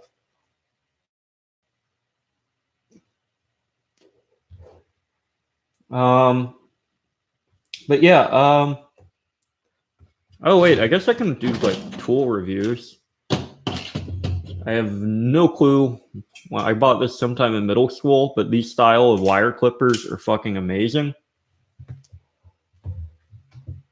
Like, let me grab a piece of random wire. I'm not gonna need. Oh,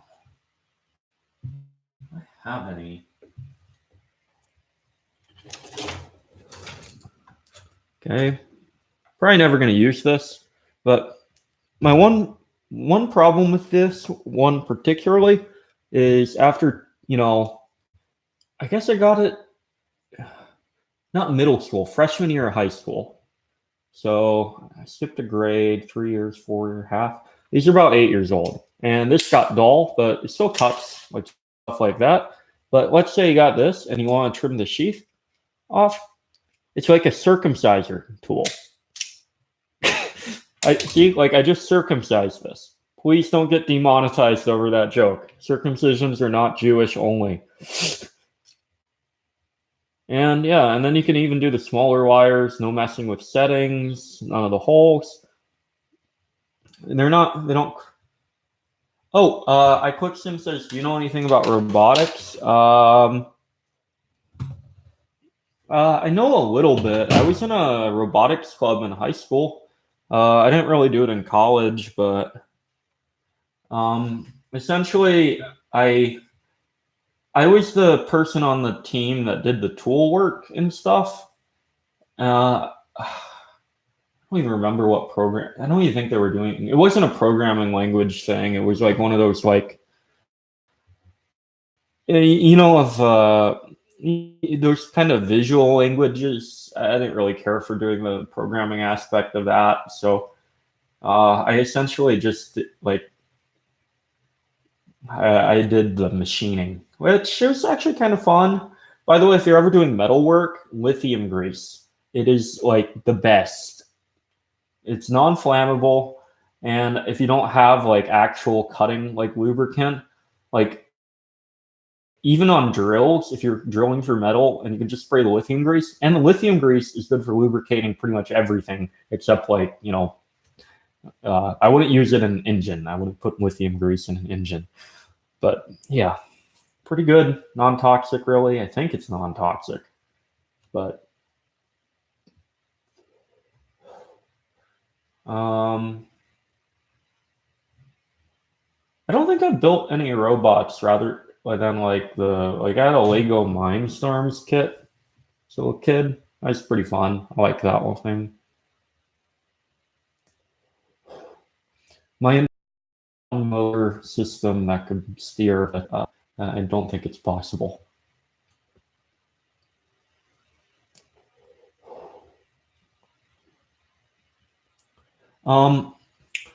Personally, like I've wanted to make like a CNC machine or buy one, like one of the Chinese kits, and put it together and write my own controller software for it. I guess that's robotics. So, so a friend says, sorry, I pronounce your name differently every time. I have no clue how to pronounce that.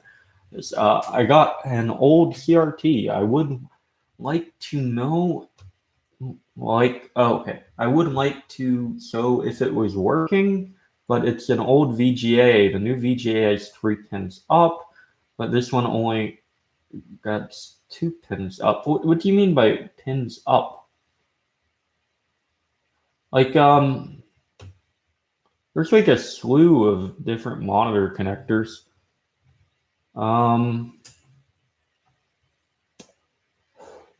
Some Microsystems used like a proprietary one.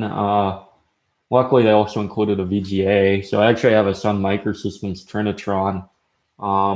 Apple used the DB25 connector and coaxial on their older systems. I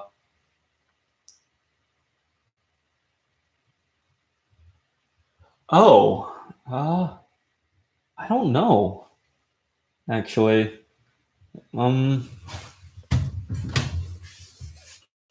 Here, like if you go and just search like display adapter identification on Google or your search engine of your choice.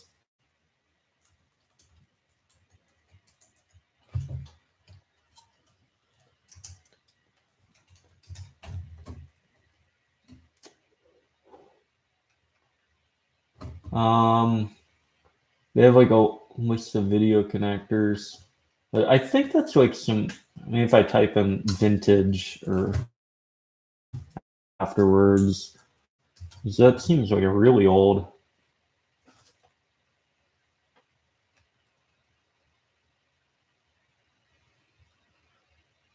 Wait, that one only has 2 pins up from top to bottom. Yeah, is it DB25? Look up DB25. I think I know what you're talking about. Like, yeah, it's probably DB25. And they make DB25 to VGA, I think. Yeah, DB25 to VGA. Am I thinking the right one? Whatever they used on the old Macs. I think of the wrong connector. God, it's embarrassing keywords. Old Mac to VGA. So I'm sure they use that connector on other computers. It wasn't DB20. Oh, man.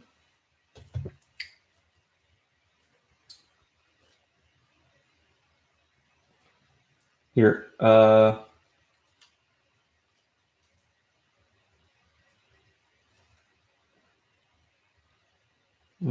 man.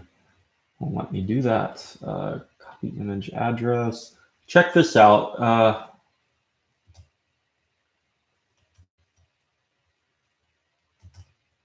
Oh, fuck. Link's too long.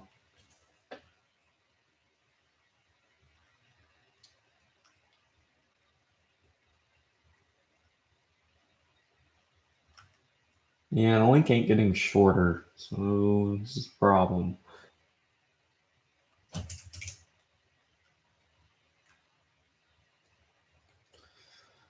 Fucking hell.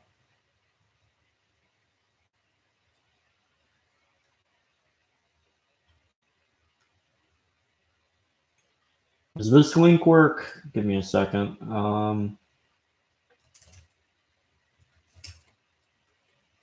Is it Commodore video monitor?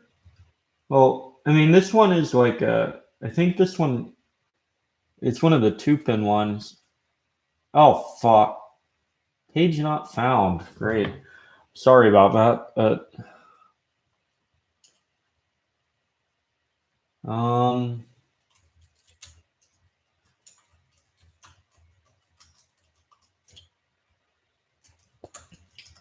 I'm just going to type in Amiga monitor to VGA, and you might have some results.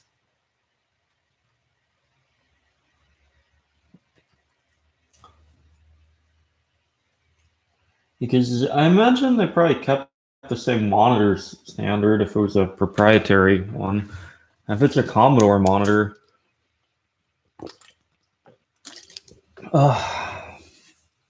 Man.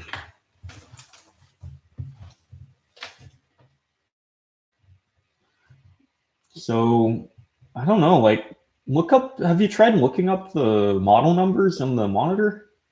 Because that's kind of like what I would do as like a first step and see like what is it probably lists the monitor standard. I mean, it's kind of hard to go off. I mean, it's easier to go from Commodore video monitor than random video monitor from the 80s.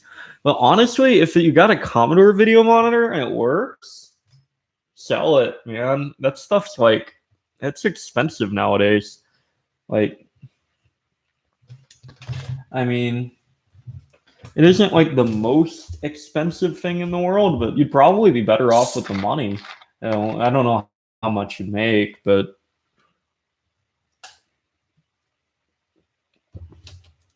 I don't know.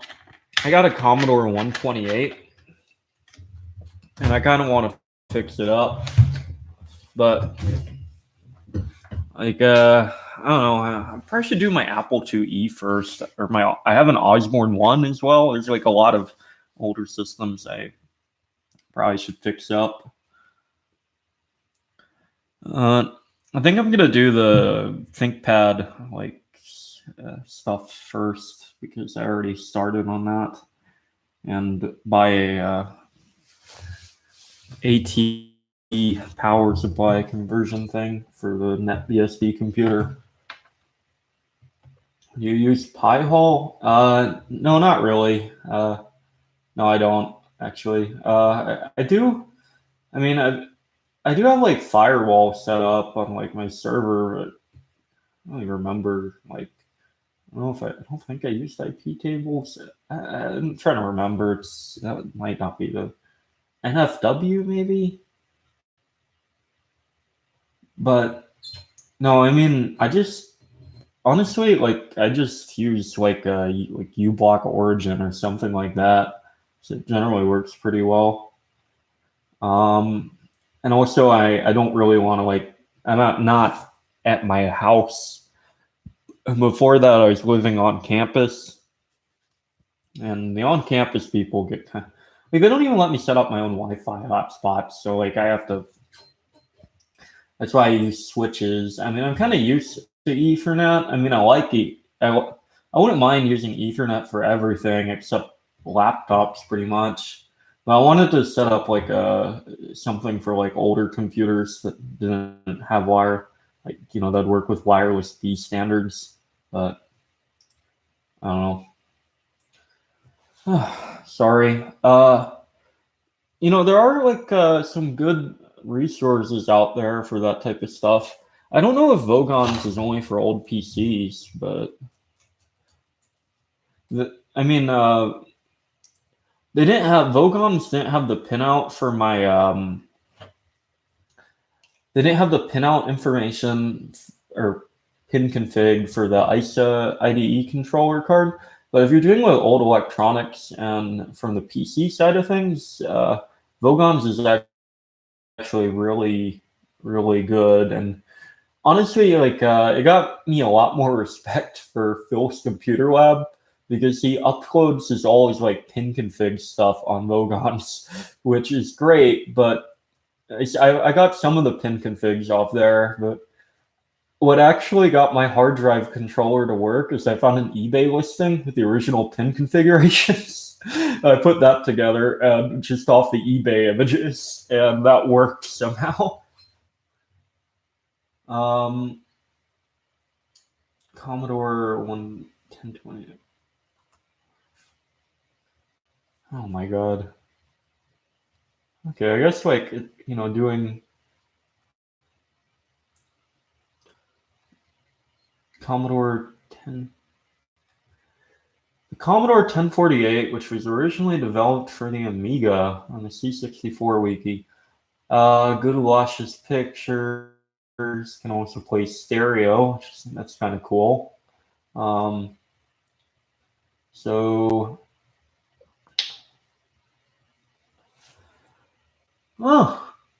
600 lines of resolution. There's 80x25 setting RGB. I don't think it might be kind of difficult to get this to work with VGA. Just gonna say that. So, well, yeah, it's the Commodore monitor for the C64. So, here's a wiki page. Oh, C6502 assembly doesn't quite interest me as much because even though I've seen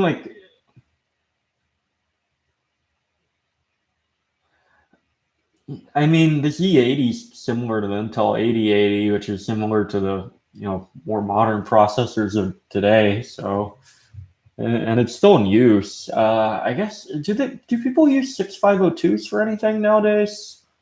I mean, they still use Z80 in some embedded systems. They even have they even have I think up to 20 megahertz and different surface mount package for like little Z80 systems, but I don't know. I don't, in terms of like old like computer niches that I would like for this kind of entertainment value, I've always wanted a Sharp X68000, but oh my god, those are kind of interesting. You have to import them though. I think it's based on the Motorola M68000 chip, but anyways. Hey, do you guys want to see prototyping boards from Freescale and Motorola? I have a bunch of them. I have no clue what they do. They're literally prototype boards.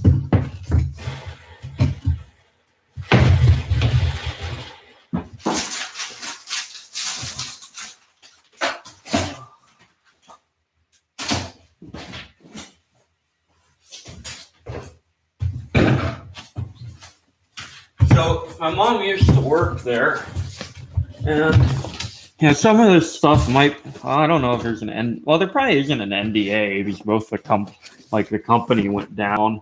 She worked at NXP too, but I don't think this stuff branded Freescale. Let's see what's in here. They're like boards that, this is like some sort of programmer. P&E system, microsystems. It's just a programmer, but I do have little miscellaneous computer boards that are prototypes that were kind of unreleased, and software and tools for those. Like 2004 or something, 2006, no clue. There's no documentation with them.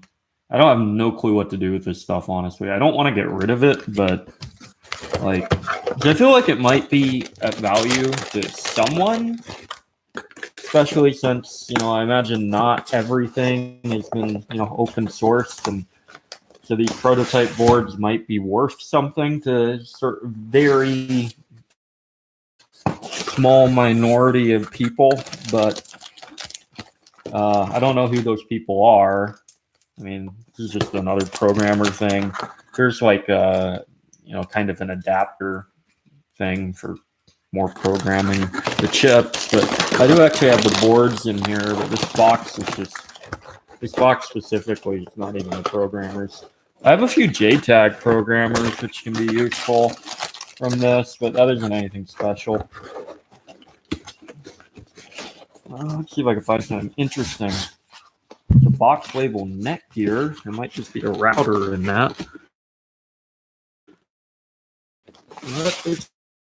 Oh, this might be better than my current switch. Yeah. Nice switch, though. Only 5 ports. Okay, well. Yeah, the box labeled neck here was lame. So if any of you could tell me what these are, I do actually, I know what that is, but wait, there's a little bit of paperwork at the bottom of this. Let's see what these are. We got user's manual for a programming adapter.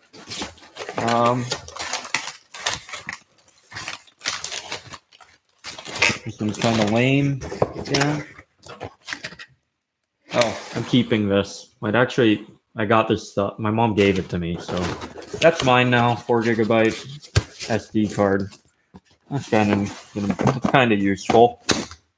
I might have to get the second box. Oh, hey, we got goodies in here.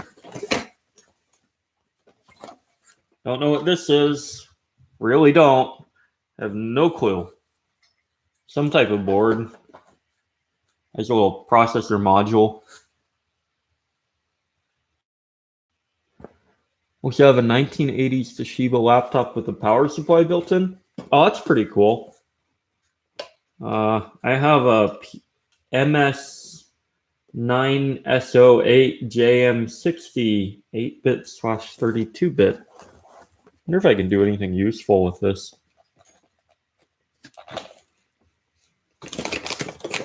More programming. Oh, here's a Axiom MCF522 demo unit. She did firmware debugging, so I'm not quite sure on these being like latest release or anything close to that. So here's another one. Here's another Axiom board. This is kind of interesting. They had like a sort of tower sort of setup. So you like plug all them. I have no clue. It says dummy elevator 2WR on the bottom.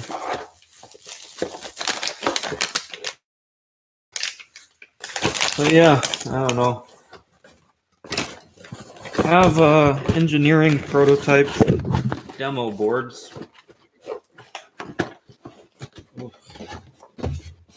If anyone's interested in like free scale stuff, I'm not quite sure if anyone is, but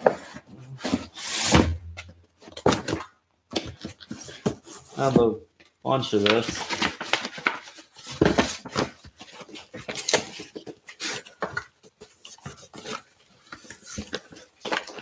Well, here's one. Let's see what this is. This one even has paperwork in it. It's sealed. So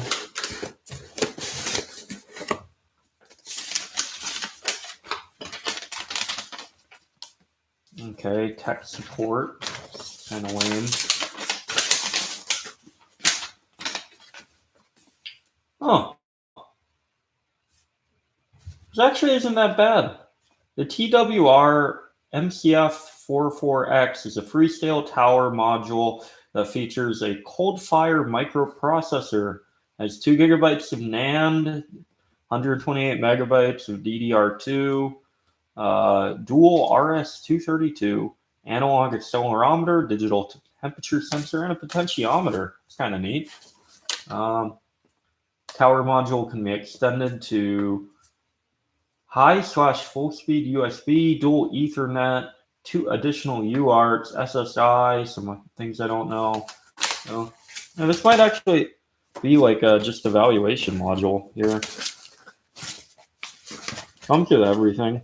I don't have the software though. And it's kind of weird to use like microcontrollers evaluation modules from a company that is no longer existing, you know?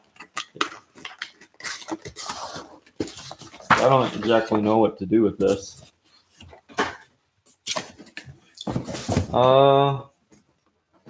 Here's another thing. It's just controller, programmer.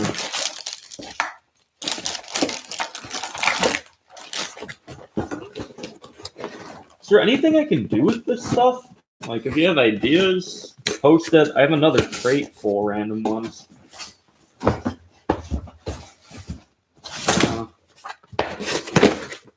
This is just a Cyclone controller. Now, I'd hope I'd find something I could use with flash ROM that'd be a little bit more convenient than the RPi, but I'm not quite sure. Most of the stuff's JTAG stuff. Our little demo board.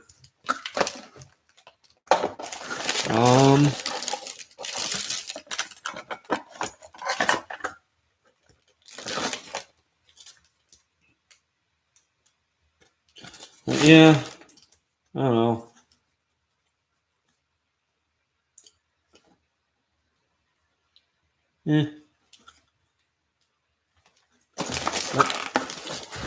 What would you do with a bunch of microcontrollers designed for embedded system demo units? And I think there's like a prototype.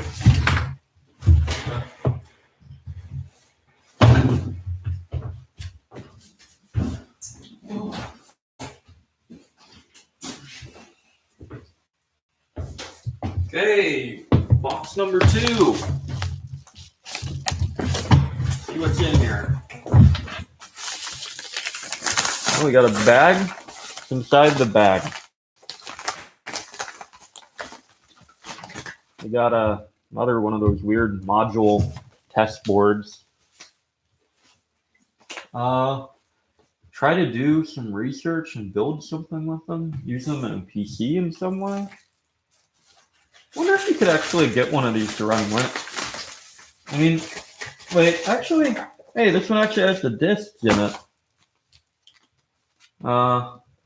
Microsoft off. Okay, that's useless. MSDN, Windows XP. This is just Windows XP disks. None of this is for the actual programming of dead systems. That's great. Oh wait, there's a lot more disks in here. They're just at the bottom.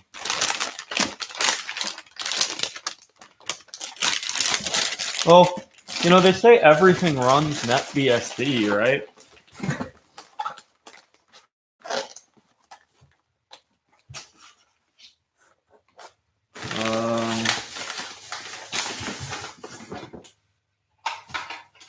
Man, there's a lot of these Cyclone things. Okay. ARM Real View. Is this of any importance for use? Debug 17. That's probably not useful. Covers my mom's name, but company backup. More Real View ARM. The Code Warrior. That's some stuff here. Development Studio Tools. So I guess I could actually. Maybe I should set up like some XP box. Try to like put like. He's like that one board that had like 128 megs of RAM could definitely run like Linux or NetBSD or something. The architecture isn't like too weird. Oh fuck! It's a lot of stuff, man. Like the Code Warrior tool. Oh no! Let's see if there's something really interesting in here. Seems kind of a. There's one more box. I think after this is like pretty much everything, unless I want to go list the software out manually. So, Ed Dean says, "Wow, he's been at it for 4.5 hours." Yeah. There's another demo unit. Yeah, a lot of demo units.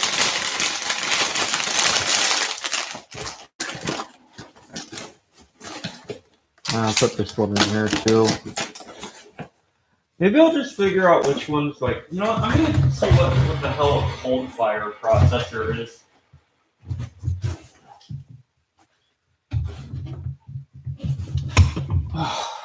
Man.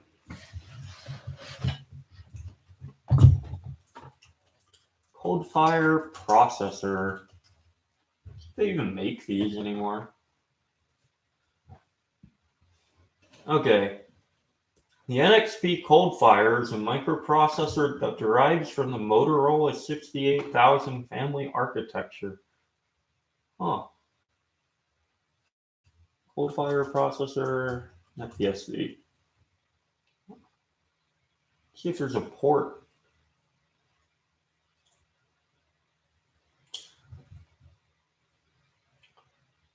Mostly M68K-ish instruction set. Have some hardware floating point differences. Completely new MMU. Cold fire port.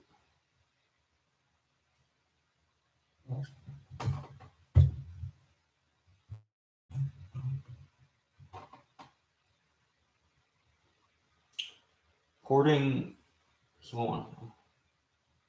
I mean, there's a few people like kind of want to put it on there.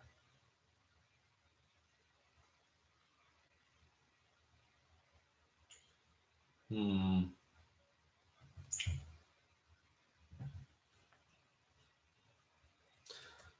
me look at the NetBSD ports collection.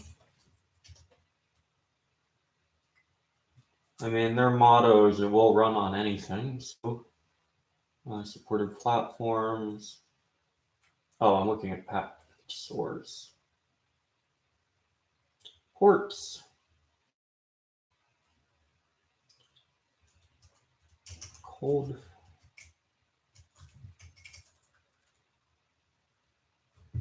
So they have a.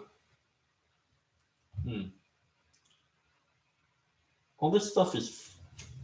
I don't think they have much for Freescale. Yeah, it's all like either like older Motorola stuff or.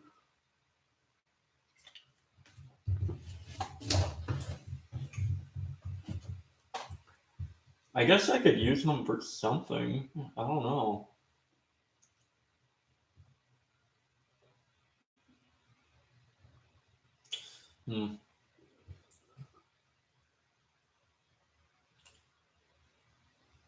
Power PC? Well, yeah, I mean, they have a Power PC port thing. I should probably just look through this paperwork and shit to figure out what the stuff actually is.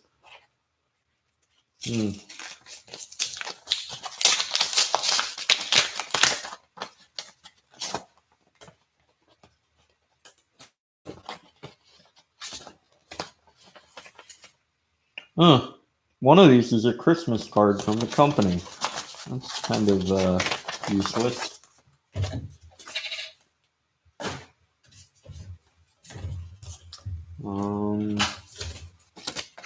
Wow, my mom does not open company Christmas cards ever.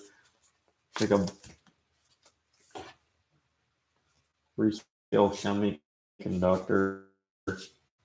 All these are. I bet this one's another Christmas card.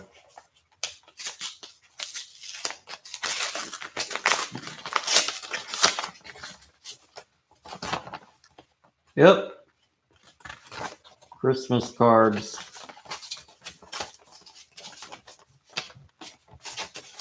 Kind of weird. Some of these are handwritten, you know? You'd expect if your coworkers write a handwritten Christmas card, you'd open it, you know? Well, should give everything in that box to me, though. So are they my Christmas cards now? Should I write them back?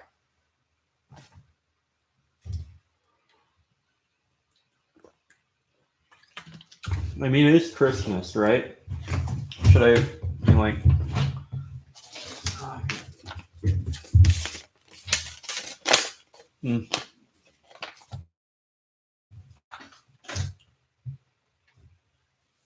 You should have tried to fix old typewriters. It's a lot of fun. I only have one old typewriter. It's like one of those digital ones, and it types it out. And you do like corrections. I don't really like write a lot though. And I mean, I write programs and stuff, but I mean, I don't really. I guess you could write some software that like read the fonts from the typewriter output with a scanner, but that just doesn't sound ideal, like an ideal way to program. I feel like it'd almost be like punch cards. You type it out, you scan it, you run your program. The manual ones are better. Oh man. Season's greetings. Sorry.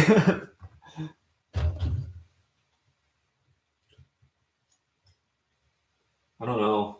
Like, I'm running out of things to do and talk about. I might cut this stream off soon at like maybe the 6-hour mark or something.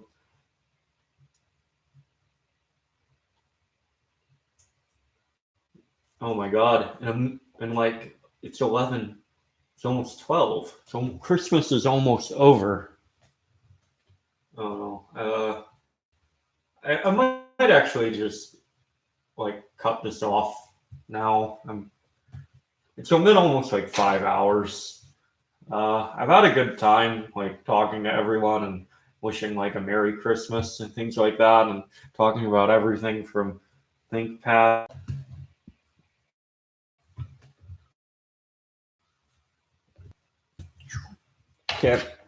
I'm not capable of that. But anyways, I'll probably do streams more often.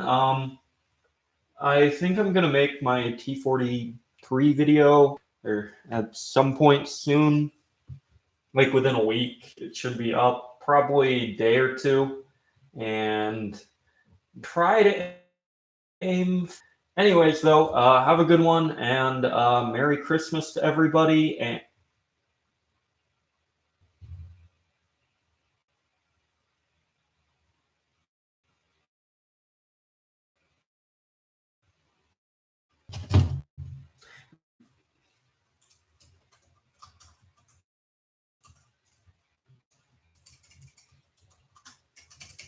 okay, Merry Christmas and Happy Holidays. Please, is there not another connection issue? Okay, that's good. Bye, everyone. Bye.